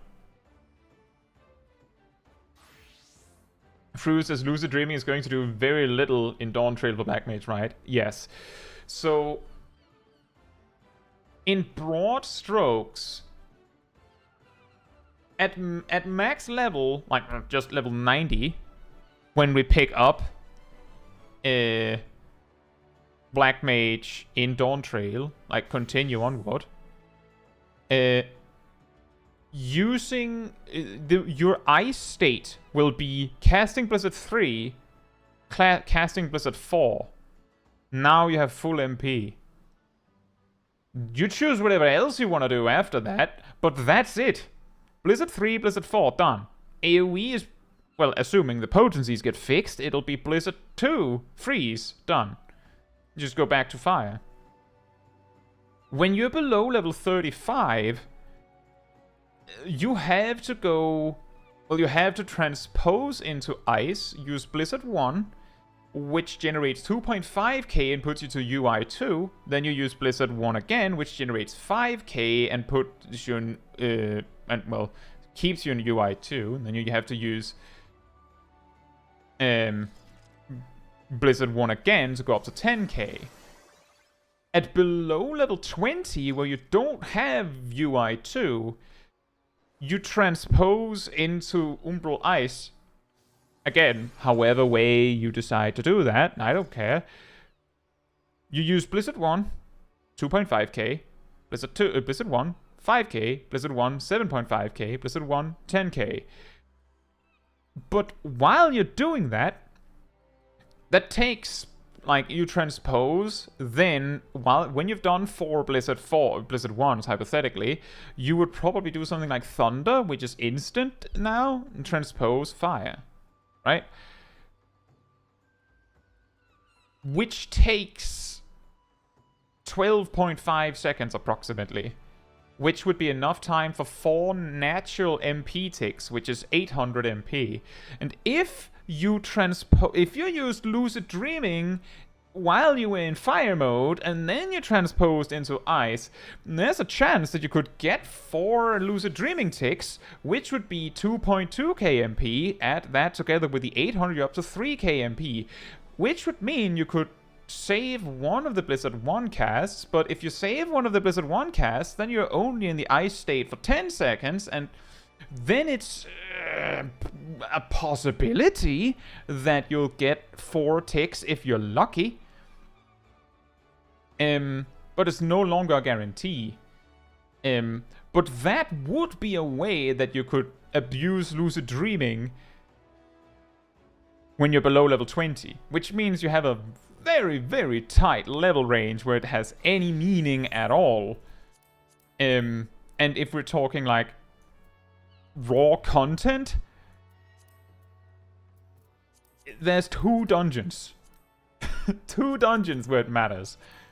And yeah, I'm reasonably confident that if you do guild tests that push you below level 20, the best you can do in a guild test is probably, like, with how quickly things die, the best you can do is probably Swift Cast, Blizzard, Thunder, Transpose Thunder, Transpose Thunder, Transpose Thunder, while maybe filling with Scathe or something if that's even available. Because you're not going to cast anything.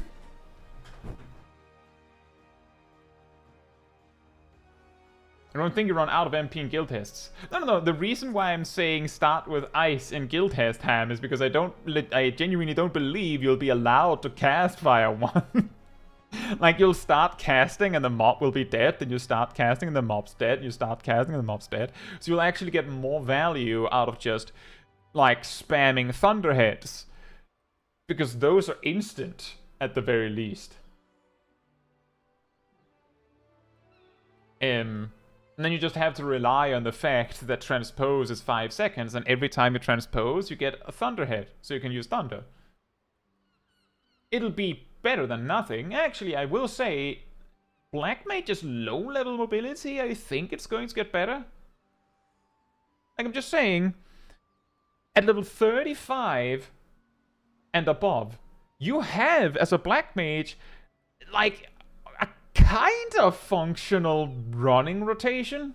Like, you run, then you Swift cast, I don't know, Blizzard 2 or Fire 2, you choose, doesn't really matter. You cast Blizzard 2, and then you do Thunder.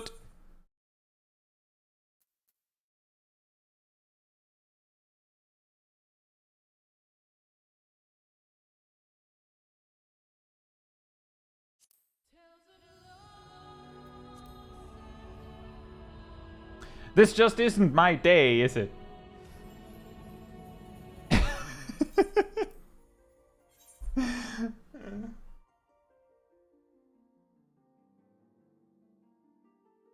So, level 35 and above, Blizzard 2 and Fire 2, both change your state and max out your state. Meaning that if you just do Blizzard 2, Fire 2, Blizzard 2, Fire 2, you can switch between them, their cast time is shorter, but they also do garbage damage. But they're really short, so you can kinda, you just stop for a moment, cast, run, cast, stop for a moment, cast. And if you're sprinting, there's a possibility you can make it work, because every time you switch state, here you go. You have Thundercloud now. Well, you have Thundercloud at home. They nerfed it, but they made it really easy to proc it, which means you can go Blizzard 2, Thunder 2, and run up. Fire 2, Thunder 2, run up. And if you're above level 50, that's also a window to ethereal manip to the tank. Square Enix is worried that you're spreading non-standard lines.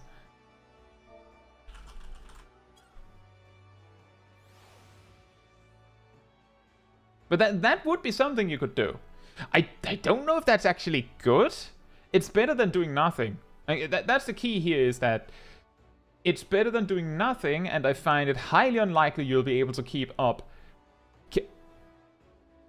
This is the bot side seeing spot, as you can see. Did you see that? It's better than nothing, and in that level range of 35 and above, I feel like it's reasonably common that, like, when you don't have stuff like triple cast yet, you can, as a black mage, often feel like your only option is to just run next to the tank. Which means if you can do Blizzard 2, Thunder 2, Fire 2, Thunder 2 shenanigans, you're doing infinitely more damage because you're doing damage. Like, it's better than nothing. And below level 35, the equivalent is, you know, I don't know how good that is. But you could do Transpose, Thunder, Scathe, Transpose, Thunder, Scathe, Transpose, Thunder, Scathe.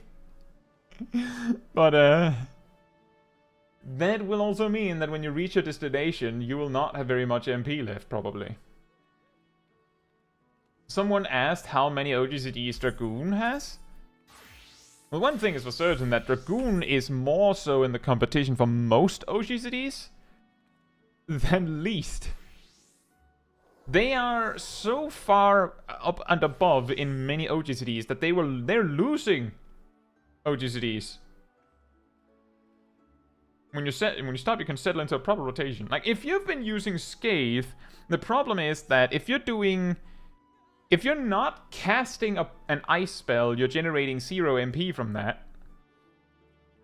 Which means if you're transposing on cooldown, then you're getting like 400 MP in a 12-second cycle on average.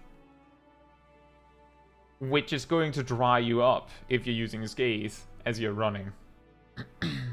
But if you're alternating Blizzard 2 and Fire 2 after level 35, then they don't cost anything. It's actually really weird.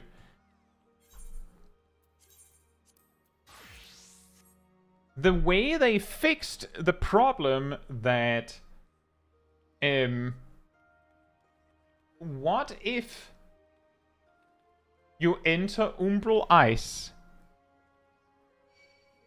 at lower level and you have no MP left, so you can't cast Blizzard 1 because, like, you're in Umbral Ice 1 or 2, is below level 35 on live, I believe, well, at any level really, Umbral Ice 1 reduces the cost of ice spells by 25%, Umbral Ice 2 reduces MP costs of ice spells by 50%, and Umbral Ice 3 reduces it by 100%. In Dawntrail, it's Umbral Ice reduces the cost of ice spells to 0. Just in general, which means that either they're removing the cost on Blizzard 4 and Freeze, or it's certainly the most pointless mana cost in the game, because you can't use them unless they're free.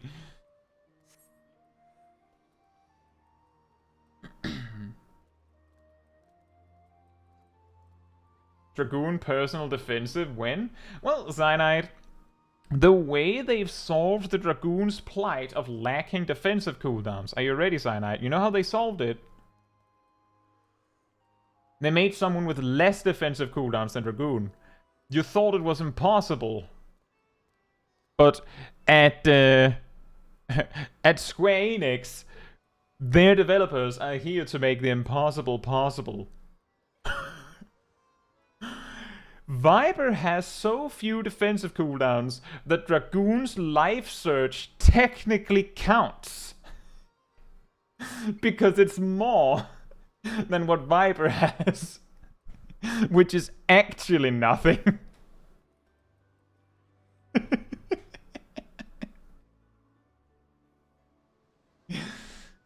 Like, they solved the problem of Dragoon not having a proper defensive cooldown of its own by making a job with actually no defensive cooldowns.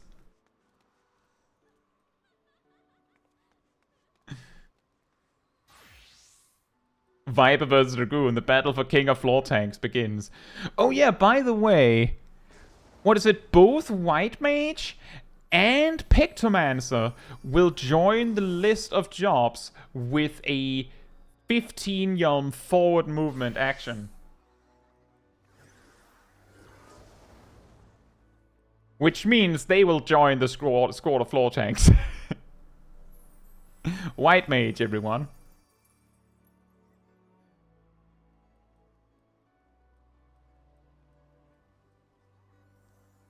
That's what your chicken is for.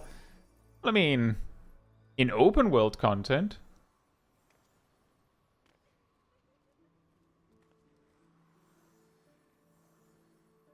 Just wait until they introduce a caster without any personal defensive. Yeah, I know, right?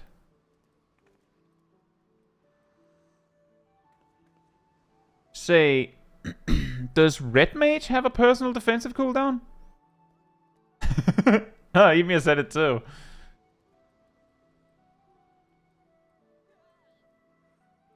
What's their personal defensive cooldown? Red Mage has party mitigation or magic damage. Yeah, that's the way where you're like, oh, I have a defensive cooldown, and then you join a coordinated raid, and they go, you don't have a defensive cooldown.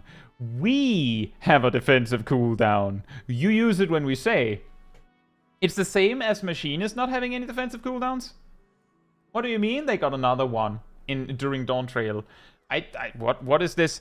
Dismantle. That's not a personal defensive cooldown.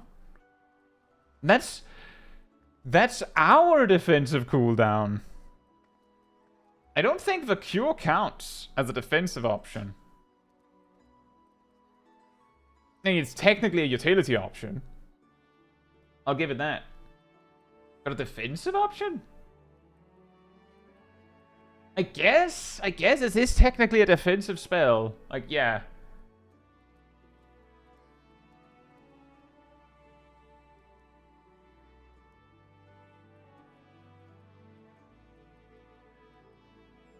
Dice also says but cure. What about curing waltz? Exactly. I do agree. In fairness, healing should be considered defensive, yes. Give summoner deployment tactics for Radiant Aegis? No. We can't have that, Solicitation. That's too late. Pictomancer already yoinked that one. They got it first. Tempora Grasa is deployment tactics for, what's it? Tempora Coat. They got it first. They basically blatantly copied Radiant Aegis and then got deployment tactics for it.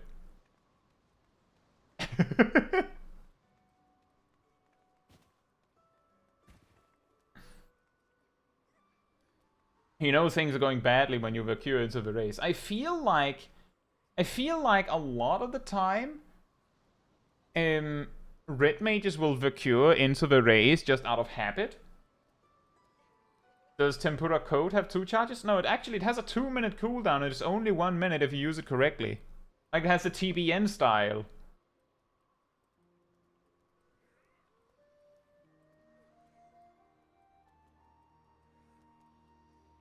Hear me out, Pix's literal creation magic? How can they not raise someone? Well, they have the power to create anything. Anything. And they decided to summon a hammer.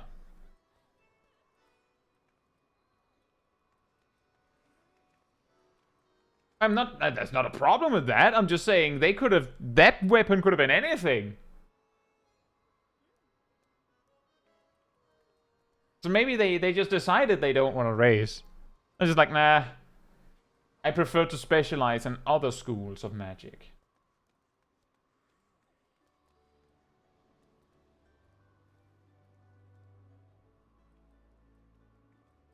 But that is true. Summoner has the more reliable shield because they can use them more frequently.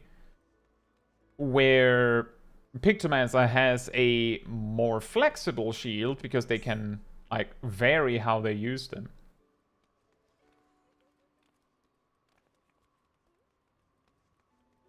I guess the closer comparison would be to say that Tempera Code is...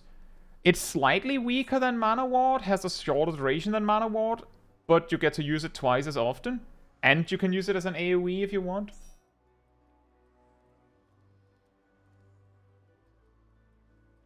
You can't afford to use your creation magics to raise someone just to find out you misdrawn some human parts. Oh boy.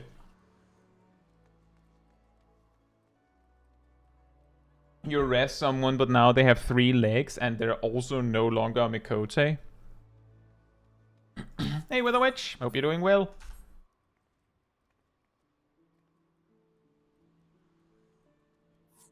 Cyanide says, I've been spoiled by Reaper's very spammable defensive, so Viper not having one is going to be strange.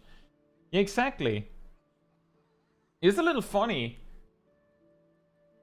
I was, like, when we talked about a moment ago... Who has the least amount of OGSDs? For a moment, I was like, Viper? And there was like, no. No. Like, they used their big burst twice, just twice per 2 minutes. And there's 8 right there. And they can use it more than that. But for a moment, I was like, they don't actually have that? Like, it's not that bad? Like, the moment when they weave, most of their weaves are single weaves, and if it's a double weave, it's a really long GCD. Like, if it wasn't for the burst mode, Viper might actually be an amazingly good job for players with bad connection. Because you might actually be able to double weave where you need to.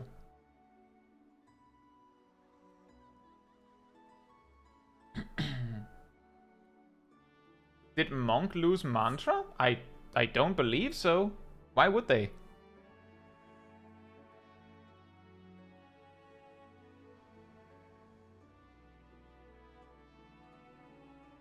Picto can't raise until they finish a fan art of the party member and posting it on Twitter.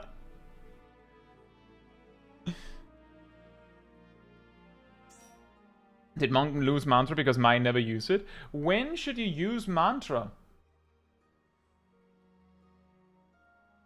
I think that's what the real problem is when should you use Mantra, actually?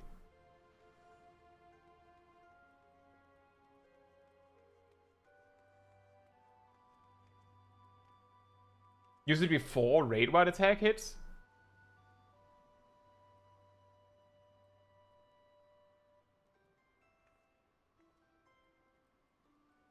So that it's available when the healing afterwards comes, I suppose.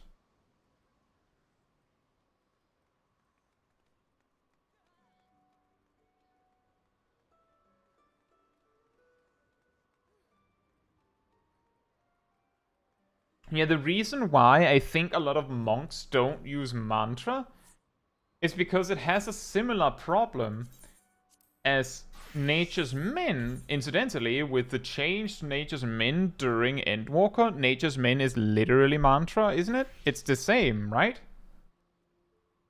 And if it is the same, then, like, it has the same problem. The reason why Nature's Min and Mantra are weird and awkward to use is because when do you use Nature's Min? When healing is needed. But you're not a healer, and you don't actually use it very much yourself.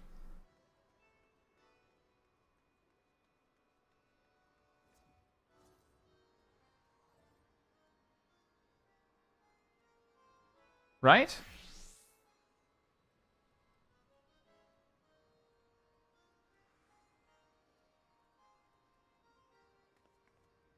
The important thing is that you're losing nothing, even if the healer didn't heal during the duration, so just use it.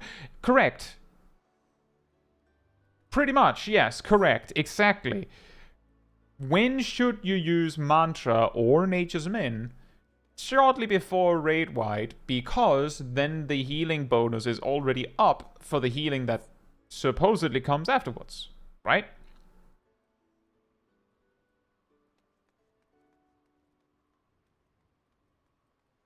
And if the healers don't bother to use it, so what? Right? Because if you don't use it, then you just lose it. That's actually a common thing with a lot of things.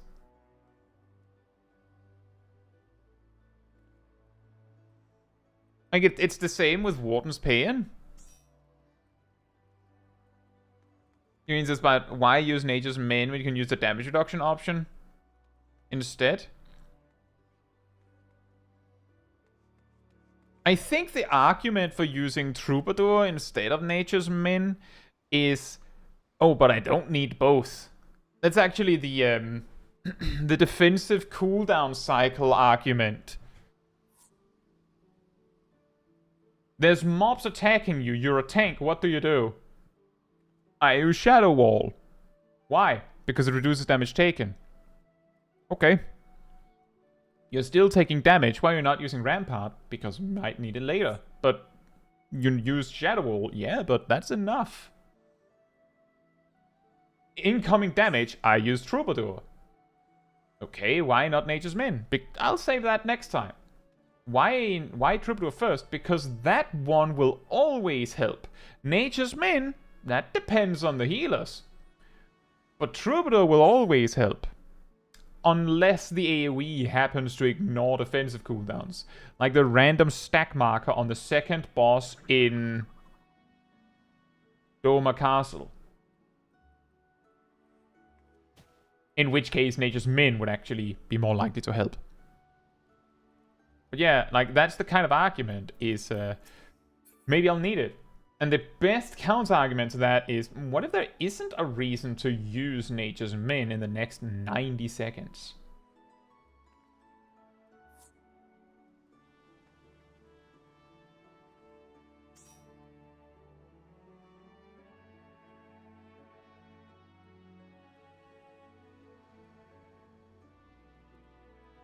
Fru says, I use it with the same mentality of throwing Rekindle on the tank. This probably won't do anything, but the chance of it helping is better than nothing since it's free, and that's true. That's also something that I've talked about. I'm pretty sure I say it in my Summoner Guide. That you should, like, something to the effect of you can use Rekindle to heal someone that needs it, but if no one else needs it, you put it on the tank. Not yourself. Put it on the tank. Because they're more likely to use it than you are.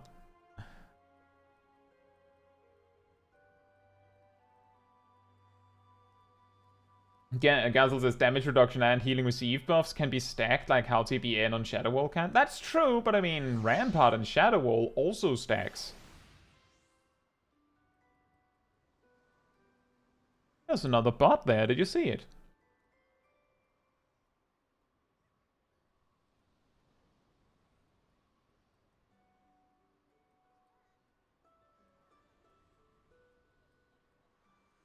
Yeah.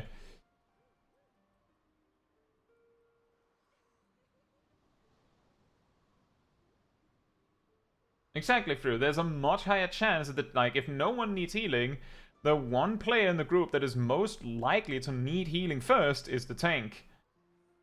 Well, not necessarily need healing, but be able to make use of healing.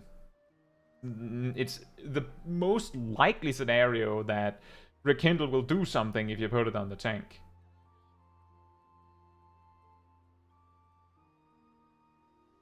But you could, it's actually, this is a really, really, really stupid argument, and I'm not saying that you should actually use it. However,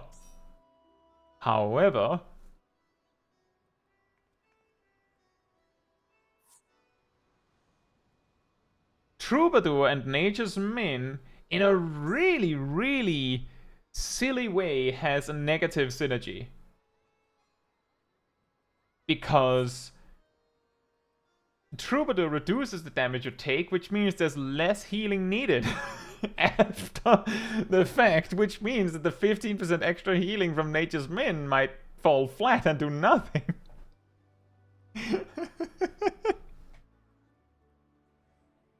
Exactly, yeah. You take less damage, so there's less healing needed, so maybe you didn't need Nature's Min. Hey Lexi, hope you're doing well. Also, just checking, has the mic spazzed out since we came to Limsa?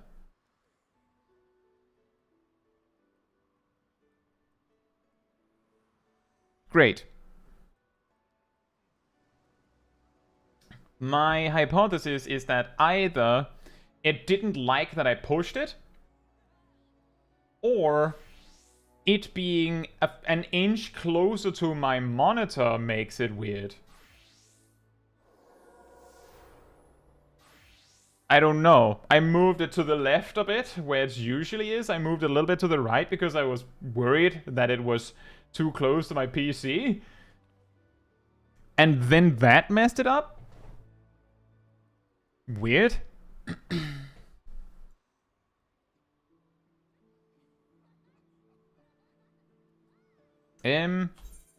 Should we do some inventory management? Maybe we should do that.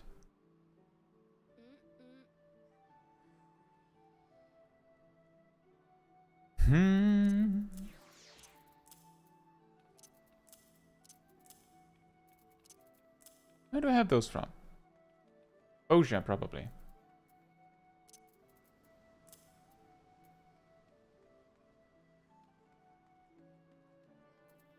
It could be a loose cable. It could be electricity, like static buildup or something. I don't know.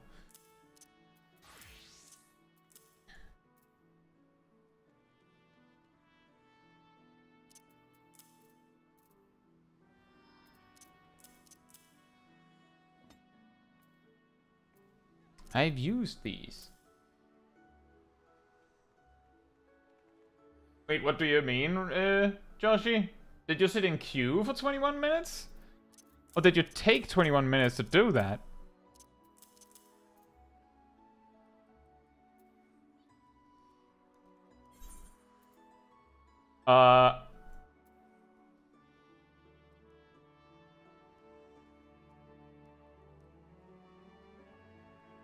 Yimia, what are you doing?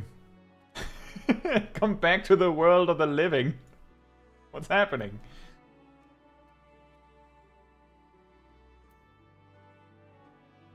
That's normal, yep. See, I wouldn't have been worried at all if Ymir wasn't in the same zone as us.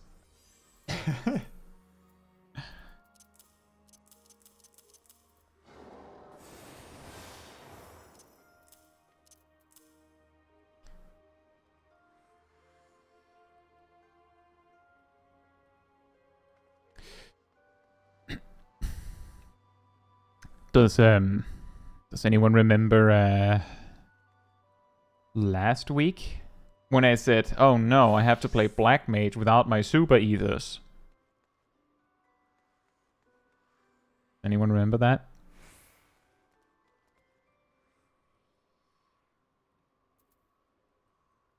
Anyone?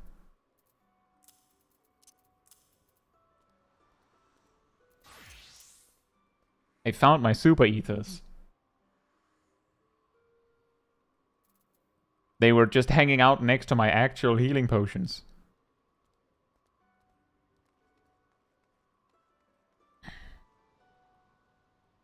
That's the second time tonight that I've been like, that would have been useful to have known last week. Last week when I just took like 1.5 million gil and went and just bought black mage gear. I could have bought cheaper stuff and upgraded it, and it would have been fine, because I had divine, like I didn't have enough divine rain for a full set, but I had divine rain. At least Smol Kai will have something to drink on vacation. Yeah. Well, I was actually looking at all this, trying to see maybe I should give away some of this stuff, because I don't know how long, like, if Smol Kai will ever use it. We could also just keep it on Smol Kai. But some of this stuff will be completely useless next time Smol Kai comes around. Cyanide says, made some progress on Boja yesterday. Got to middle level 8 from 5. Also, soloing Boja is very annoying. Is Boja just completely dead, Cyanide? Actually, that makes sense. Are you still out of bounds, yeah.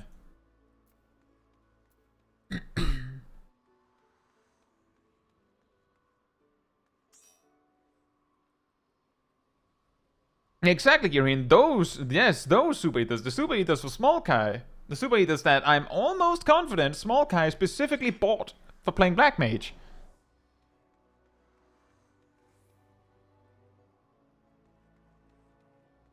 Bojan Gilgamesh is active a few hours a day. That makes sense.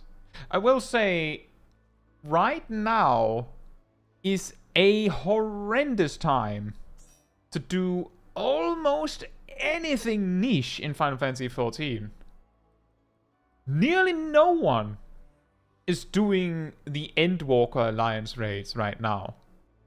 Nearly no one. It stands to reason that nearly no one is doing Boja stuff. Especially because some people that would do Boja stuff would be doing it to like level jobs. There's a higher chance people would be in Eureka, I think, because... Do you have any reason to do Eureka for leveling? Is Eureka a strat to level with at all? Boja is very active since people are ranking up for Pixelmans and Viper leveling. Well, it seems like, based on people's leveling ideas, that Boja might not be the most effective idea for leveling them. It's just a way to level them. The funny thing is, I have to say, does this feel familiar to people leveling blue mages when the Mock Tome events come around? Do you know what I mean? Do you know what I'm talking about?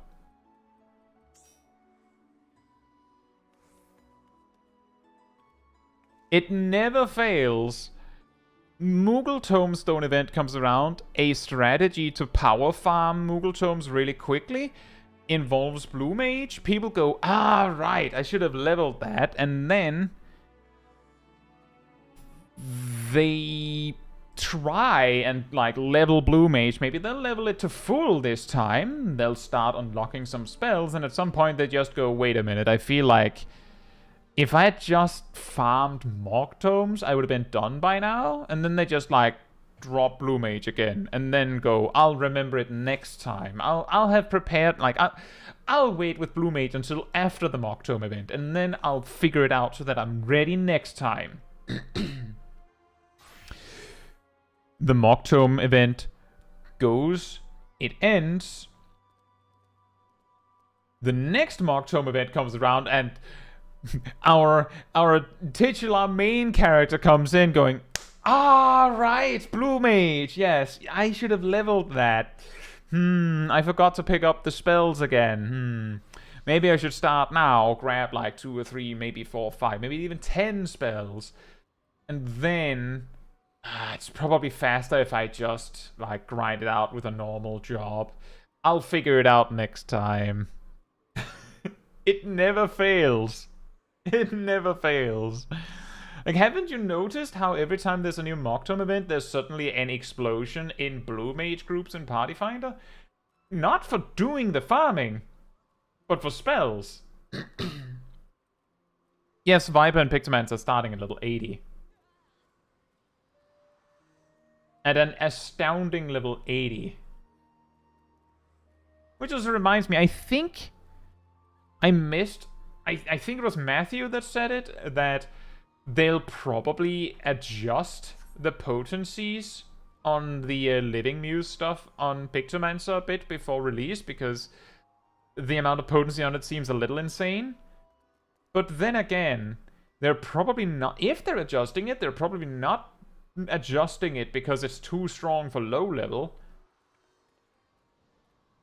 Like, I would be surprised if they nerfed it specifically for that. But yeah, Pictomancer, just in general, are completely out of this world insane in low level. Like, we're talking... In Sastasha, Pictomancer only has a 1-2-3 combo. But they don't even need the 2 and the 3 to beat a Black Mage. They just need the 1. That's how strong Pictomancer looks to be if Media 2 is anything to go by. Joshi says, are you the one who said they're gonna make ultimate weapons for Viper and Pictomancer? I did not say that. I did not say that. I have no idea if they would. Do they have any track record for that? Did they add Gunbreaker and Dancer ultimate weapons to the Stormblood ultimates? Did they add Sage and Reaper ultimate weapons to the Shadowbringers ultimates? Lexi says the Yoshibi confirmed it. Well then, yeah. That's the best proof you can have. Yoshi P said yes. There you go. Yurien says, meanwhile, Viper getting only their basic single target and AoE combos through level 50. Yeah. Viper is amazingly barren for buttons at low level.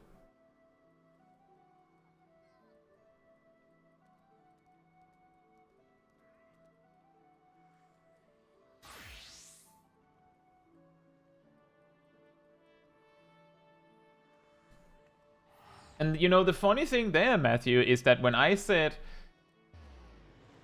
at level 30, Pictomancer can burst for over 3,000 potency in under 10 seconds.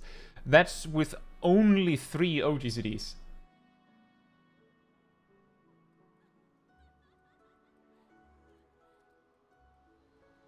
Which means that that's not even counting the things we're expecting to get nerfed at low level. It's just that Living Muse is completely insane. You zone in to Titan, normal. You do Palm, Motive, or Motive, and boss gets pulled, you cast Fire and Red, Weave Palm Muse, 1000 potency from Palm Muse. And then Titan probably goes, what's this? And then just leaves. And then you do Winged Motif. And then Titan comes back and you do Arrow in Green, Winged Muse, another 1000 potency. Probably leaves again. You just, what's this? And then he comes down again. Heart, and then you do Mark of the Ages. 1100 potency, by the way. You sure it won't be reduced? Depends. It's possible that they'll make a trait that boosts it at higher level, but what we have seen is that Living Muse and Creator Motif is unlocked at level 30. Isn't Summoner specific level ranges right now very strong? Yeah, level 70, they're really good. I believe Matthew took an estimate and Pictomancer beats level 70 Summoner at level 60. Like, in terms of raw potency options, Pictomancer with 10 levels less stuff still beats Summoner.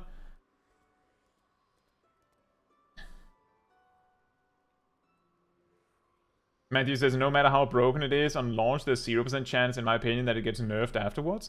There's a possibility it gets nerfed afterwards. The first patch in Endwalker cut the healing from Arcane Crest on Reaper in half. Yes, Kiraheen. Exactly. Summon at level 70 is insane. However, turns out, as it stands with the Meteor information, Pictomancer is insane. 10 levels less stuff here means one a bit. That's true. Was it at level 70? Pictomancer gets Starry Muse, their raid cooldown. Then they get nothing from level 70 to 80. Then level 80 they get Holy and White. How much did Crest used to give? Well, 100 potency per tick for 5 ticks. Now it's 50.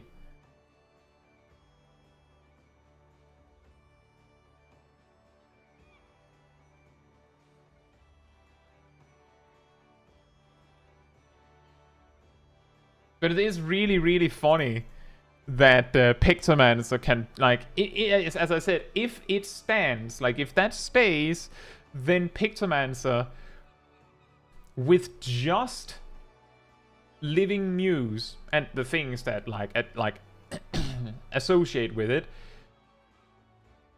it can do over 3,000 potency worth of damage on a single target. Half that on AoE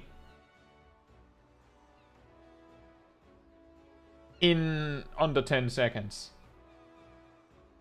I'm just saying 300 potency per second is ludicrous. Can't wait to see Pictomancer in PvP. That is an interesting point. I think I mentioned that briefly. So, like, a missing thing that we haven't even, like, that we've gotten zero information about, I'm pretty sure.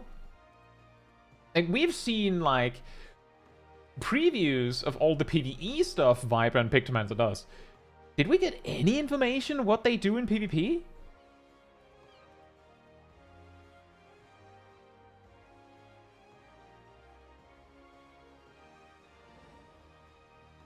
So, like, that will be even... Pictomancer does paint in PvP. What? No! Impossible! Would be funny if Pictomancer isn't allowed in PvP. Unlikely. Was it patch 6.1 that they reworked PvP? Was it 6.1?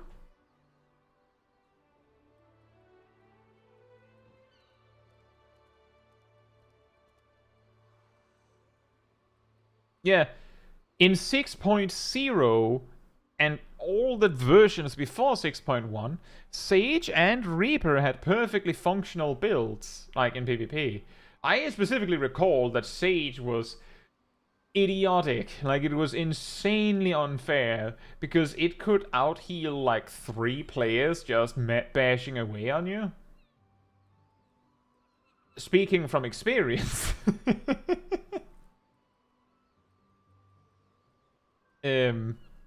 So, like, Sage and Reaper got PvP toolkits that they had for 4 months, and then it just got thrown out the window and replaced with something else. So surely Pictomancer and Viper will have toolkits on release. I think one interesting question is what their limit breaks will be. Based on, like, comparisons with other jobs, it wouldn't surprise me if Viper's PvP limit break is just Reawaken. And it's just one button, with then a continuation button, you know? instead of more. You know, like how PvP do.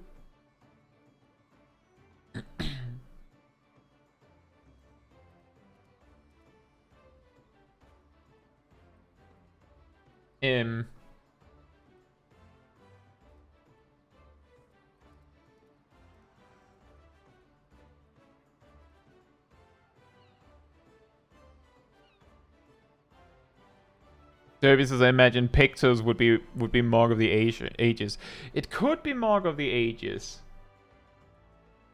But because Mark of the Ages turns into something even grander than that, there's a possibility that it'll just be Retribution of the Madine, and they give Mark of the Ages as some OGCD that you have.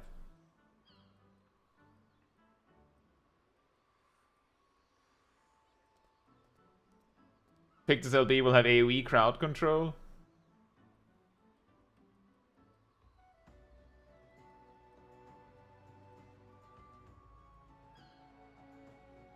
Maybe they'll do something really whack with... Yeah, exactly, Mia. It could be like Resolution, where they take something that was actually like your big finale attack, and then... No, that's just an OGCD now. Or like, it's just a utility tool now. And he says, I don't get why Mark of the Ages is level 30. I don't know either. I would have expected that they would have been like, at level 30 you get palm motif. Then at like, I don't know, level 40 maybe, or maybe even level 50 they give you winged, like wing motif. And maybe they'll give you Mark of the Ages with it. And then maybe at level 60 they give you Mark of the Ages. That would have made sense. The reason why Picto is completely busted when you get synced down is because at level... basically level 1 to 29, you don't need anything else except your filler combo. Like, you don't really get anything else, but you don't have anything else. And then level 30, they just go, here you go! Mark of the Ages and the tool to use it. And the way Living Muse works is that it's an OGCD. If you read the potencies on those OGCDs, exactly, you do get an AoE, but do you even need it? When you're at level 30, they give you Living Muse, and of course, you know, Creature Motif, and they give you Mark of the Ages. And Living Muse is an OGCD, and Mark of the Ages is an OGCD. And if you read the potencies on these, if you read the tooltip, but like block out the name and the type of action, you just like, you only get the raw text, you'll go, that's a spell, right? And then you see that it's an OGCD. The only reason why it even makes remotely sense is because you spent 3 seconds drawing that and 4 seconds in a GCD. Like, it took 4 seconds to make that OGCD, so it has to hurt. So, like, in a way, there's spells because you have to prep it. But the moment it gets insane is when you use Winged Muse, Mark of the Ages, like, clocks active immediately. So you can go Winged Muse, Mark of the Ages, just blam blam. As far as I understand, anyway.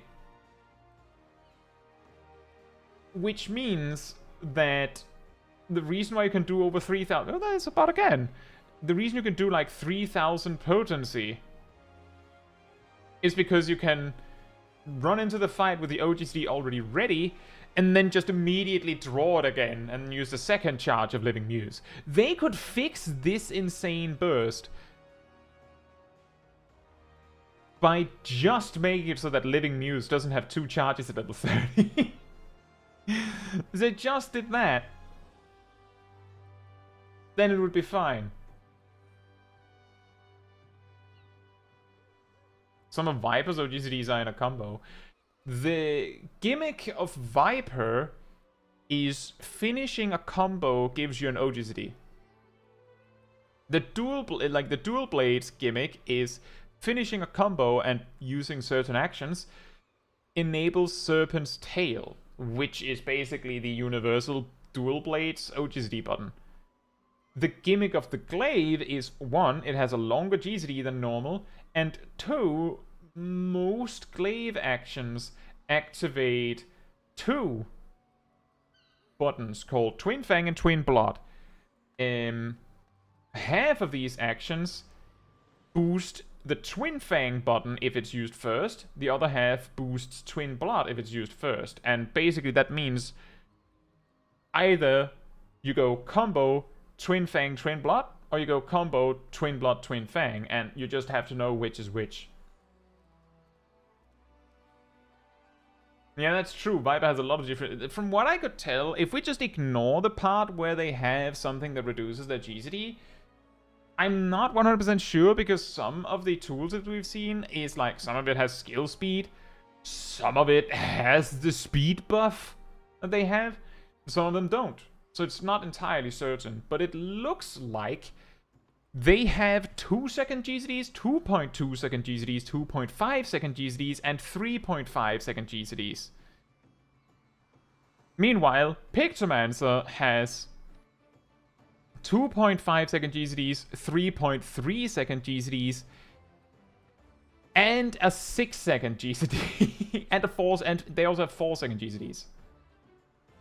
Matthew says, I think they also have 3-second GCD. See, the problem is, if you have a 3.5 second GCD, but you have a 15% speed, like a GCD reduction from a speed buff, 3.5 seconds turns into 3 seconds. Like, actually, it turns into a 3-second GCD. That's why I'm saying I don't know for sure, because some of them are with the speed buff, possibly.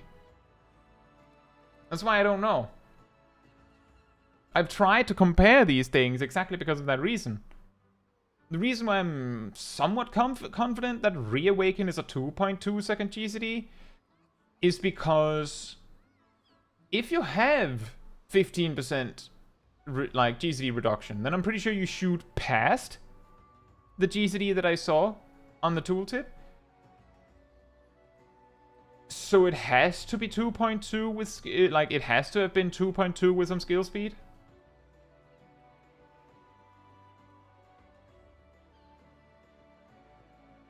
And yeah, exactly, 4 different GCD timings. It's going to be really weird to, like, write out spreadsheets of rotations, isn't it? Like, in, take something like a Paladin, where if you have 0 skill speed, you can just write out the entire rotation and every single GCD is 2.5, and it's fine. Then you get to Dawn Trail, and both Viper and Pictomancer are like, I hope you're keeping track of that timer, because we're not. There's also the part that Pictomancer reduces its cast times and GCDs by 25% momentarily during their burst. And yeah, that is also something that I'm very curious about. Is skill speed and spell speed going to be good for these jobs? There's an argument that both of them will not dislike skill speed and spell speed that much.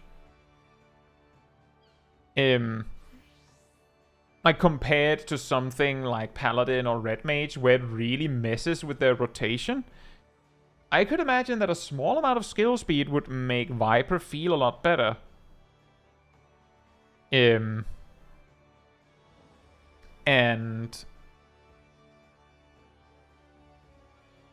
it won't hurt them that much, because the only OGCD that actually will be annoyed by it is Serpent's Ire, because it doesn't have a charge system. And for Pictomancer,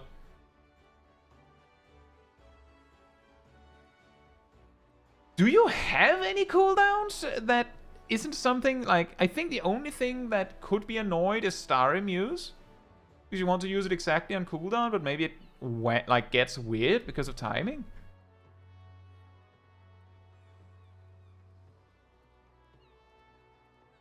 Oh yeah, was it you that said that, Krakenmo? I do remember someone saying they didn't like Summoner because it feels weird with the rhythm. Matthew says Viper has like 2 things that skill speed doesn't affect. Which things are that? I suppose the cooldown on Dreadwinder and the cooldown on Serpent's Ire.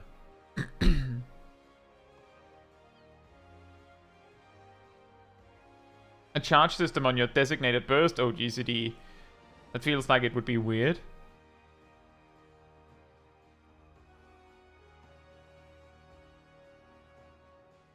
Which one do you mean, Giraheen?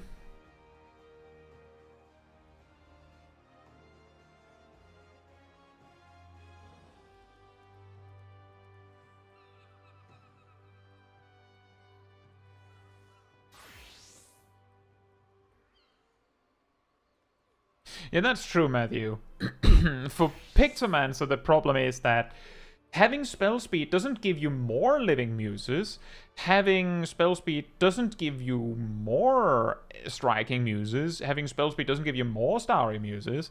And based on what I can come up with, I don't think that having a little bit of spell speed is going to let you fit one more thing in the damage bonus from Starry Muse. And even if it did, what would it be? Probably like an extra comet in black, but I don't think you can fit it. Like, I think you need a lot of spell speed to make it fit. So I don't think I don't think that'll help. It's probably just more that Pictomancer doesn't mind spell speed as much, rather than, ooh, spell speed is good. Like it's a little bit more like how Dark Knight doesn't stand to gain that much from skill speed, but it doesn't lose that much from skill speed, so some players like to play it with some skill speed. I think it's more like that, where Red Mage hates spell speed, and Summoner is like, want to read a specific amount, please. Urine says a charge system on your designated burst OGCDs, that feels like it would be weird, and references Serpent Sire. Well, Serpent Sire, of course, doesn't have a charge system on that. That's the important thing. But that would be weird. Emir says Reawaken does damage. It seems that's odd. Well, Reawaken is a GCD. I also thought it was weird that your basically Enshroud button does like 600 potency up front, but then I saw that it was a weapon skill, and I was like, oh. That now does make more sense. To me, it does look like Viper is going to be crazy on AoE. Mobs come out and you just go Uncoil Fury and just decimate them, just boom. And if they're still alive, you run over to them and go Super Saiyan.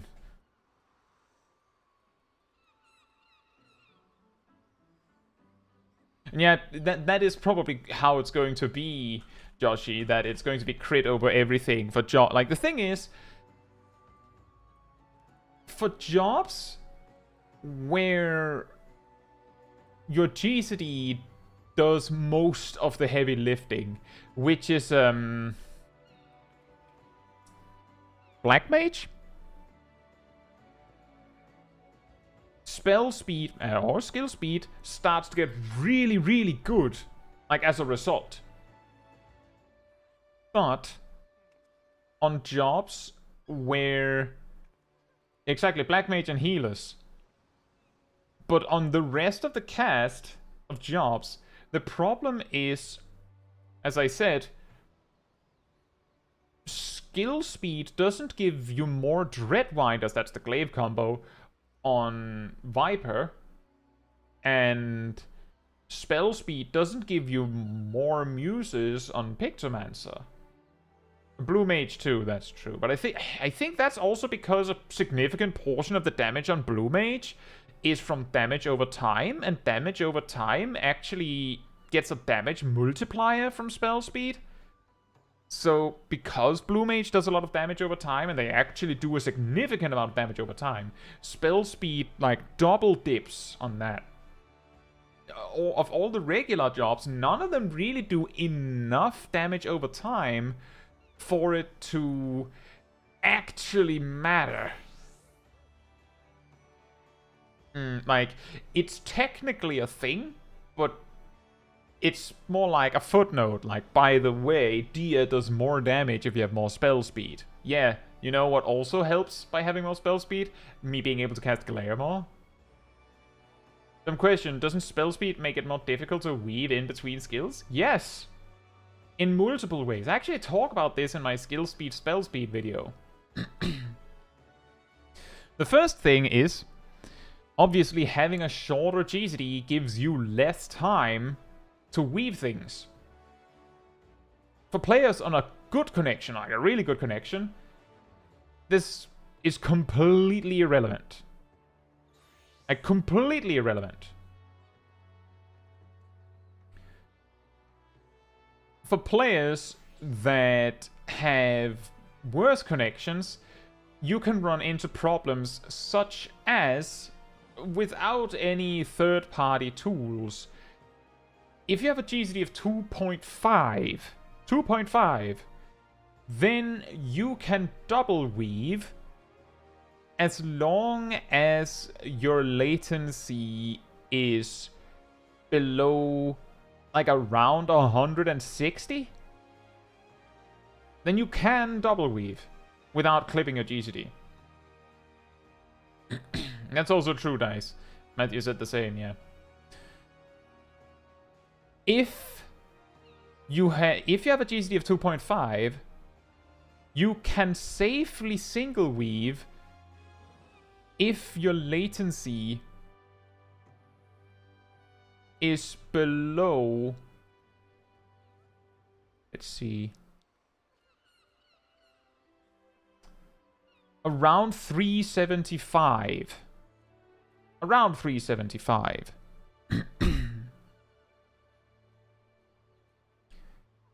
But if your GCD is 2.4, then you cannot double weave if your latency is over 150. And if it is 150, it's going to be a tight squeeze. So you probably might not feel confident or comfortable double weaving, even if you can. Because you're probably not on a stable 150, it's probably going to swing up and down around that. And if it happens to be above that at that moment, you're going to clip your GCD, and you don't want that.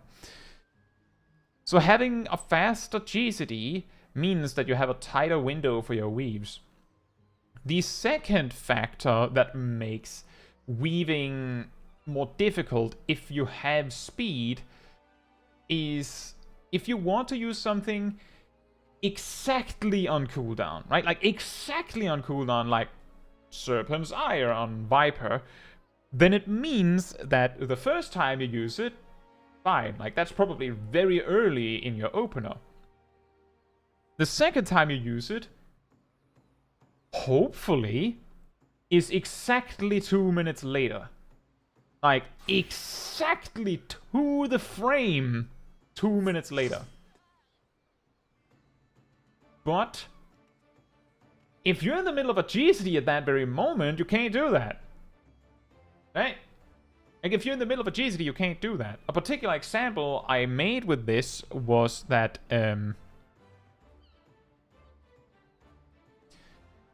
with Warrior, you use Upheaval really reasonably early in your opener. That has a 30-second cooldown.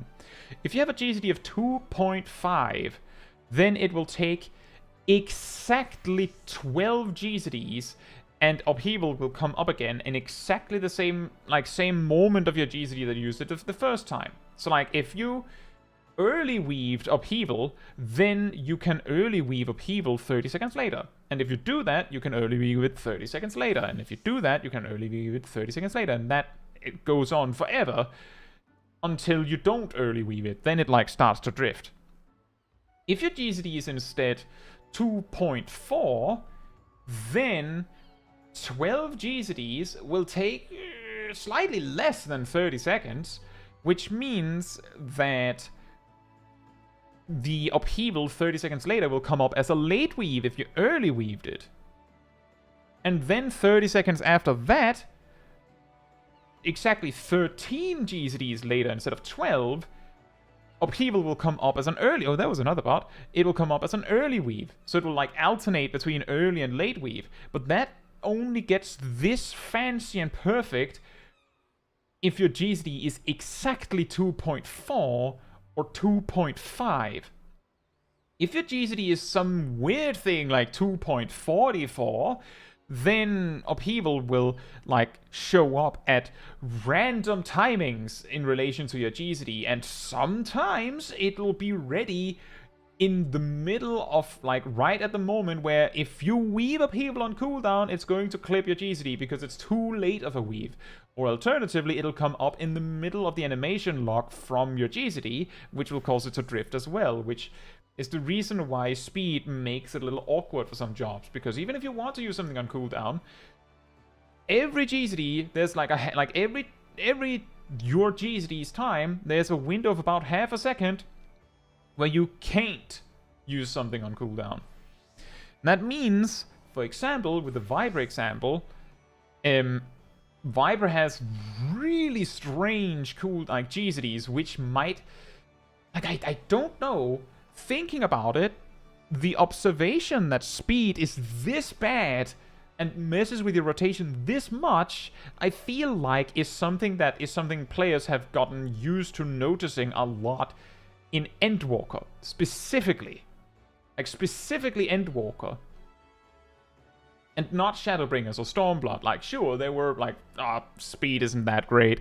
But it wasn't so bad that it was like, oh yeah, my rotation is screwed if I have a GCD of 2.5. Like, it wasn't that bad. And by adding 2 new jobs, where both of them directly have interplay with the GCD, means that it both means that you have more fine control over your GCD, but it also means that it might be less of a problem, so to speak. Like, for instance, maybe you work around the problem of needing to use Serpent's Ire exactly on cooldown by making sure that when Serpent's Ire is coming up, you're using Dreadwinder, which is a 3-second GCD with no OGCDs attached to it. So you have like 2.5 seconds to click Serpent's Ire at some point. On the other hand, if you do that, then you need to do, the rest of the Dreadwinder combo before you can use Reawaken, I think. Don't know if it breaks combo to do your Reawaken, but it probably does. I would guess. Maybe, maybe not. I don't know. But if it does, you would. But by having really long GCDs or different length GCDs, you have the option to, like, align it so that, I actually have something here that I need to use exactly on cooldown. And then you can just make sure that that window's open. Did my chat die? Did I talk you all to sleep? Did you fall asleep? Least active Smol Kai episode of ever? Did my stream crash? Okay. Get a little worried when there's suddenly no one says a word for minutes. I'm like, wait a minute. Am I talking to a wall?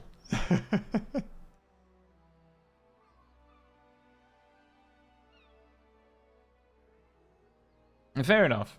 Garlemald says, things I learned from Black Mage. Instant cast plus long recast equals more weave space. Correct. It's actually really funny. I do not think that you would ever want to do this. But there's this spell in the Pictomancer toolkit called Rainbow Drip, which is, of course, the name of the outfit that some Pictomancers will use. I'm glad to hear that, everyone. Thank you.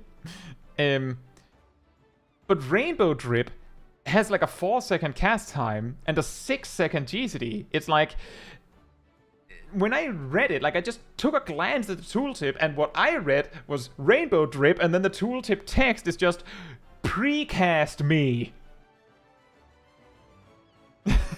Like, that's basically what it says. Precast me. Do you see an opener? Do you see a pull timer? Precast me. because it has such a long cast time that you would obviously not use it under any other circumstances. But if you swift casted it, you wouldn't want to do that, I don't think. But if you did, it would be an instant cast with a 6-second GCD. Move along, six-sided star quadruple weaves. Welcome to Rainbow Drip, swift-casted Rainbow Drip, 9 weaves, something like that. Yeah, Octaweave. Lexi says it's gonna suck in normal content where people never put a timer. Personally, I think what I'm going to do is, if it's like a raid or a trial in casual content, if I'm playing Pictomancer, I think I'll just do that red mage move where like the moment like the duty commences, I'll just start casting Rainbow Drip and just like abort mission if it seems like no one's pulling, and then try again, and then try again. So that at worst it's like a 2-second cast time. And the reason why I will do that is because Rainbow Drip gives 1 white paint. And because of the way your burst works, you really want that 1 white paint in your opener. Like, you really want that 1 white paint. Because if you don't have a white paint and you use subtractive palette, you don't get a comment in black to use. So you need that white paint.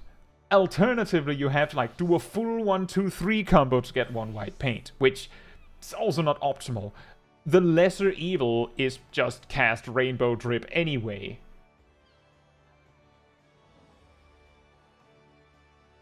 It's going to be worse if like you're a little slow on the buttons and the tank pulls before you do your motifs. Like I feel like that's going to be like the classic Pictomancer. Like, it's going to be the new ninja doing Huton and then doesn't get to hide in time. That's going to be the new one. The Pictomancer, like, the fight, like, the duty commences, the Pictomancer's like, creature motif, steel, striking motif, hammer motif, and then the tank pulls, and you're like, let me slowly draw Starry Sky, then. And you can fix it by, you know, just quickly doing them before the wall goes down. Girihin says designated precast button is kind of fun. Not sure we really have that outside of long cast red mage opener. Yeah, something like that. I think the only other cases is like black mage, or like will pretty much only use, like outside of like non-standard stuff, black mages use Fire 3 long cast for their opener. I should mention Rainbow Drip has one other purpose. When you unlock it, your Starry Muse, by the way, Starry Muse is the tooltip that is like 40 miles long. The one that says like your raid does more damage, your spells have less cast time. You can use Star Prism when your cast time reduction runs out. You can use Rainbow Drip with instant cast time and a shorter GCD. Your dog gets walked, like it hires someone to do it. It makes your bed. It fills out all your homework. Cooks your dinner. Fluffs up your pillow. Does the palette survive zoning in? What do you mean? Does your taxes? Yeah, it does everything.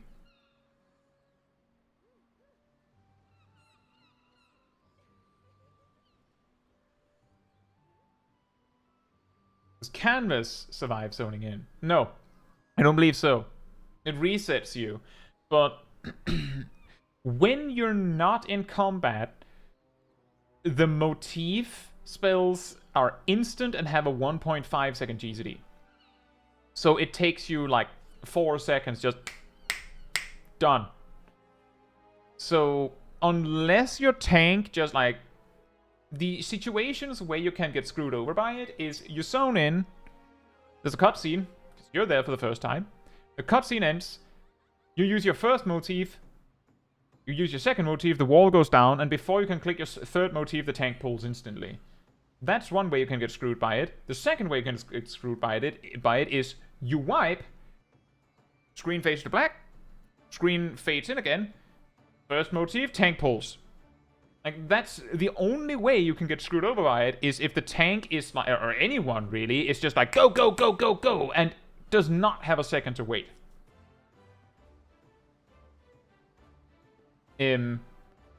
But I'm pretty sure that they don't zone you in with a filled canvas.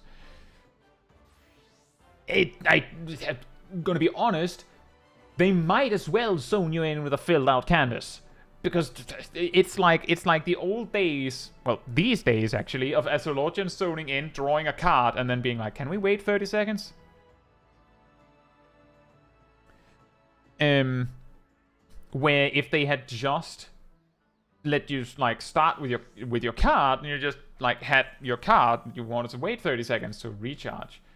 So it doesn't really make sense for the canvas to not already be like filled in, but I think it's because they want the gameplay loop of Pictomancer to be a bit similar to how Astrologian does this thing where they draw a card immediately when they like zone in. Like, they want that kind of style. They're getting rid of that for Astrologian with Dawn Trail, but Pictomancer, if they don't zone in with a filled canvas, then the first thing you'll see Pictomancers do is 1, 2, 3 canvases. And then you can pull. Is Seafried in the chat? I think so. It's Fru.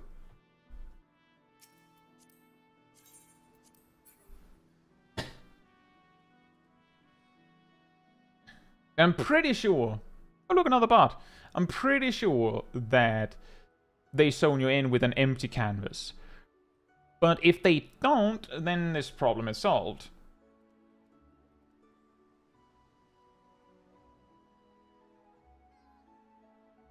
Takes over from Azai for a minute. Have you seen the tooltip? Let me find the tooltip for you all.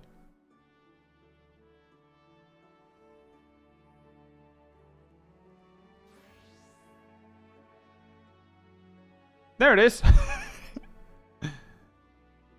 Whoa! Wow! Increases damage done by the way, when you initially unlock this skill, right? When you initially unlock this at level 80, it does this.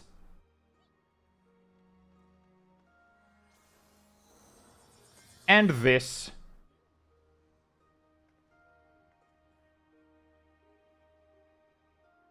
Alright, Weaver. Enjoy your evening. It's better at 80. Like, at 82 and above, as far as I know, it does not do any of this. All of that, gone.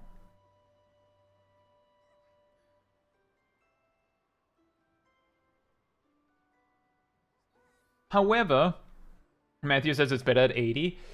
That is because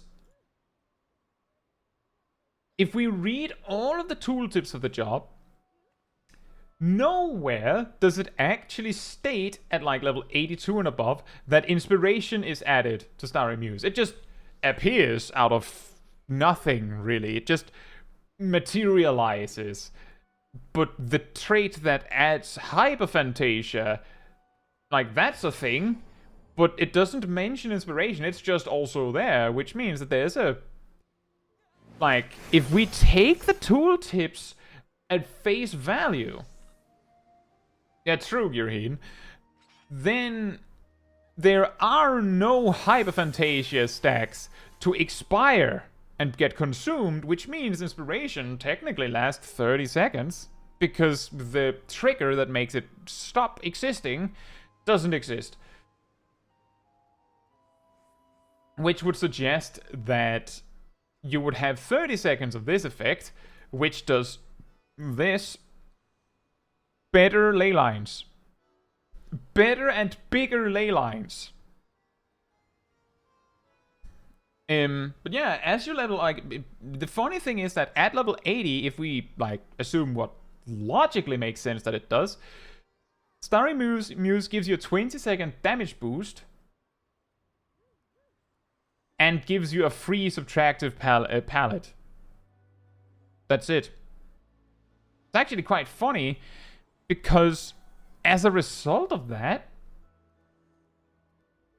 I wonder if when you're playing alone, like if you were in a solo fight for over 2 minutes, if it would actually be worth it to spend the 4 seconds to like restart it. Like that's something that we talked about earlier with the creature motifs. By the way, hey Oscar, hope you're doing well. That the creature motifs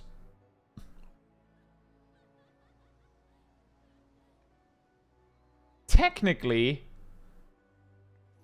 are spells because it takes you 4 seconds to prep it. Then it's an OGCD, so you know it does 1000 potency, but it takes 4 seconds to prep that. And then every second time you do it, it leads to an additional OGCD, which also does like over 1000 potency. But it is kind of like a spell because you have to prep it.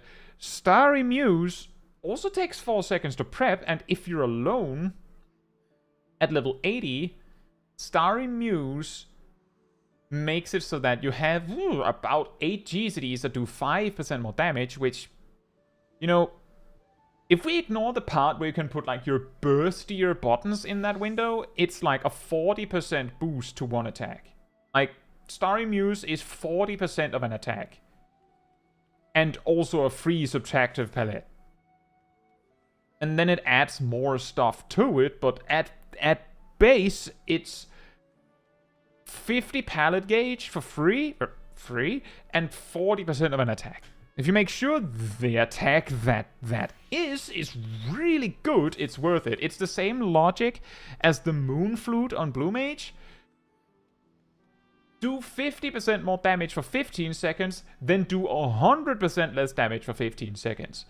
By using all of your good attacks in the first 15 seconds, the following 15 seconds were going to suck anyway, so it doesn't matter.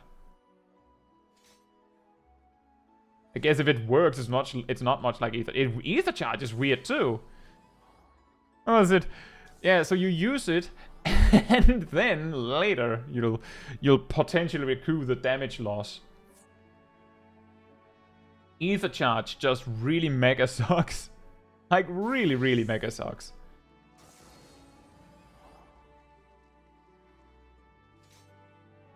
But yeah, I agree, Matthew. It looks to be a gain. Because if we're saying Starry Muse isn't worth prepping, then we have to talk about what are those 4 seconds you're losing. Presumably, those 4 seconds you're doing whatever the worst thing you could do is. Because that's when you would use it. Like, 4 seconds of the fire and red combo. To get 20 seconds where all of your best attacks do 5% more damage. And also you get free access to some of your best attacks. It's probably worth it.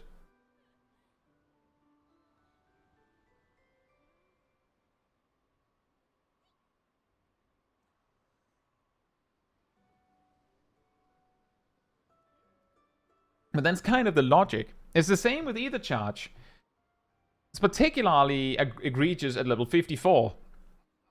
I think I talked about that in my Hardest Mage video recently. Your ruins do 50% more potency. You have exactly enough time, if you're really good, to cast 6 ruins before this effect ends. By the way, your ruins do 300 potency. So, and this spell costs you a ruin to use. So if you're really diligent and cast exactly 6 ruins, this will cost you nothing.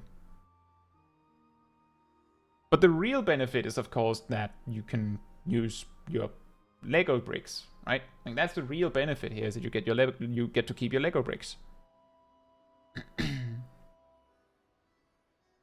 Yeah, it is a little strange. But I do think it's extremely hilarious that you see all of these jobs that have been in the game for years, where they're like, okay, so where can we stuff in an extra attack? Okay, Summoner. They get an OGCD when they use their raid buff. But they get a GCD. I think it's a GCD when they use Radiant Finale. I think it's a GCD. Maybe it's an OGCD. When they use their raid buff Radiant Finale.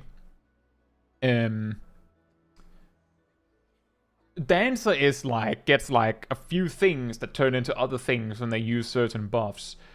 And it's like that with a lot of jobs. And then you have the new jobs. You have Pictomancer's like, right, so, idea, I have another thing that they want to use in their burst window.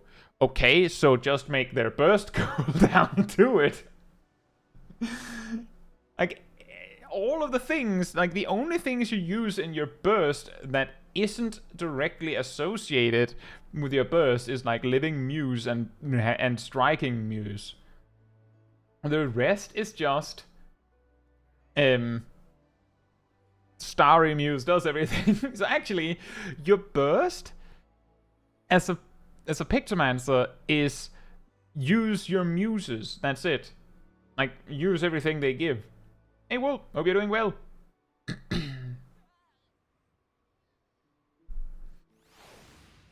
I actually took a look at the time. Maybe we should get started on fixing this inventory. What was there? What did I move out of that slot? Was it always? I think it was like this. But what was there? Muse window? Yeah, pretty much. Time for my Muse window. Wait, wrong zone.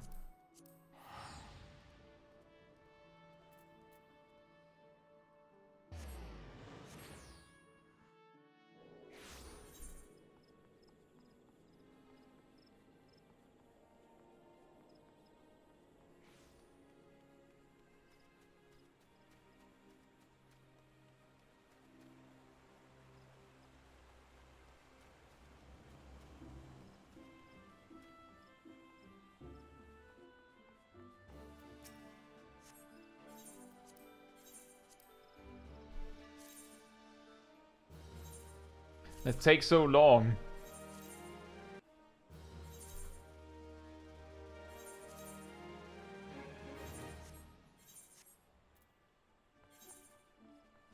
What do we do with the rest? I think I have this because I took it from my retainer.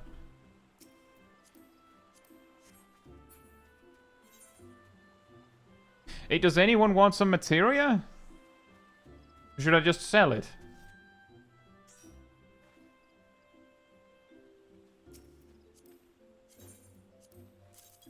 Whoops.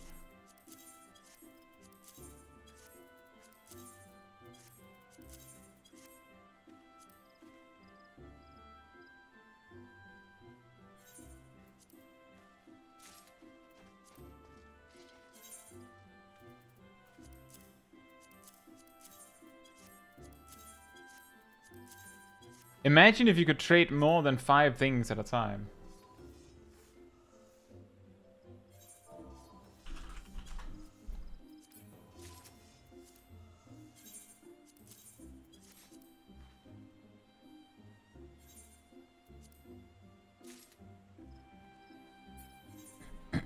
I agree, Fru. The key problem with seeing these jobs is that with both Viper and Pictomancer, we can basically theorize exactly how the jobs are going to work. We might even figure out that it's not that complicated or something, like it's not that interesting, or like that complex or deep. Which is like sort of what my impression of Viper and Pictomancer is that Viper is not that complicated. Like, it's really, really simple what you want. Like, it's very obvious what you want to do. Like, you don't need to look any further than the simple fact that you have, like, for your opener by level 100,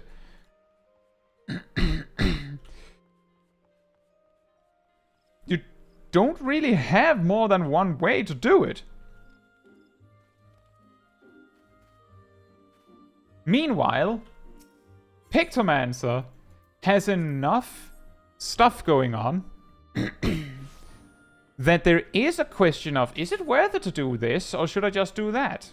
And things like that. Which really sets them apart. But the key thing is that Viper being quote-unquote shallow in complexity doesn't matter. Doesn't matter.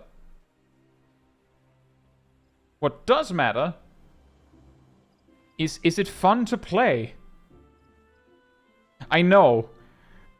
Insane.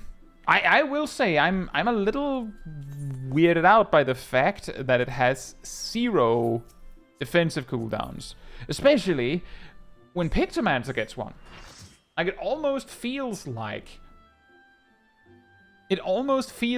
they looked at Pictomancer and went, of course it needs a defensive cooldown, and then they looked at Viper and went, actually, I have an idea. What if we don't give it a defensive cooldown? Like they just went, what if we try not giving it a defensive cooldown this time? Like, what'll happen? There's a dash. It has Thunderclap. It straight up has Thunderclap. It went over to Reaper.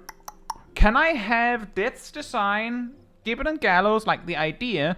I'm also going to, like, get very heavily inspired by Enshroud, right? Yeah, by the way, Communio, I'm doing that too. Then it went over to Samurai. I'm taking Jinpun Shifu. Which is too bad. I'm taking it. Then it went over to Dancer. Can I do that thing where, like, all of your single target combo stuff and all of your AoE combo stuff just turns into, like, 2, like, pairwise identical buttons each? Like, basically, I'm basically stealing your technical and standard step stuff. I'll leave the randomness out of it. You can keep that. I'm taking the rest. And then they went over to Gunbreaker Continuation.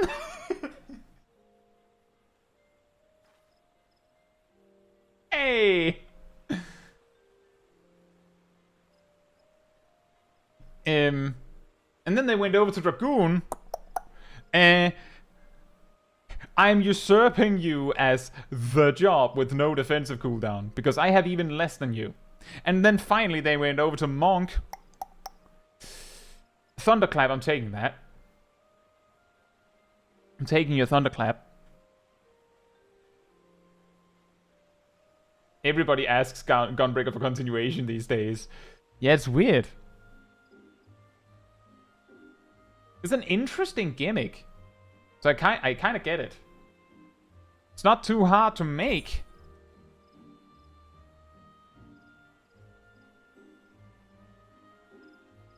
And it also kind of solves a problem with so many OGCDs.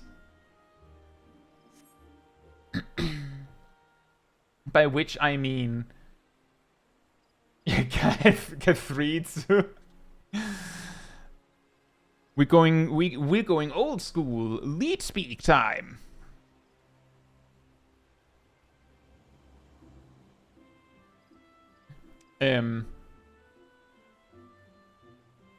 The problem with a lot of OGCDs is that if you give it a cooldown,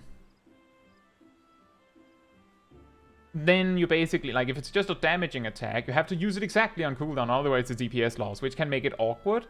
If you give it charges, then the players go, well, I can use it on cooldown. I can also, you know, I have a a window of opportunity where it's fine that I use it whenever I want. And there's also the possibility that they go, right, all of the charges go in the raid burst. And you've essentially accomplished nothing as a result. But the reason why continuation solves that is it instead says, well, you can use like the GCD whenever you want, but this OGCD goes after that every time. You don't have any choice in the matter, that's just how it works. And because that OGCD always gets offered at the only time you can use it, there is no stockpiling it, there is no I was one GCD late. Actually, there's exactly I was one GCD late on it, but you know what I mean. It overcomes many of the problems inherent in like being perfectionistic and wanting to use all of your cooldowns perfectly, because it removes an element from it. It means that the OGCD is now not a cooldown, but instead attached to something else. And if they put charges on weapon skill, like the thing is, if you have a weapon skill with a cooldown, then you want to use that basically on cooldown, right? But if it has charges, then you can like plan it in advance and use it when you want. But because it's a weapon skill, a lot of the time you don't have the option to just use it in the burst. Like a key thing with Dreadwinder for Viper is, aside from the opener, your burst is already so busy that Dreadwinder does not have a place in it. So you have a really strong GCD that has a cooldown and a charge system, but you have no reason to sit on it, because it's not going to go in the burst window anyway. But if Dreadwinder had been an OGSD, then it would have been like, alright, I'm putting that on top of all of the other stuff. Exactly, Gary. I actually said that like over a year ago, I think. I have 2 videos on the subject of the 2-minute burst. And the first one, I suggested it would be really neat if Dragoon had 2 charges on jump. Not so you could jump twice in your burst, but because it meant that you didn't have to use jump, Mirage Dive exactly on cooldown every time, like you had some freedom. But in reality, what it was would be causing is that you'd have to jump Mirage Dive in your opener so you could go Gaishka Live the Dragon. And then you would sit on your jumps for a minute so you could use them during Lance Charge, and you sit on them for a minute to use them during your 2-minute burst. Like, it would essentially accomplish nothing. It would actually make your burst more busy rather than less. Even though the intended behavior was it makes it less. Which I think might be part of the reason why they're changing it so that Gaishka just says Life of the Dragon. Dawn Trail just removing that interaction, because there's no way to make it nice.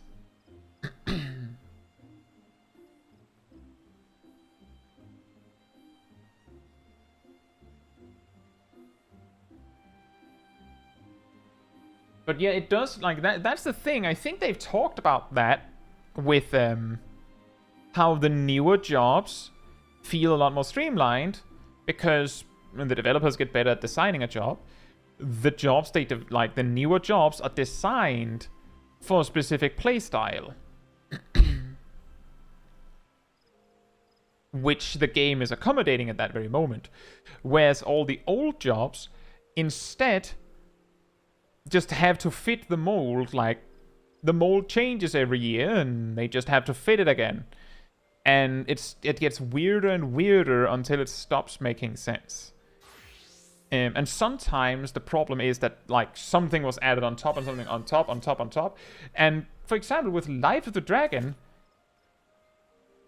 originally, if I remember correctly, Spine Shatter Dive used to give me Mirage Dive ready as well. But if I remember correctly, you also used to need 3 Mirage Dives to get Life of the Dragon.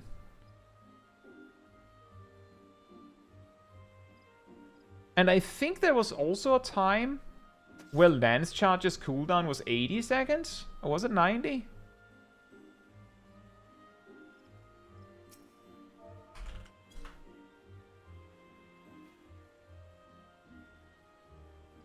And you can see how those things have, like, been crunched up to fit the mold, right? Now Lance Charge... Well, first of all, Lance Charge is a 1-minute cooldown, and it used to be blood for blood. Could you imagine Endwalker with blood for blood as a cross-action skill, or cross-class action, that several of your DPS players will have? The key difference between blood for blood and Lance Charge is that Lance Charge says you do more damage. Blood for blood says you do more damage, but you also take more damage. And I believe bards could take it. And I'm pretty sure monks could take it. Wouldn't surprise me if machinists could take it. But the point is that your DPS job players, some of them would be taking more damage during their burst.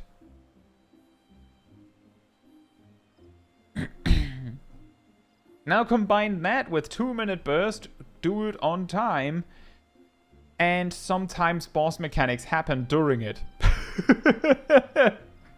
And then your healers cry.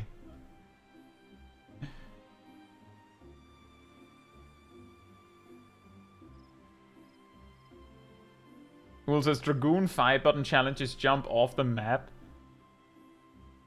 Slash play dead. Why 5 buttons? Don't you just click elusive jump?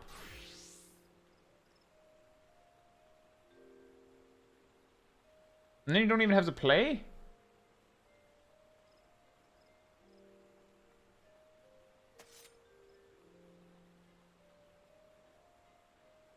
Multiple ways to jump off the map for style. Yeah.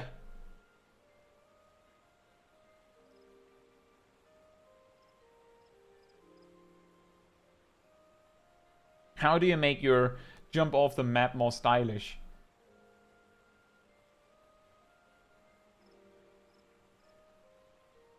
I suggest Pixomancer's Smudge, which does 15 jumps forward and gives you a speed boost. Think the most hilarious way to die from falling off the arena as a Pixomancer is if you click Smudge and in your panic of no, as you like approach the edge because you aimed it wrong, you accidentally step forward out of the arena. And you die specifically because of the speed boost. I think that would be amazing.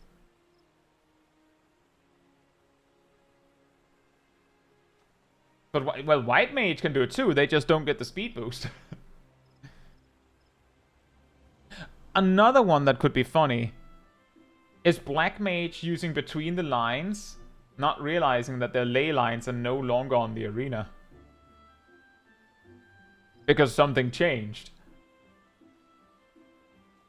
It's just between the lines. Ah! Can they actually do that? I don't actually know if they can do that. It's a very specific thing. I don't even know how to test that.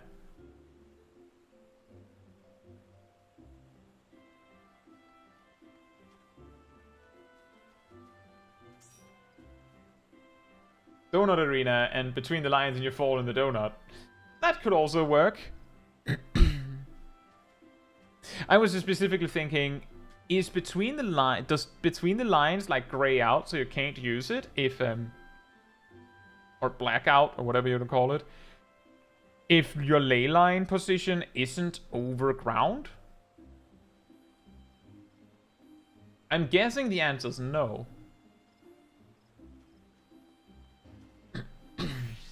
Anyone want to go to B7 to test this? Oh yeah.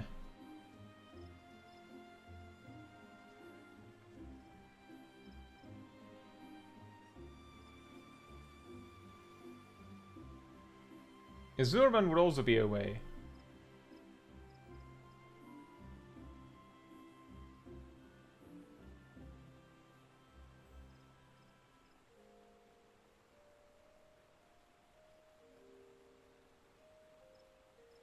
Yeah, that's true. You could just go into Zurvan, smack him, or just actually just look at him, and then he'll like gradually break the arena. And you just have to put your ley lines in the first part of the arena he breaks, and see if you can between the lines it.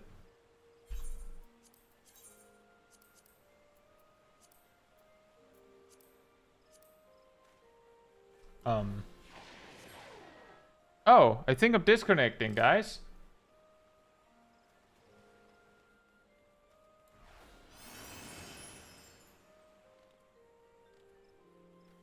Da-da-da. I stood there for like 30 minutes. And I'm like, alright, I'll do something. Game goes, no. You wasted your chance. You don't get to play now.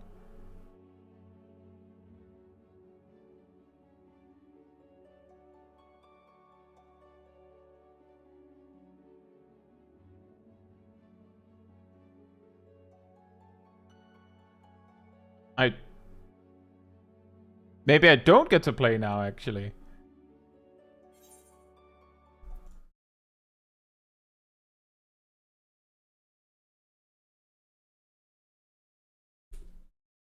This feels like, was it 2 weeks ago?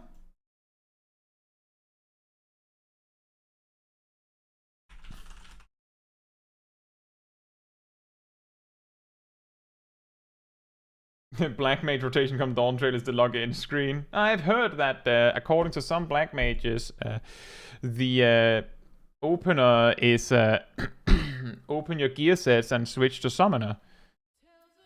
I guess there's also some that have said that the opener is do Pictomancer quest and then switch to Pictomancer.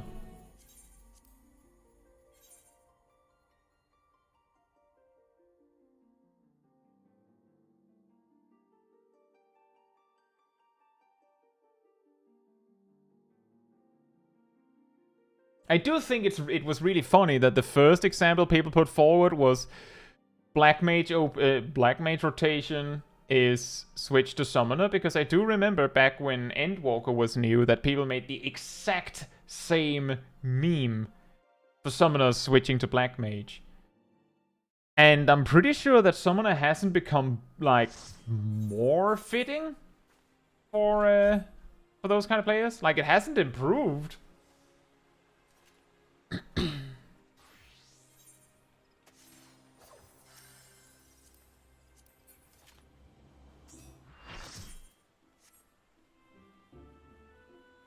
Right, we can go in real quick and check on Zurvan. Does it matter if it's extreme? Because I don't have extreme.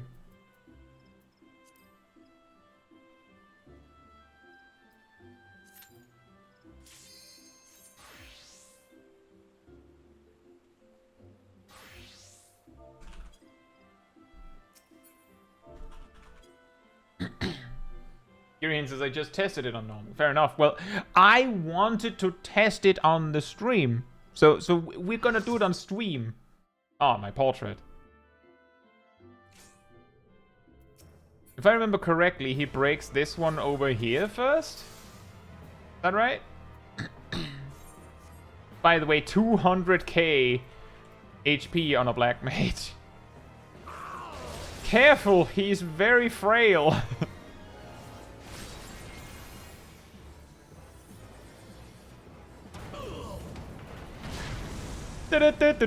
Whee! Alright.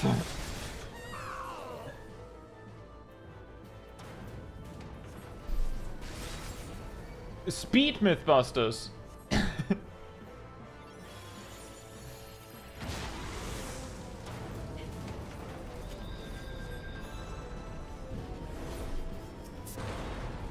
Bruh. I must do my mechanic thing.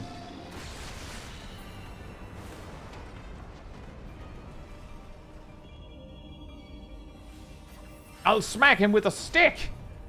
Good and evil. Oh. I did 3 damage with a crit. Well, I mean, I think I have 200% more damage output from my epic echo, so I mean, you know. Do you fall off again if you get raised where the platform is going to fall?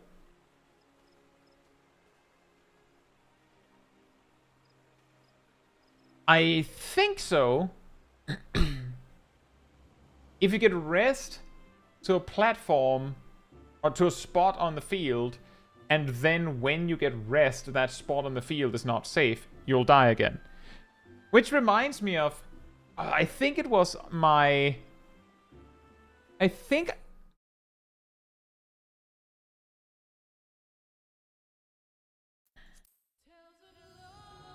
I'll just give it a moment. I think it was on my 6 tips for healers video a while back. Is EU getting DDoSed? Well, we are on OCE, so that's probably not it.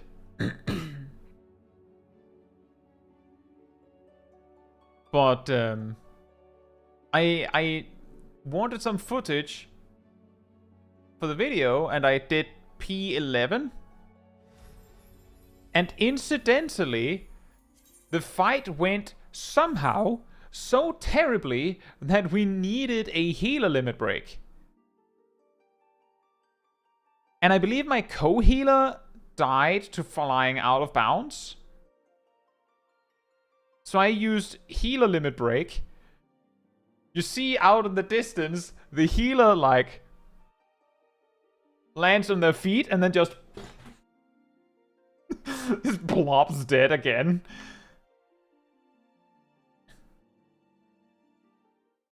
Because when you get rest with a healer limit break, you get rest wherever you happen to be. Which makes it far more likely that the spot you got rest at wasn't a good spot to get rest at. Because sometimes the reason you died was because you stood there. The funny thing is that if P11's arena had like a drop, like it was on like a big pillar, and if you fall out of bounds, you die to fall damage, then you're like you would have been plopped back in the center of the arena to get rest. But specifically because P11 just has like a disco floor in the outer ring, you just get rest and immediately die again.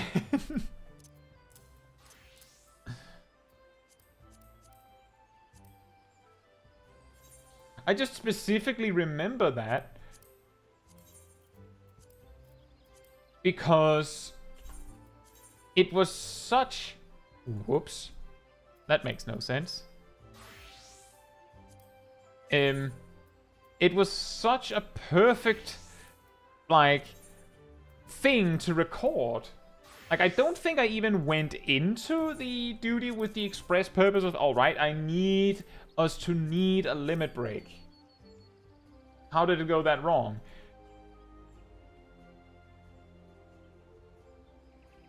I don't know, man. I don't know, buddy. I don't know. I can't even remember. I probably have the footage on like an SSD or something, or like an external hard drive, actually. I don't actually know how it went that wrong. Let's watch the clip. Well, I'd have to find it. It'll take a while. It's not on the computer right now. Clip review. What I do know is that it went very wrong.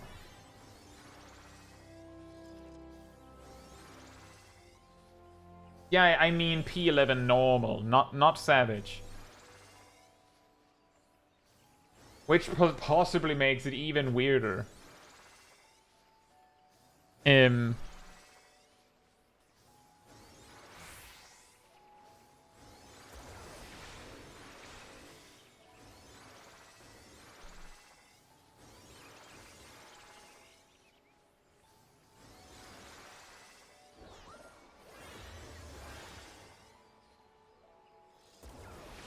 Yeah, P11 has a few things with it.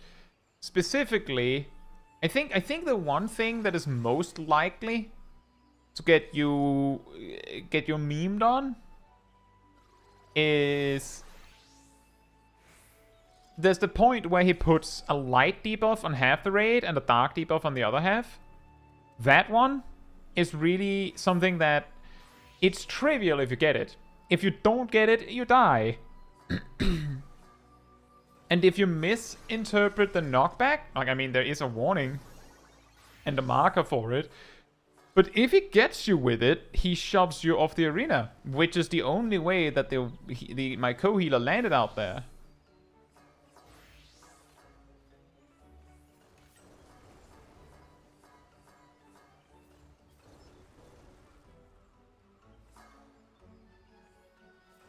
But yeah, most of the mechanics are reasonably obvious. And they even give you a warning sign and time to move before they detonate.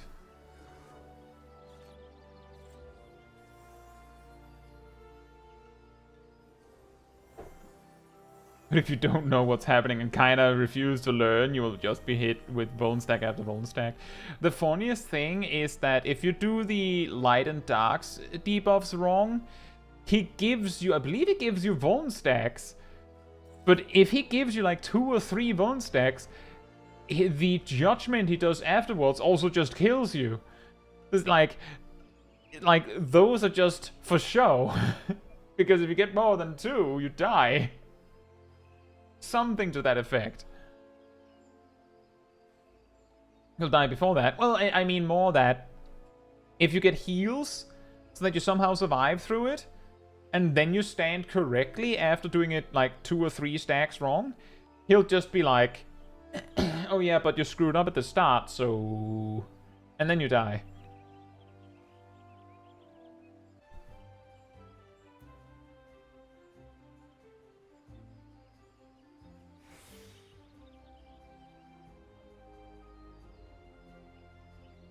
Am I back? Hello?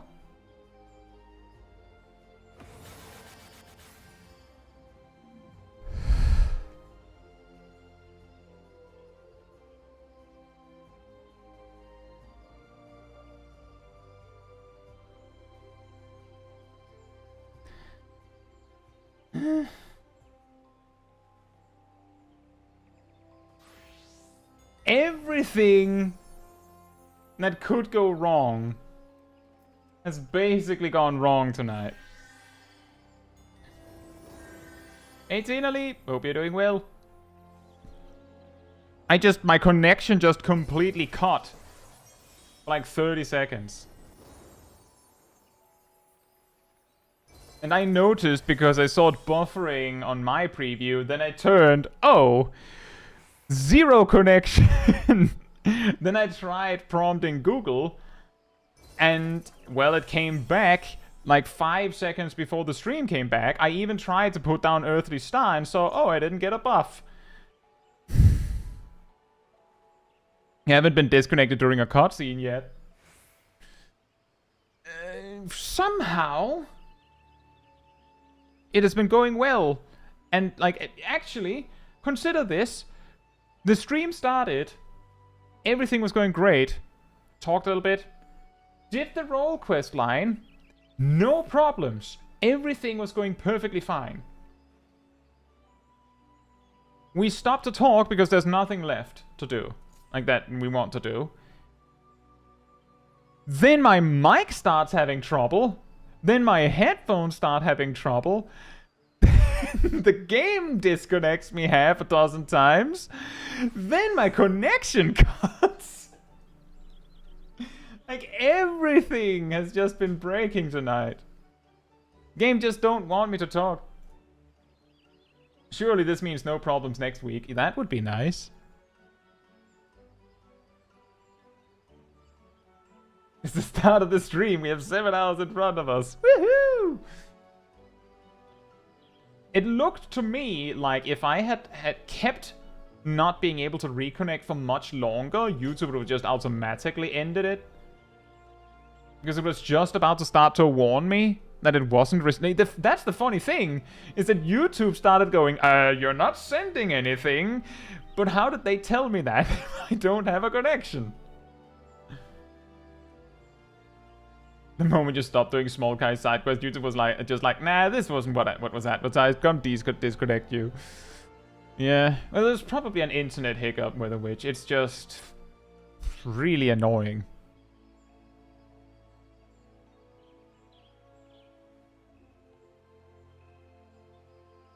Yeah, I also want to say, I think like 2 hours ago, or at least 1 hour ago, I think Gazel said maybe pick up a new job and level it. And the reason why we're not doing that, basically what I'm getting at, the reason why we're not really doing anything is because, like, there's nothing in the way of us doing a roulette or two. But it feels like with the amount of things going wrong tonight, I don't feel super confident doing that for some reason. But the reason why I didn't level a job, pick up a new job and level it, or do any quests for that matter, is if we start on something on Smol Caetsu tonight, then it'll just be something that's just lying there to be like these, to be revisited in, like, at some point. And that just doesn't feel like the way I want to finish it up. But we could probably do like a roulette or two. It's just that I feel like we're 8. We're 10 here. The exactly 5. Not only is it exactly 5 jobs at 90, it's 1 of each role.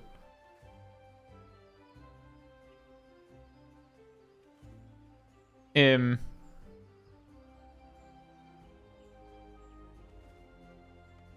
we could do like some 8-man things.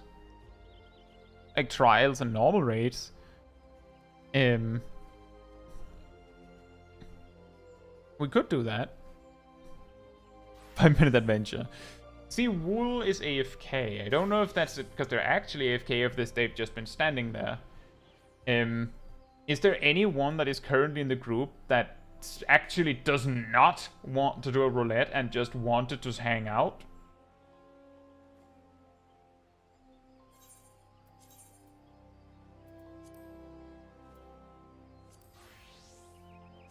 Heh.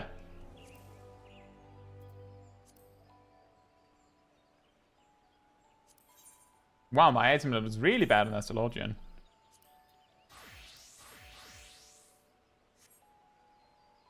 Okay, I can do this.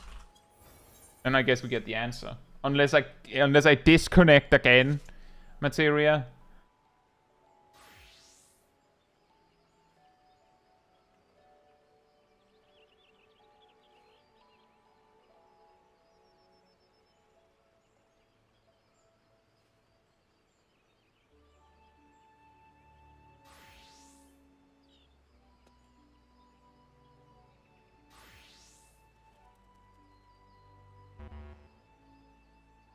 I think Wool is AFK. Do we have anyone else here that would like to join?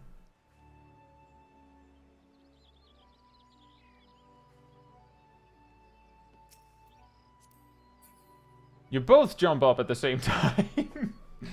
The classic. Yeah. What do I do now?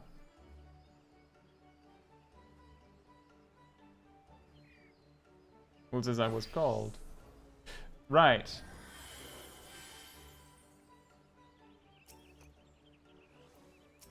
And that's okay.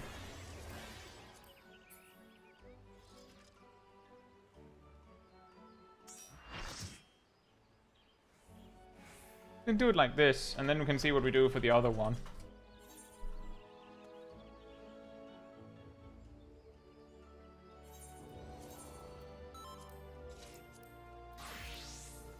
Oh, whoops.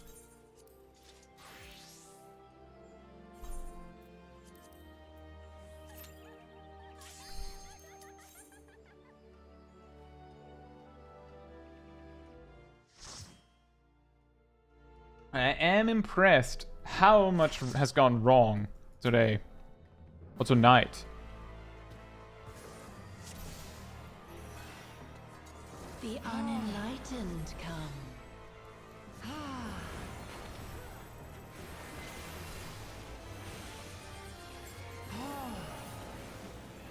Like, I should have called this stream the one where everything goes wrong, and it wouldn't have been incorrect, would it?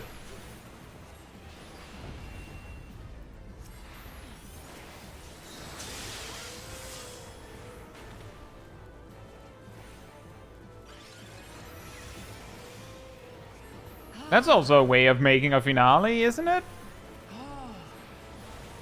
Just have a stream where every single thing that goes wrong can go wrong.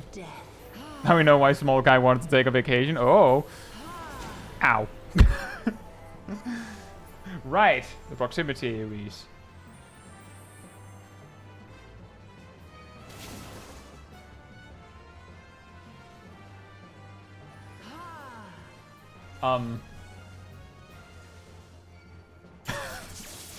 It looks like Malena's thin air swiftcast just got bonked by latency.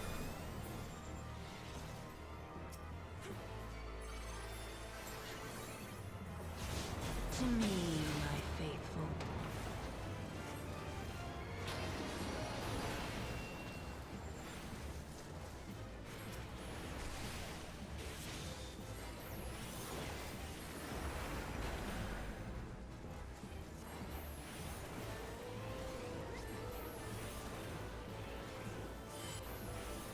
It never occurred to me that the second of those three had cure. Come forth, scales of revelation.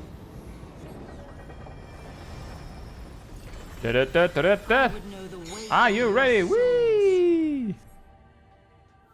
And whee!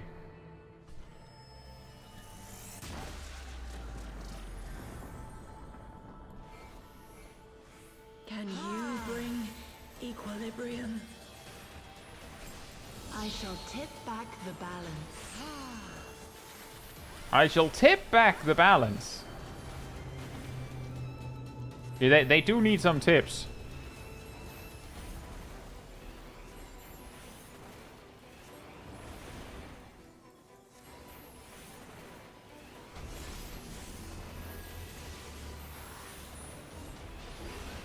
You know, because Dawn Trail. Sin must be balanced with suffering. I think you're supposed to stack with someone with the opposite color on you for that one.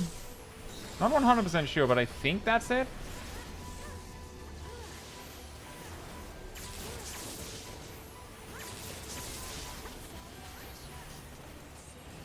Daughter, be the bearer of my wisdom. No! That's a weird kind of wisdom.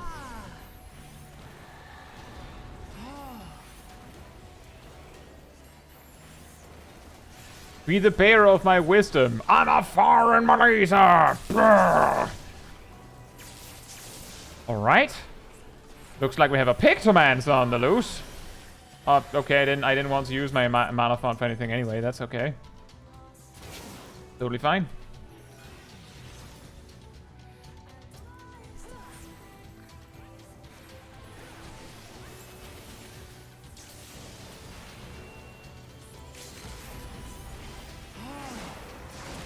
My revelations are lost.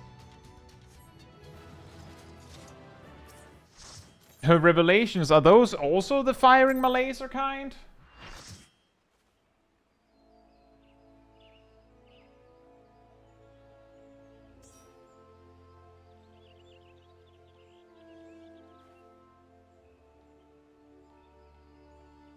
The ancient wisdom of laser! That's where Morg of the ages come from.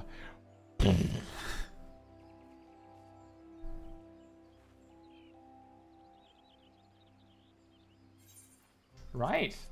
You could do normal raids.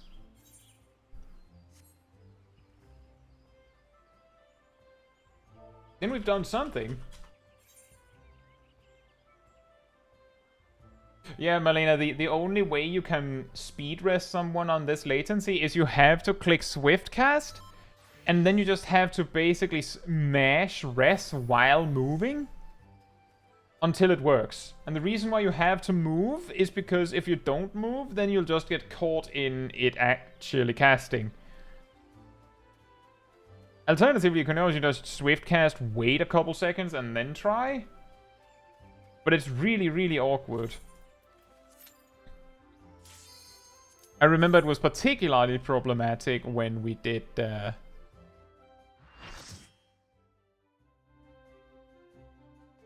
Was it something in Bosha as Astrologian? Delubrum Regine.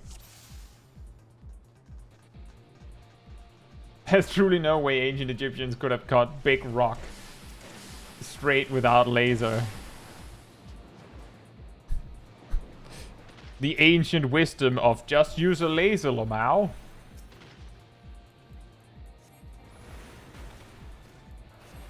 We're really getting some weird ones tonight.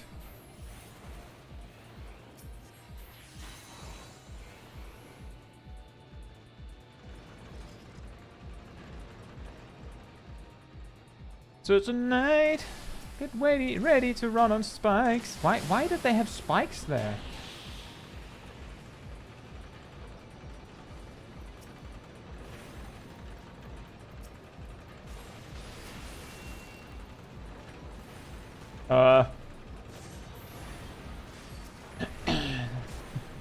Great. When one spell goes out and then the tank goes, oh yeah, tank stats.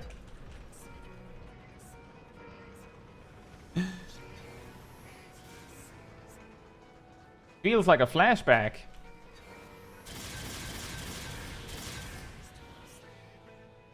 DPS health is mitigation, you're not wrong. Doesn't kill them.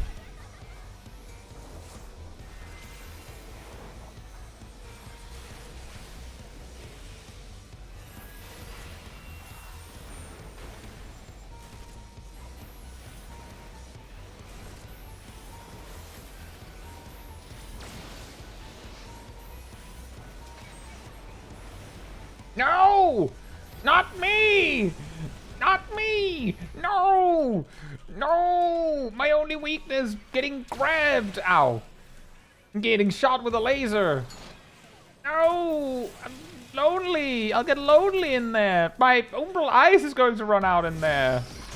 Exactly. In fact.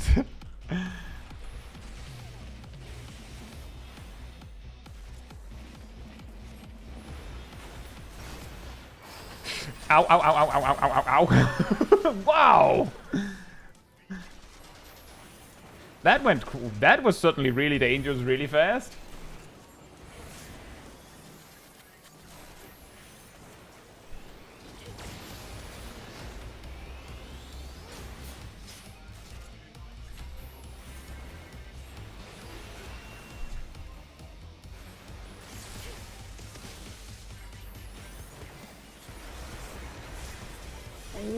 Whoa!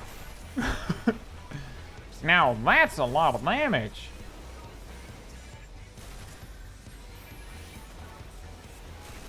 Destroy him!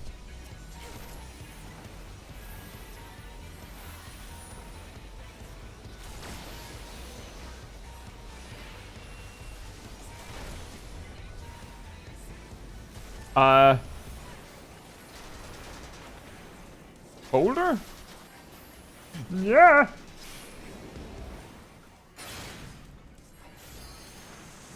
Never mind then.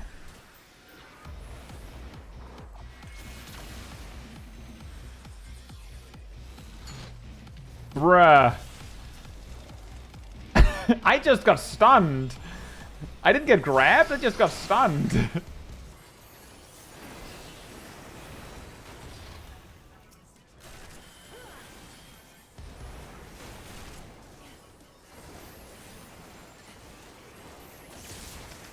No despair rotation? I'm level 60. I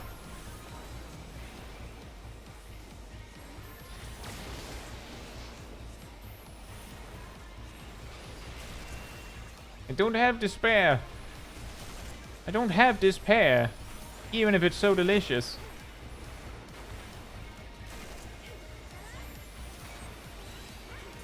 It does feel like a rotation where, like, something is missing, doesn't it?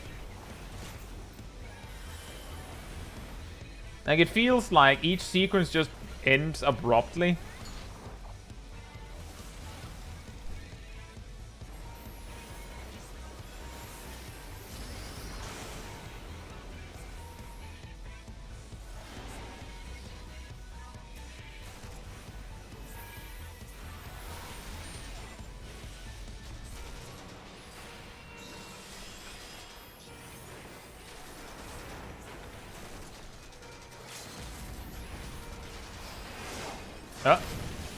Uh-oh.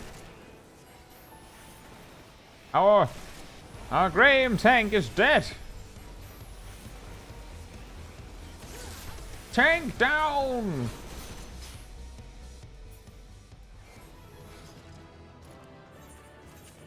Whee!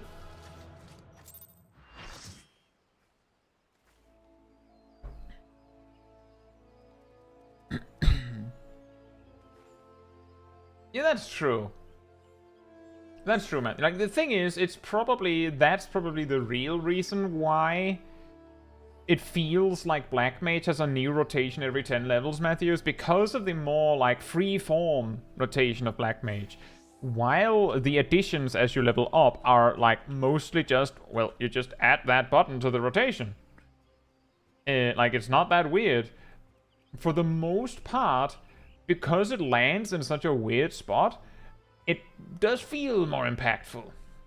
Like, I can see that. But it could be worse. It could be a summoner. Reach level 86. And you remove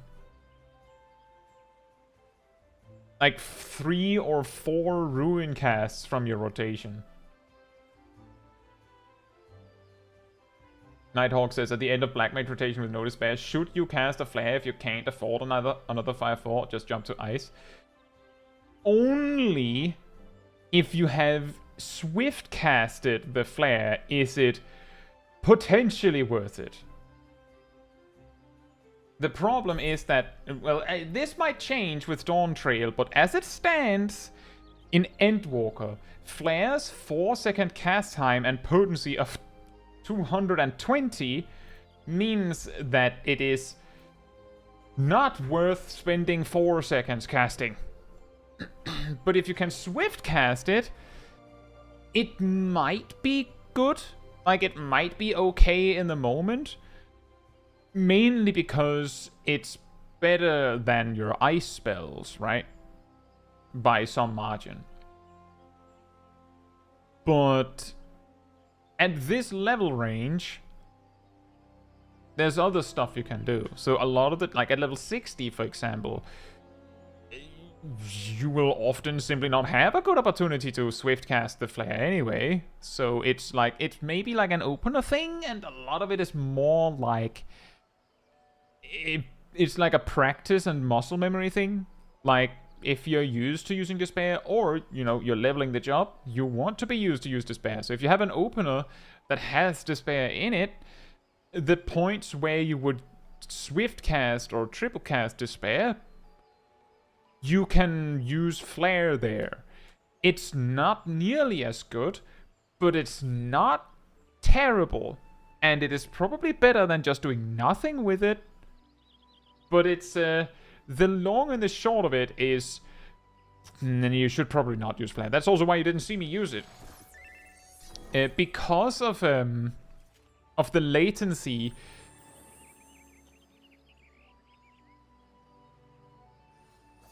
Because of the latency on OCE, if I used, like for example, I used a Thundercloud proc and then swift casted flare, there's a reasonable chance that that I would clip the GCD anyway. Matthew says the remaining MP was originally for casting B3. Yeah, that sounds about right. But then in Endwalker they decided that the ability, the trait that you got at level 72 that makes the opposite element free, would move to level 1. What I think is really funny about that is that in Stormblood, the opposite element still cost MP to use. So if you like went fully down to 0, you had to transpose and just kind of stand there for a little bit because you couldn't cast anything. Then in Shadowbringers they went, maybe we should try and see if making the opposite element free. By the way, shouldn't we add like a single target version of Flare? Wouldn't that be nice? Oh, it would be nice. And then they added that. Then in Endwalker they went, that actually went really well. Maybe we should add that to level 1. And then in Dawn Trail they're going, I have an idea, guys. What if ice spells are free while you're in Umbral Ice? Wait, so that means that when you're in Astral Fire, your ice spells are free. And when you're in Umbral Ice, your ice spells are free. Yes. So when do your ice spells cost MP? Exactly. When you're in no state. Like, actually, that's something that I've been considering looking at, like, low-level openers.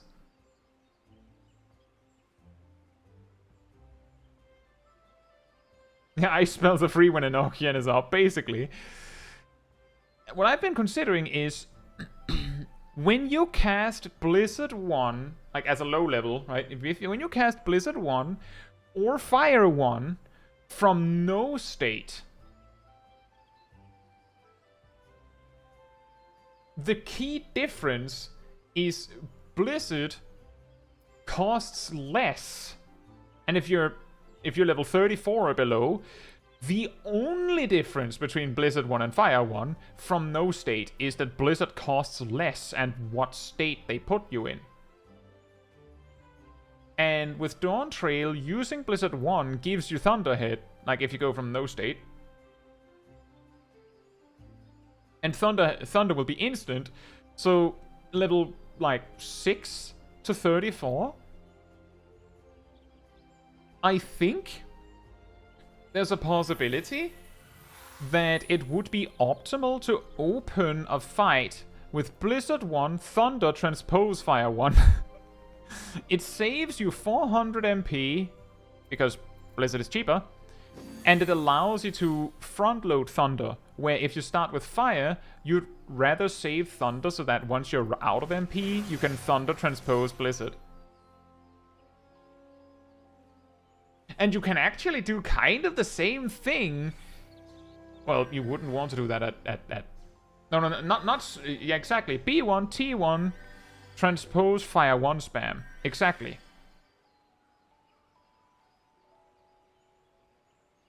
Because the alternative is just spamming Fire 1, and then when you're out of MP, you go Thunder, Transpose, Blizzard. But that also means that for like over 10 seconds, Thunder's just not ticking. Hey, Butterfly Spirit, are you a new player? Is slide casting a bug exploit? No, it's an intended mechanic. It's so clearly defined in the way the game works that it can't be an exploit. Can't be a bug. It has been a thing for so long that it has to be intentional. It is so specific that it can't be a bug.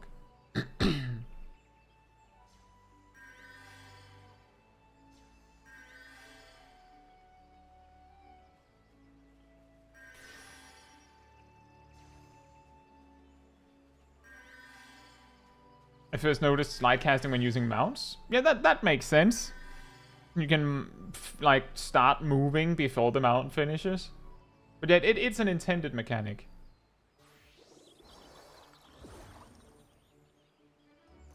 One cold plus 5 hot fire ones versus 1 B1 and 6 hot fire. Yeah, that's exactly.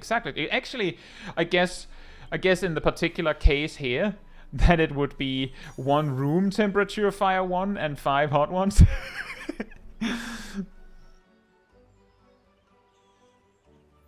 that could be true, Dice. Slide cast was a bug. But nowadays we have jobs that basically rely on it for mobility.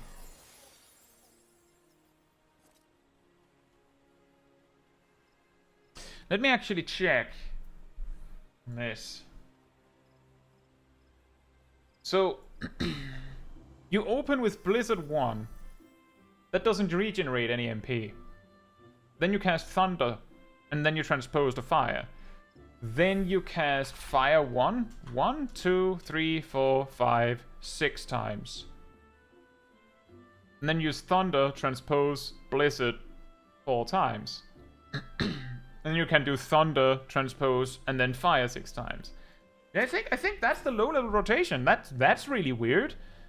Means that low-level black mages are actually supposed to open with Blizzard every time. And then at level 35, we have a whole different can of worms because... Well, actually, no, because then you can just do Fire 3, Thunder, spam Thunder 1... spam Fire 1, then Blizzard 3. Like, you no longer need to save the Thunder to transpose, so it's fine. Opening with the first spell you learn kind of makes sense in a way. It does, but it is funny mainly because Black Mage has been not like that for years. Like, until you get Enochian, there isn't really a reason necessarily to lead with Thunder, like to lead with Fire, sorry. But you do it because damage. And the reason why, what I mean by that is, before Enochian, you could lead with Thunder. Will the character guide include the level 1 Black Mage rotation? Have you seen my level 1 to 50 Black Mage guide? It absolutely includes the level 1 rotation. What is the correct pronunciation of Thaumaturge? I'm not sure, but I say Thaumaturge.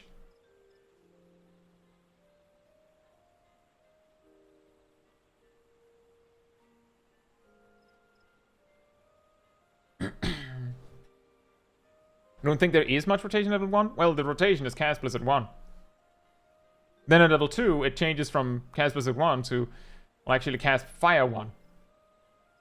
And you won't, like, the funny thing is, if you go out into the wild to level by killing mobs as a Thaumaturge, you will go over, kill like a few mobs with Blizzard 1, then you level up, your MP will be full, and then you use Fire 1 instead. And before your MP runs out, you'll level up and your MP will max out. Then you'll kill a few more mobs, you'll level up again, your MP will cap out, and you get transpose. You'll probably kill a few more mobs with Fire 1, and then you level up again, and your MP maxes out. And then you kill a few more mobs, and you level up, and your XP maxes out, and your MP maxes out. And then at that point, you actually have a rotation. Like, at level 6, you have something. Because there, your opener... whatever, is Blizzard, Thunder, Transpose, Spam, Fire 1.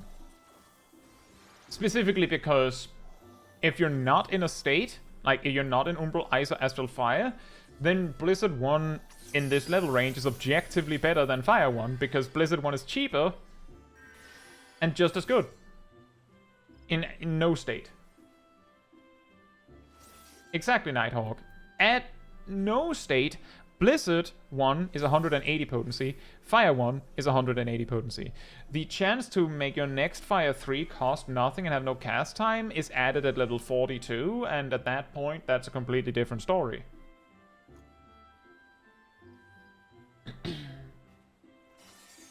So that's the logic, and in Dawn Trail, they make it so that when you enter a state or switch state, you get a buff called Thunderhead, which allows you to use Thunder. And Thunder is instant, like, by default. And it does more upfront damage by default. So its duration has also increased a little bit, if I remember correctly. But that means that you can open with Blizzard 1 to get Thunderhead, use Thunder, and then Transpose to cast Fire. Whereas if you open with Fire, you don't want to use Thunder immediately, because you want to save Thunder for when you want to transpose, so you can weave transpose in the instant cast's weaving window. But because you don't actually want to cast Blizzard 1 again, you can just Thunder immediately and switch out. And because Blizzard 1 and Fire 1 with no state are equal, you can do what, like, you don't have to use Fire 1. Actually, Blizzard 1 is better, as I said. Because also, as Matthew spelled out, you do Blizzard 1, Thunder, Transpose, you have 9,600 MP, which turns out to be exactly enough for 6 Fire 1s. Which would have been what you've been using anyway, because if you had opened with Fire 1, you had gone down to 9,200 MP and only be able to afford 5 more. So that first Fire 1 after you transpose is stronger, but it's just objectively better in every way. Let's say you can't cast anything because you're moving. Would that mean you could spam Transpose Thunder while you move? Yes, with the exception that Transpose is a 5-second cooldown. So, but yeah, actually I did talk about that earlier. Once you're level 15, you could go Thunder, Transpose, Scathe, Thunder. You could do Thunder, Transpose, Thunder, Scathe, Transpose, Thunder, Scathe. Like just this, ding, ding, ding, ding, ding, ding, ding, ding. You would eventually run out of MP because Scathe costs MP. In Dawntrail, Thunder will be free. But you can do this for a while, which will be very helpful in low-level dungeons. Because a core problem that Black Mage has in low-level content is things are dead before you can cast anything. Right? Like, that's a really common problem as far as I know. That, like, you go, oh, there's a lot of mobs here, I'll cast Fire 2. And then, like an episode transition happens, and then you're about to cast, but then, like, your group has left. Like, they're gone. Whereas with this, you can just run along your group. And because you can Thunder every second GCD, you can, you know, like, I'll Thunder you, Scathe, whatever. Then I'll Thunder you, Scathe. Then I'll Thunder you. Like, if the tank keeps pulling more stuff, you can just, like, gradually Thunder up everyone.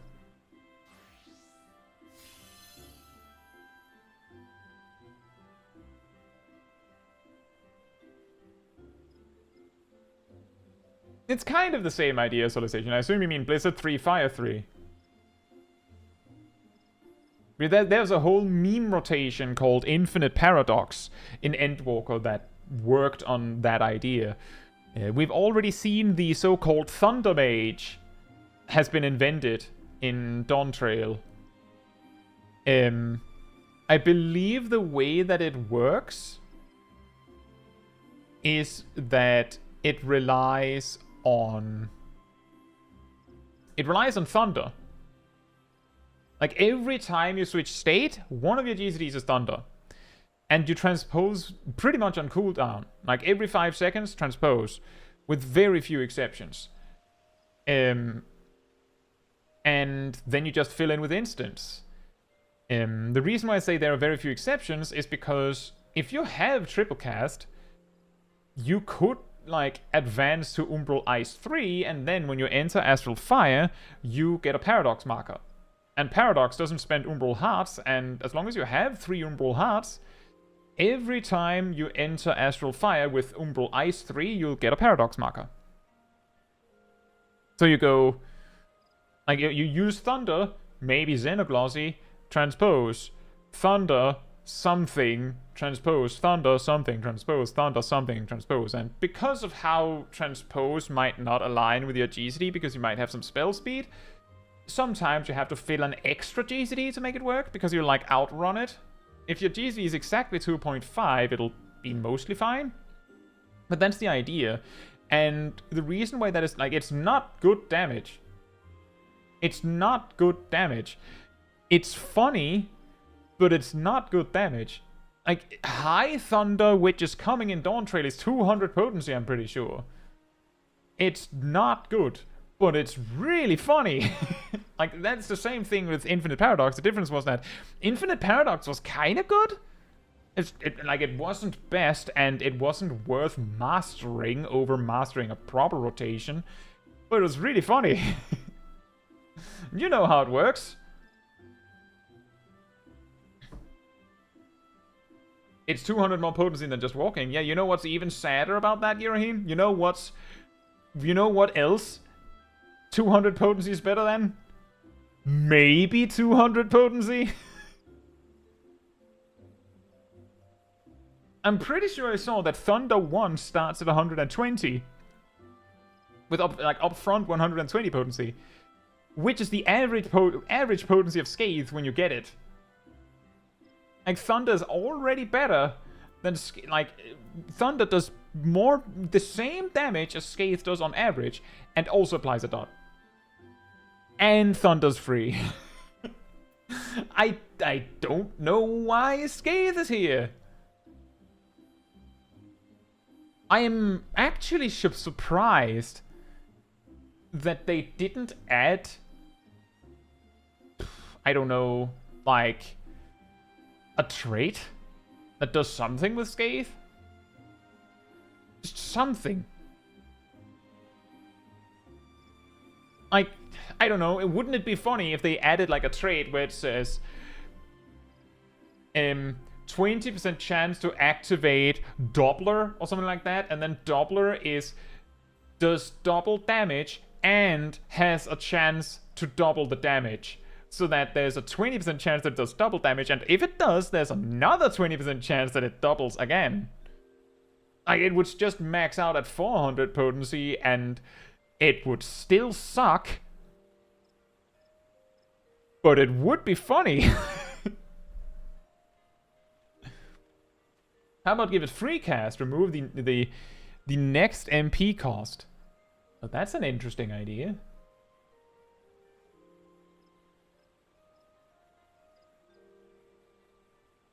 Solicitation says, I typically use the infinite paradox rotation while the tank is pulling ads together.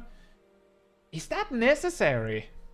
Usually when I'm like on EU data centers, I use, like, in the opener, right at the start of a dungeon,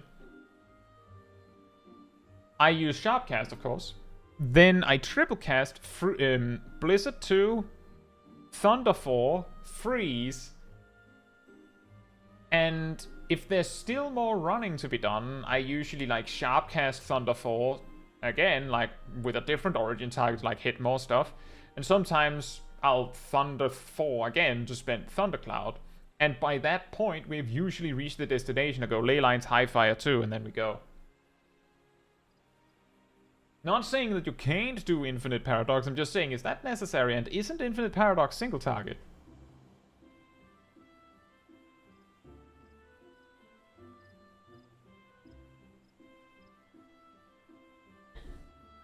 Scathe 3, 5% chance to instantly kill the target.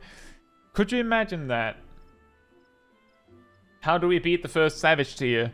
You have one tank, one healer, 6 black mages, just Scathe. Like, it could be 1% chance. It would still be optimal. Free Scathe grants a 15% chance that after casting Cure. After casting Scathe, the MP cost of your next Scathe will be 0. Oh boy. In 8.0, Scathe becomes Ultima. Maybe Scathe actually was Ultima all this time. No one just tried to use it. No one bothered to try.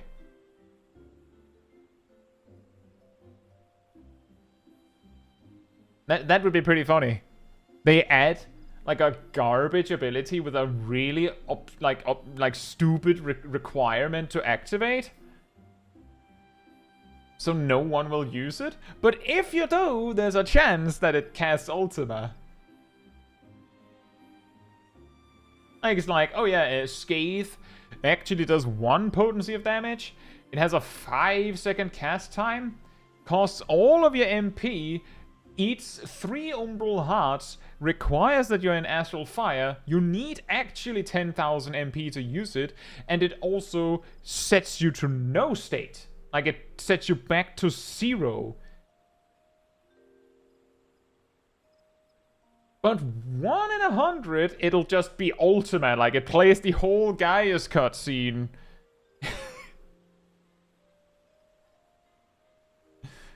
But no one uses it because it doesn't say that. It just says 1 potency, MP cost 10,000, can only be used while in Astral Fire 3, requires 3 Umbral Hearts to use, and so on. Like, it just lists all the requirements. You're like, why would anyone use this?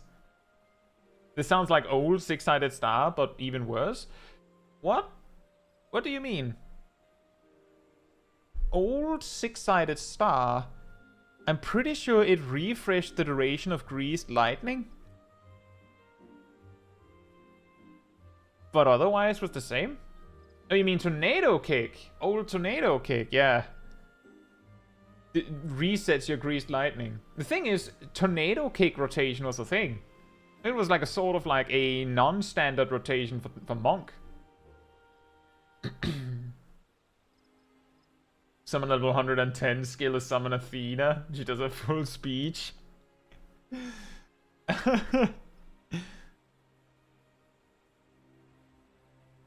Can we have summon La Habrea instead?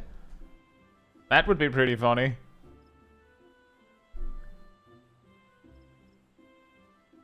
You summon both La Habrea and the Ultima weapon, just to cast Ultima.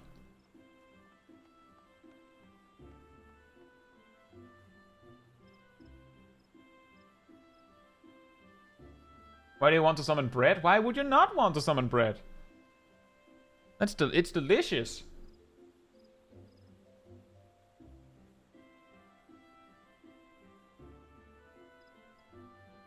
You know, whoever said the reason we're having trouble is because you're not playing the game, you might be onto something. It feels like after we did some duties, things have gone back a little bit to normal again. Summon Cheese Wheel. You have a point. Why is it Pictomancer could have done anything? They could have summoned anything. And they decided to summon a hammer, a Moogle, and a grassy field. They could have summoned anything.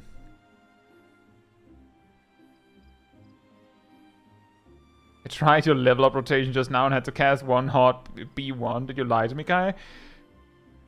Matthew, I think the thing is, with rotations like this, they have to sit and simmer for a bit. If you give it a week, actually, I'm like pretty sure if you give it exactly a week, actually a little bit less than a week, maybe 6 days, maybe like 6.5 days, actually 5.5 days, then I'm sure it'll work.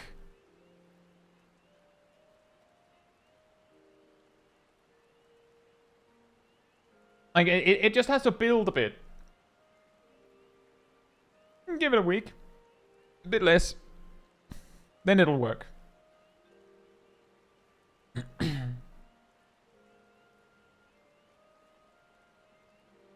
Don't think anything is changing before level 6.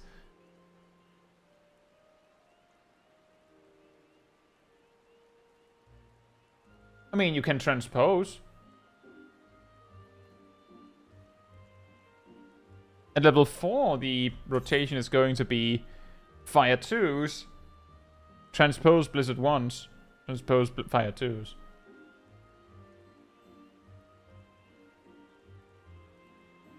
But below level 4, it's just Fire 2s and Blizzard 1s. And you would have to cast actually a hot Blizzard 1 and a room temperature Blizzard 1. But I don't think you'd reach that point in the rotation. Isn't that hilarious? That you can have a rotation at low level that is too long for it to feasibly matter because you would level up before you reach the end of it. Summon Xenos.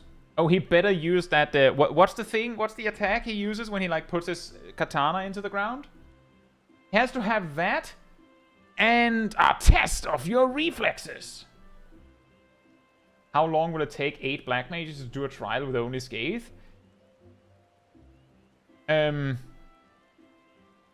Well, first, you'll... yeah, concentrativity, exactly, thank you. What does that mean? First of all, for 8 black mages to do any trial with only Scathe, they probably need to do it unsynced.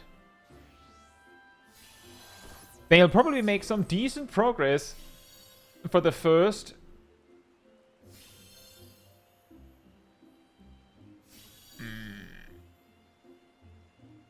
30 seconds. Wait.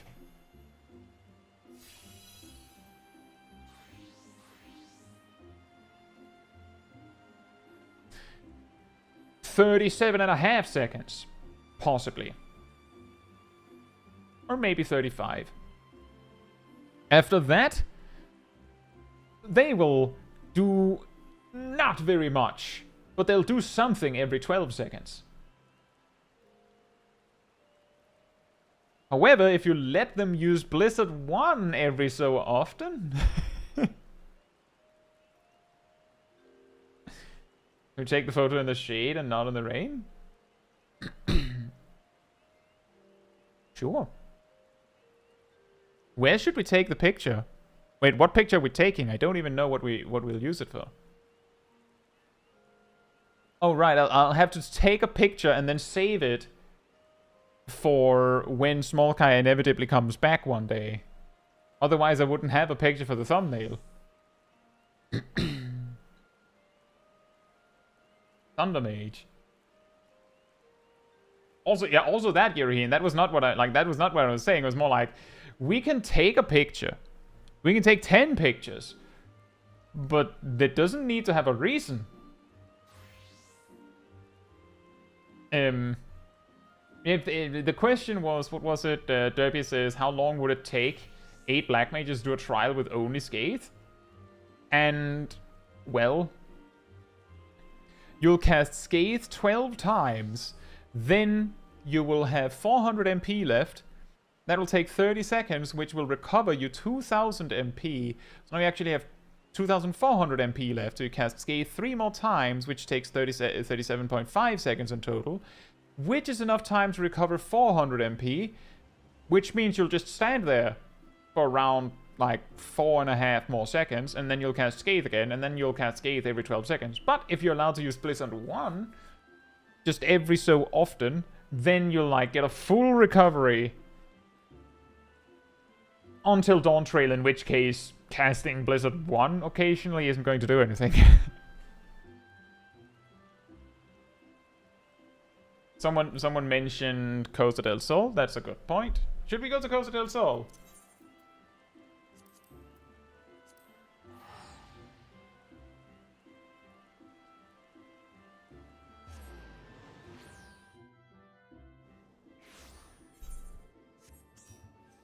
A little dark. How long is it to morning?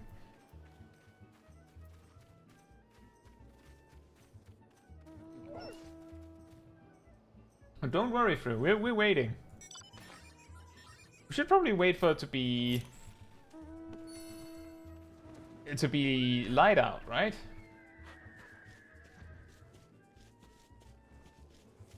Open with B1, then you Scathe and Umbral Soul. That could work.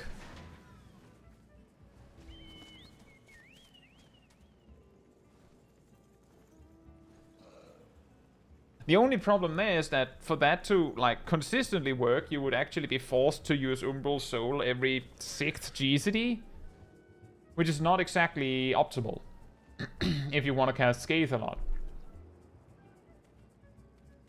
Where are we going actually?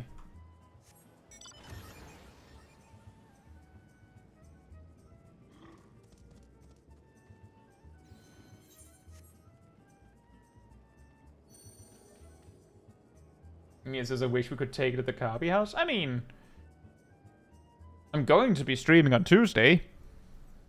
We could take a picture there.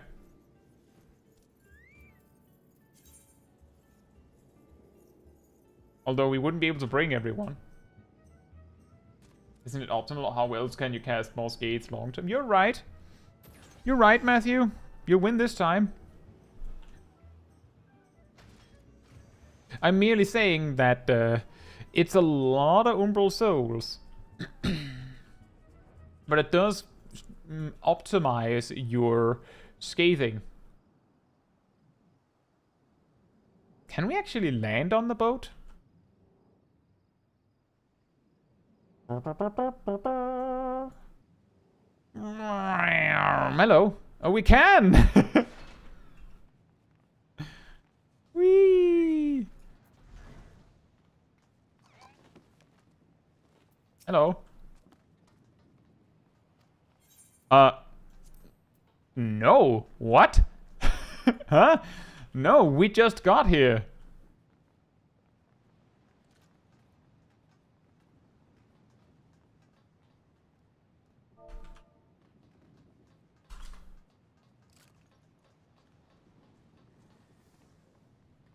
The boat is used in the official legendary quest Feast of Famine. Oh. I think... Should we wait for it to be day? I think it'll be a few in-game hours. Shark? Oh, look, shark! Look, it's Gura! Ah.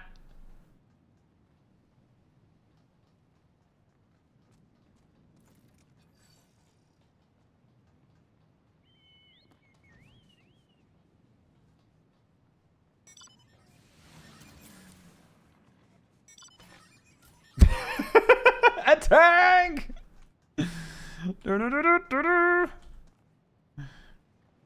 There's a big shark just hanging out.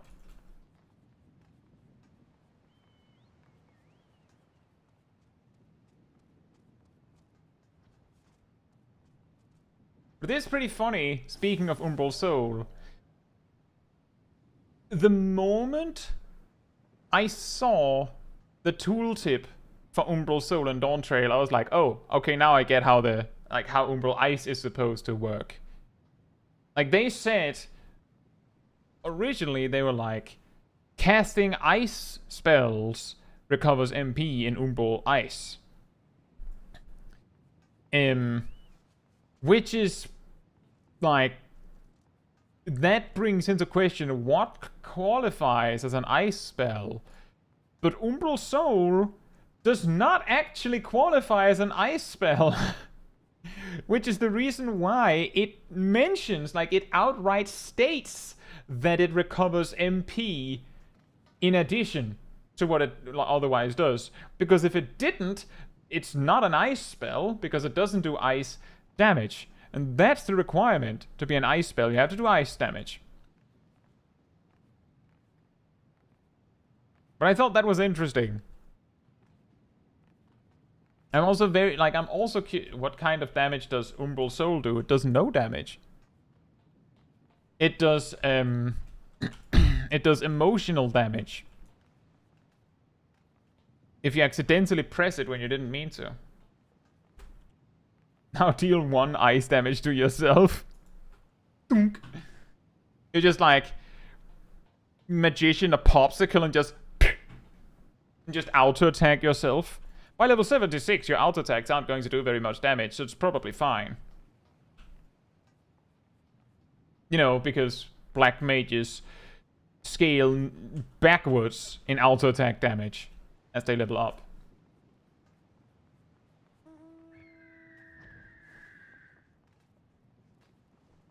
Which is still one of the funniest discoveries I think I've had in Final Fantasy XIV. That because of the way the game is designed, like the combination of stat gains on level up and stat scaling on level up, because of those two things working in tandem, as most mages, except Summoner and Scholar for some reason, level up, their auto attacks become weaker instead of stronger.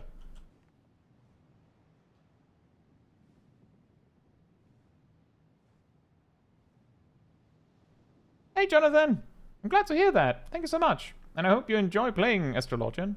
Just keep in mind that on Friday next week, the card system is going to get reworked. a lot of the basics of the job will still work the same, I think, but the cards will be reworked. You have any thoughts on the job and going into Dawn Trail? Well, I was actually asked this question many times before we got the reveal of what Astrologian's rework was going to be. A lot of people said, what do you think Astrologian was going to be? And one of the things I suggested was maybe they'll make all of the cards predictable and give them other effects. Which is exactly what they did. Not in the way I suggested, but that's what they did. I think it's probably a fine change. I feel like the problem with... I feel like it addresses a few problems that Astrologian has had throughout the years. In Heavensward and Stormblood, because you had to play your card or do something with your card for the cooldown of draw to start again, it led to this situation where you had to, like, quickly use your card for something. And because of the options, of half of the options being damage related, it felt like while you had defensive or utility options among them, it felt like you were making a mistake whenever you were using them for that, which meant that not only was the experience of playing Astrologian every time, like, you just draw, play it, do something quickly, which is not optimal, but also it felt like half of the cards were things you didn't want. Then in Shadowbringers, they made it so that all of the cards were pretty much equal. Like, you didn't really care which one you got. But you still have the problem of, because of the way it was designed, you kind of just go, and this is what evolved into what Endwalker does, where you go, draw, and then when the burst comes up, you go, play, draw, play, and in some capacity, just playing the cards on someone was like 90% of the way. Playing it on precisely the best target was like 100% of the way. But it means that this system, this core system of the job that is playing cards, felt like you just go, whatever, just random stuff, go. I don't care. Which is not optimal. In Dawn Trail, they are fixing this in that each time you draw, 3 of the cards you draw, well, 2 of the cards guaranteed, 3 of the cards every other time, will be defensive in nature, which means that you can use them kind of when you need them, although, you know, you have a minute to figure that out, but that's like 59 more seconds than you had to spend 2/3 of your cards in Endwalker. Which I think is good. And because the 2 damage-oriented, like the 2 damage buff-oriented cards are predictable, you can plan in advance. So instead of going, draw, oh, I didn't expect this, I guess. And then you draw again and you go, okay, I guess I redraw, and stuff like that. You just go, you already have one card, you just go, you, and continue. Like, I think the entire, like, idea of Astrologian is, like, you know, also, like, predicting the future and playing around it in a way. The job actually playing as, for years, okay. Like, basically, Astrologian being the job where the future always sneaks up on you is actually hilarious when you think about it, isn't it? But in Dawn Trail, they're going to make it so that actually planning ahead is good.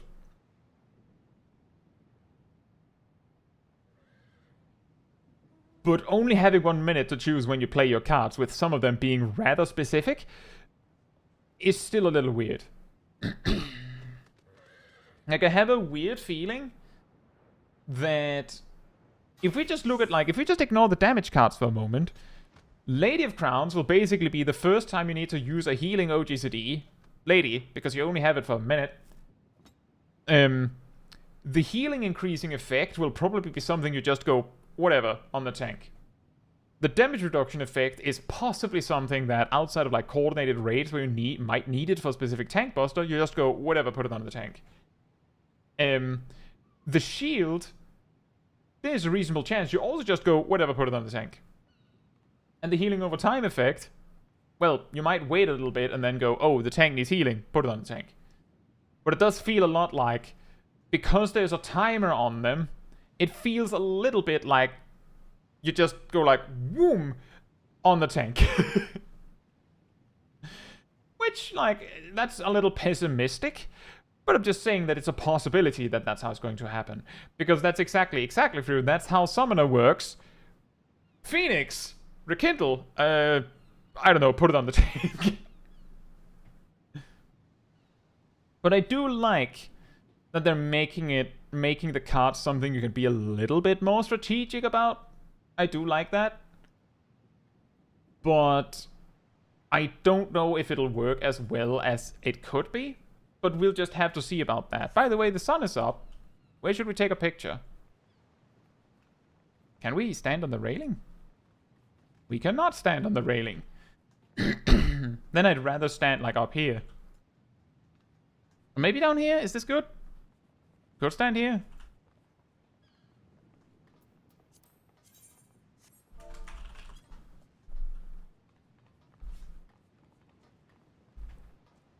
I will also say, through that one of the jokes I've done about Summoner is that Summoner tries to do a little bit of everyone. Ruby Rite is Fire 4, kind of.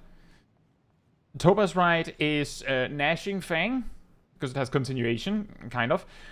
I don't know what Slipstream counts as, but it kind of is like Doton in a way. Actually, it's really like Doton, because Doton kind of has a...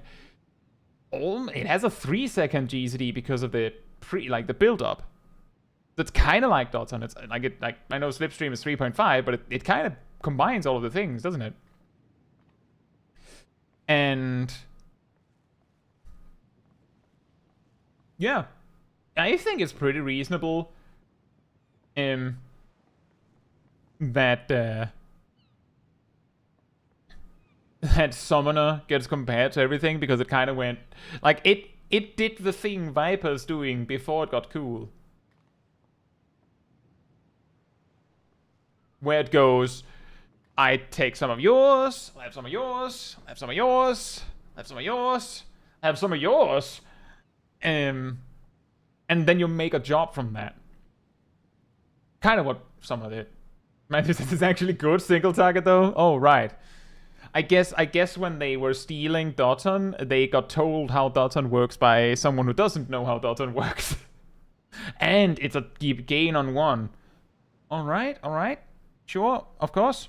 Taking notes. Gain on 1. And then all the summoners like, why? Yeah, guys are so far on one side. That's true. If you're far over on one side, then it's going to be really hard.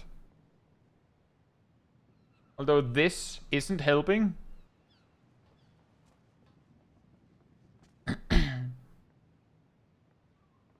By the way, Ilya, you sure you want to be up there? Whoa.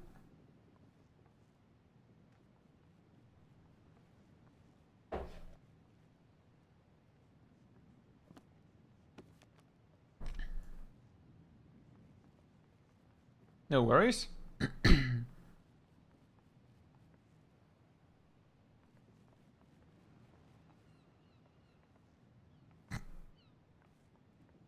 I do think it's a little funny. I mean, it might help more if you're like that fissure. If you like come over on the other side of that fissure, like you can be either there or over there. It's just get too far over on the side gets difficult.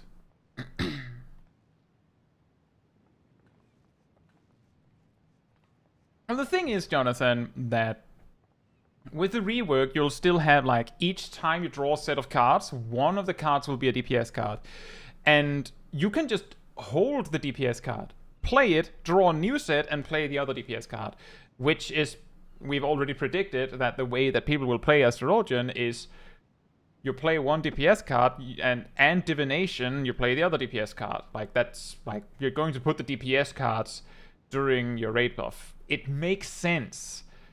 It's a little boring that that's how we do it. By the way, if you want to do an emote on the picture, make sure to do an emote. If you don't want to do an emote, make sure to sit down and stand back up. If you're idling, you should still sit down and stand back up and then do the idle, because if you don't, there's a reasonable chance it'll just do your mount animation. If you want to do an expression, make sure to do that second. I think that's everything.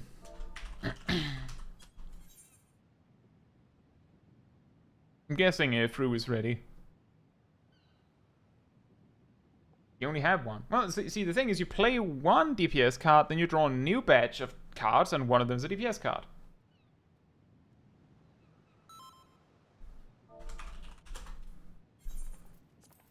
Like, that's the thing. It took, like, a day for people to go, but then you lose Lord. No, you use that as well.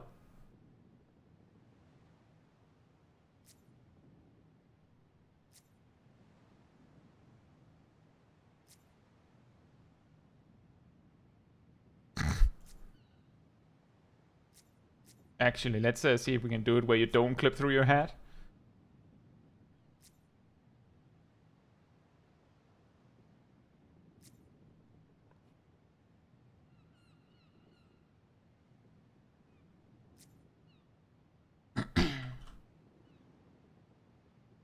So, in Dawn Trail, when you click draw, you draw 4 cards.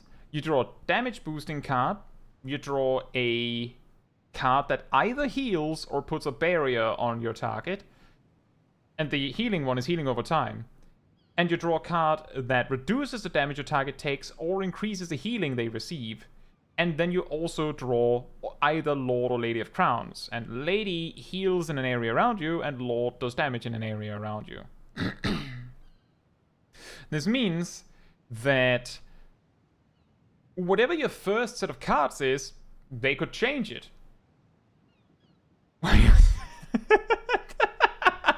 Now you pointed it out, it's really funny.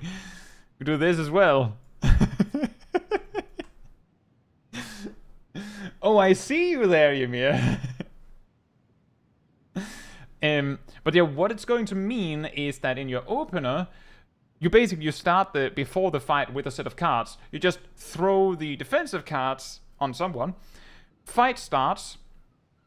Play damage card. If you have Lord of Crowns, you play that, and then you draw another set of cards. Play the damage card. If you have Lord of Crowns, you play it.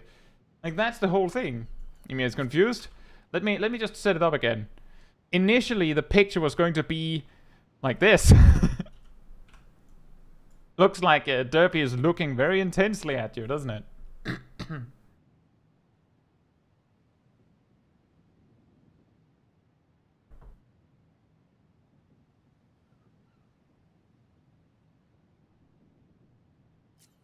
That's that's the thing, is that because of how bursts work, that's how we'll do it.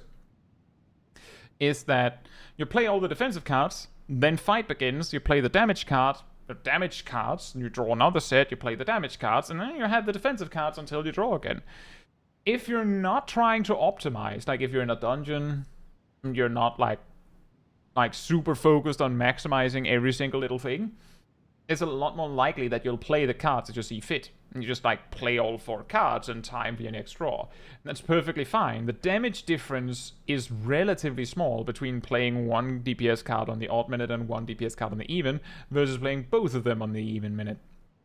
But that is how we do these things, you know. We look at Media Tour and immediately go, already figured out the entire game. Already have all the maximum optimized rotations. By the way, that AoE attack is bad because the potency is wrong. So don't use it ever again. Weird things like that. And then Media Tour stuff happens to be outdated. Then the real expansion numbers arrive and you're like, oh. Which leads to the position where the important part is understanding what the developers are trying to accomplish instead of taking it at face value. Like, for example, we have a thing with Pixelmancer where people discovered that for AoE, it's better to just use Rainbow Drip and Holy in White. Because Fire in Red 2 is garbage. Like, its potency is garbage. But we know that it's not going to be that. It would be absurd if it ended up being that. So we can probably assume it's not going to be that. What do you mean, guy? The developers clearly intended that AoE rotation. Oh yeah, I'm sure they did. Whoops.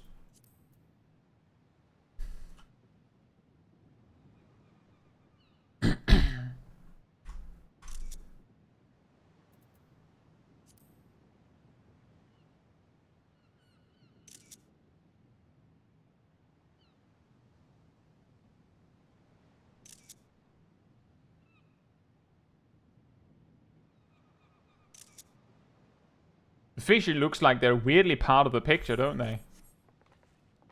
Nice.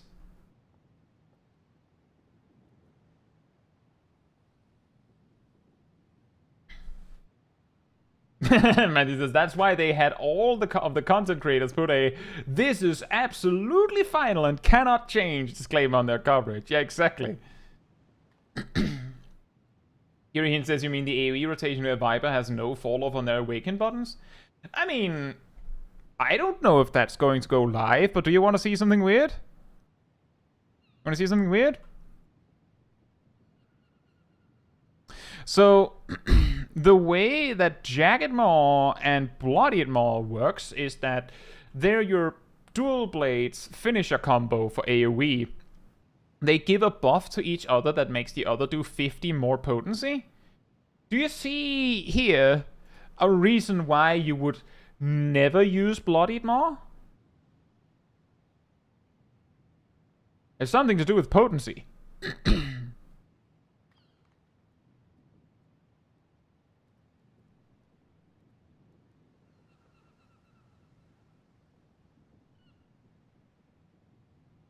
So Jagged Maw does 200 potency, but if you use it like the second time, like if you had used Bloodied Maw, then it makes your next Jagged Maw do 50 more potency, so it'll do 250 potency. But if you have used Jagged Maw and then Bloodied Maw, then it'll do 100 potency plus 50, which is 150. It makes the other one do... Nope. Bloodied is not a dot. Viper doesn't have a dot. It doesn't do anything more than Jagged Maw. Basically, Jagged Maw, you use Jagged Maw, it does 200 potency and adds a promissory node of 50 more potency when you use Bloodied Maw. So technically it's worth 250 if you do Bloodied afterwards. Bloodied Maw does 100 and leaves a 50 promissory node if you use Jagged next time. But if you just use Jagged twice, you do more. Because if you do this, then this... Well, actually, you wouldn't do more, actually. If you do this, then this, and like just alternate them, it'll average 200 potency. But if you just use Jagged Maw, it'll also average 200 potency. It does have a debuff.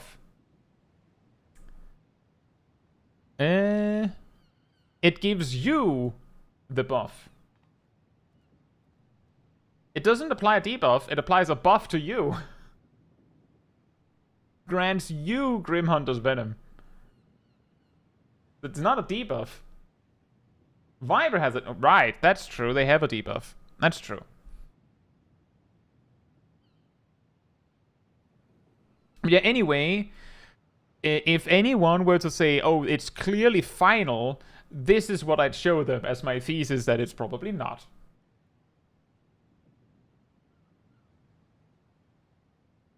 Vipers this, yeah, exactly. I'll take some of this. Oh, is that yours? No, it's not Death's Design anymore. I call it Noxious Gnash. And it's a combo starter thing. Reaper like... People have suggested that mine should be a combo starter thing, you know? People have suggested that. Yeah, but it isn't. It's not.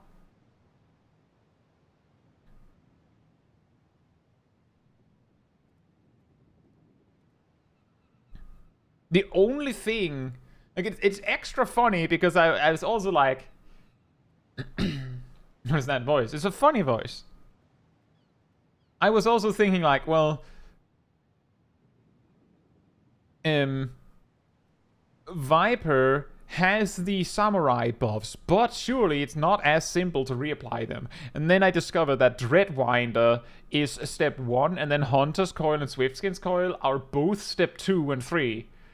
So, like, basically, Dreadwinder is makes your Shisui on a 40-second cooldown instead of 55.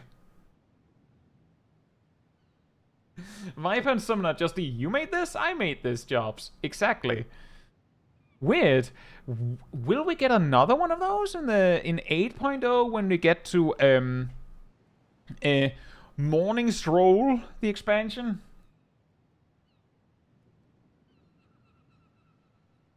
Dusk Stroll? Dusk Road?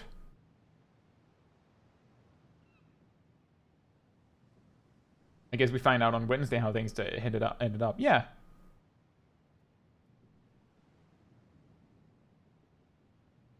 Exactly, Fru. That's the thing, is that I looked at it and was like, you know, Viper seems pretty fun, so that's okay. And then the more I looked at it, I was like, I think I want to play Viper more than I want to play Pictomancer. But they both look fun. It's just that Pictomancer feels more like chaos reigns. Meanwhile, Viper is like, you probably know what to do. I have a gauge to help you. Like, Viper wants you to play it so bad that it has a gauge dedicated to help you. Ymir says, when you level Viper, can I level Picto with you? You can try. I will probably be leveling a lot of jobs very aggressively. And I probably don't have time to, like, wait so that I can level a specific job with someone. I'll be leveling a lot of jobs, and I'll be leveling them mostly on stream. I'll try, at least. So that you can all join me if you... Well, at least on EU. But I'll be there. 8.0 comes with a physical range that somehow manages to go, you made this, I made this on Viper and Summoner. Not only does it go, you made this, I made this, it steals specifically the gimmicks that might actually be unique to them, and also copies all of the things that they copied. As in, I also have Slipstream, I also have Continuation, I also have a spell with a longer cast time. I absolutely have like a cooldown that changes my basic filler attack into a better attack. Actually, that's weirdly both Viper and Summoner. I have a burst cooldown that makes my basic attacks into better attacks. Are you talking about Reawaken or Summon Bahamut? Every job is going to get Continuation and Death Design eventually. I feel like Death Design is a little weirder, but Continuation I could see. But yeah, that is going to be a lot of streaming. But if I'm just, you know, spamming dungeons and stuff, then it'll be like probably a lot of just, you know, maybe a little bit less tea time, a lot more grinding. Reawaken Bahamut, he dozed off mid-burst. When a healer's getting Continuation. Sage already has it, kind of. Sage was like, can I have Continuation? And then the person who was supposed to implement it read it wrong. Or didn't quite understand what Continuation is. And Euphrasia came about. Sure you can. Sure you can have Continuation. Then Sage is like, I like it, but that was not what I asked for. Could you imagine if Sage had Continuation and it was like, you use doses and then Continuation is Euphrasia doses?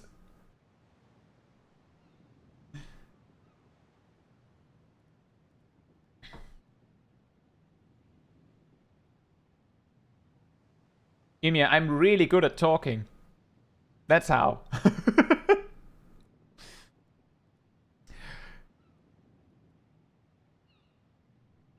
And also, we spent a lot of time on everything being bad.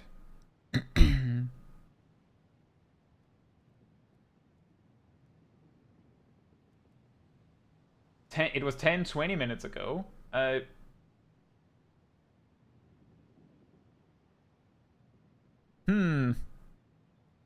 weird clock you have.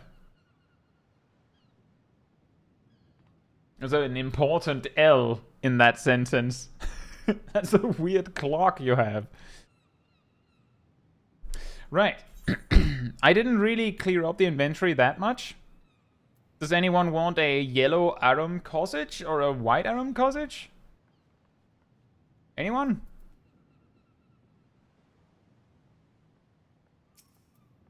Which one would you like? White or yellow?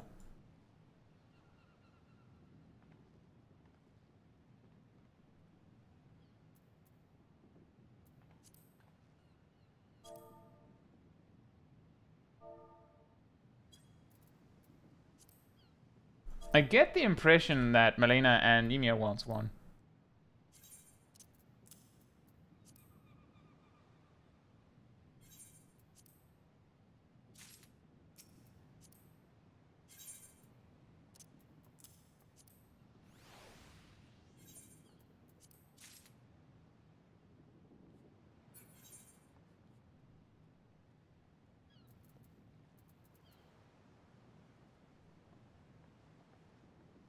I think that's a... We also had that hairstyle. You know what? That is going to be extremely funny if, like, in a year, I log in on Smol Kai and I see this inventory, I'm like... Why? Why? And why? By the way, the reason why I have a card in my inventory is because the healer Endwalker Role quest line just gave it to me for some reason. Just random, like, here I have a fish. And Divine Rain will make no sense in a year.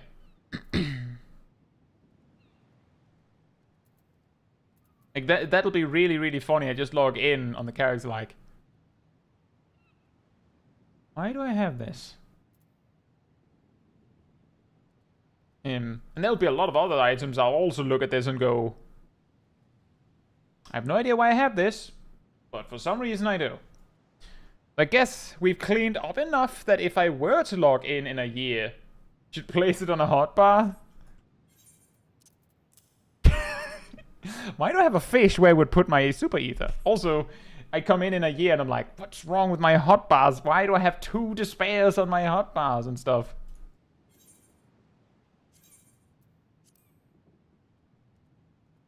That would be really funny. I just didn't want it to be the case that when I finally log in on Smol Kai, I'm like, I can't play because I have to spend the first hour cleaning my inventory, and in a year I'll be looking at those items in my inventory and go, I probably have them for a reason. And then just not feel safe getting rid of them, which means that if I had logged in with like an extra quarter of my inventory filled out with random stuff, I would again look at it like, why do I have random dragoon items in my inventory? I'm a black mage right now. That makes no sense. I probably kept them for a reason, and then I'll just carry them around until I can't anymore. Yeah, so that's the important part. That's a big tip for you all for inventory cleanup. At the very least, on the regular, like, I don't know how often you have time for it, but make sure you get rid of the items in your inventory that you absolutely don't want to keep. Because if you have, like, some random item in your inventory for a month, you in a month cannot remember why it's there. And you might just go, why do I have that? I'll probably remember later. And then the next day, maybe you look at it and go, why do I have that? Probably remember later. And the problem is, the why is because you didn't get rid of it. So you'll just forever go, why do I have that? I'll probably remember later. until you go, I can't come up with a reason why I would need this. I'll get rid of it. But that happens. Some people can deal with it, like Ymir, for example, but there are certainly situations where you'll have where people will have items in your inventory. I feel like you should log out in Costa del Sol, but I can't do that. Smol Kai needs bed. What are we going to do is if in a year we log in on Smol Kai and she hasn't been sleeping, she's going to be a wreck.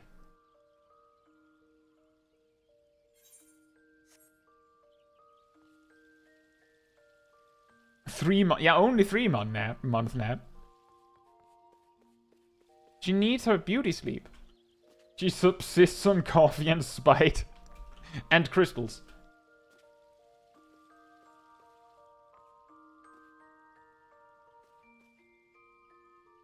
Oh.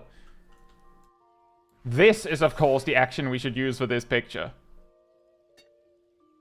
Did I use that for the last one? Well, I'm using it for this one. Of course, we're using Sharpcast.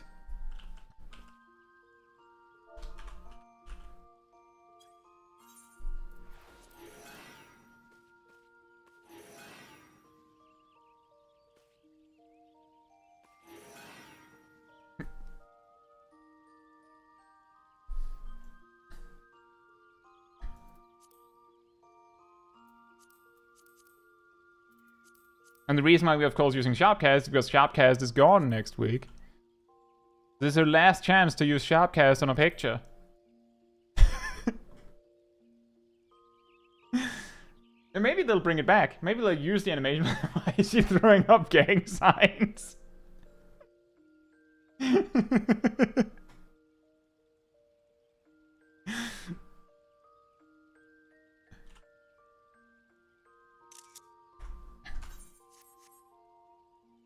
Nice.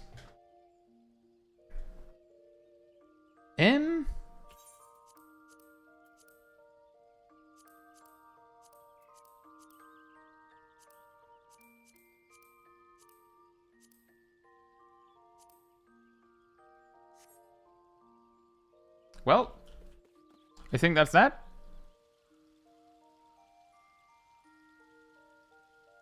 So, if you enjoyed the wonderful company of me or the people in the chat, remember that there is a Discord Caemmunity server that you can join where you'll find me and I think most of the chat. You'll also find a weekly schedule where you can see what else is coming up in the following week. I can, for example, say tomorrow we're looking at the hardest ranged physical job in Endwalker. And I'll usually update the schedule Sunday or Monday, although with Dawn Trail it might get a little crazy. We'll see what happens with that. You'll also find the announcement room, where you'll find links to videos or streams whenever I do them. And if you go to the role assignments room, you can grab the reminder role, and if you do, you'll get a notification whenever I post a video or post a stream. You actually also get an extra notification about 15 minutes before stream starts, so you don't miss a second. And if you like this particular stream, it helps me a lot if you leave a like on it in the YouTube stuff. Tells YouTube that this was a very enjoyable stream and you like other people to enjoy it as well. So thank you so much in advance. And if you'd like to support the channel even more directly, you can become a member of the channel. You can give gift memberships, and you can use the super chat system as well here on YouTube. And if you don't want to do that, there is also a Ko-Fi link in the description where you can also support me directly. It all helps me being able to do all of this stuff for all of y'all, with focus on making something entertaining for you instead of making something that chases the new trend, you could say. So thank you all so much for the support. This is, however, the last time we'll log in on Smol Kai for a while. I don't know how long that while will be, but we'll probably be mainly logging in on my main on streams until actually I start running out of things to do, if that makes sense. So Smol Kai will have lots of hibernation. Maybe we'll do special streams of just logging in on Smol Kai to hang out a bit. I don't know. But I think that's everything from me. So, good morning, good night, good morning, afternoon, or evening, depending where you are in the world, and I hope to see you all very soon. And now, all we have to do is put Smol Caetsu to bed. Hibernation. Good night. Good night.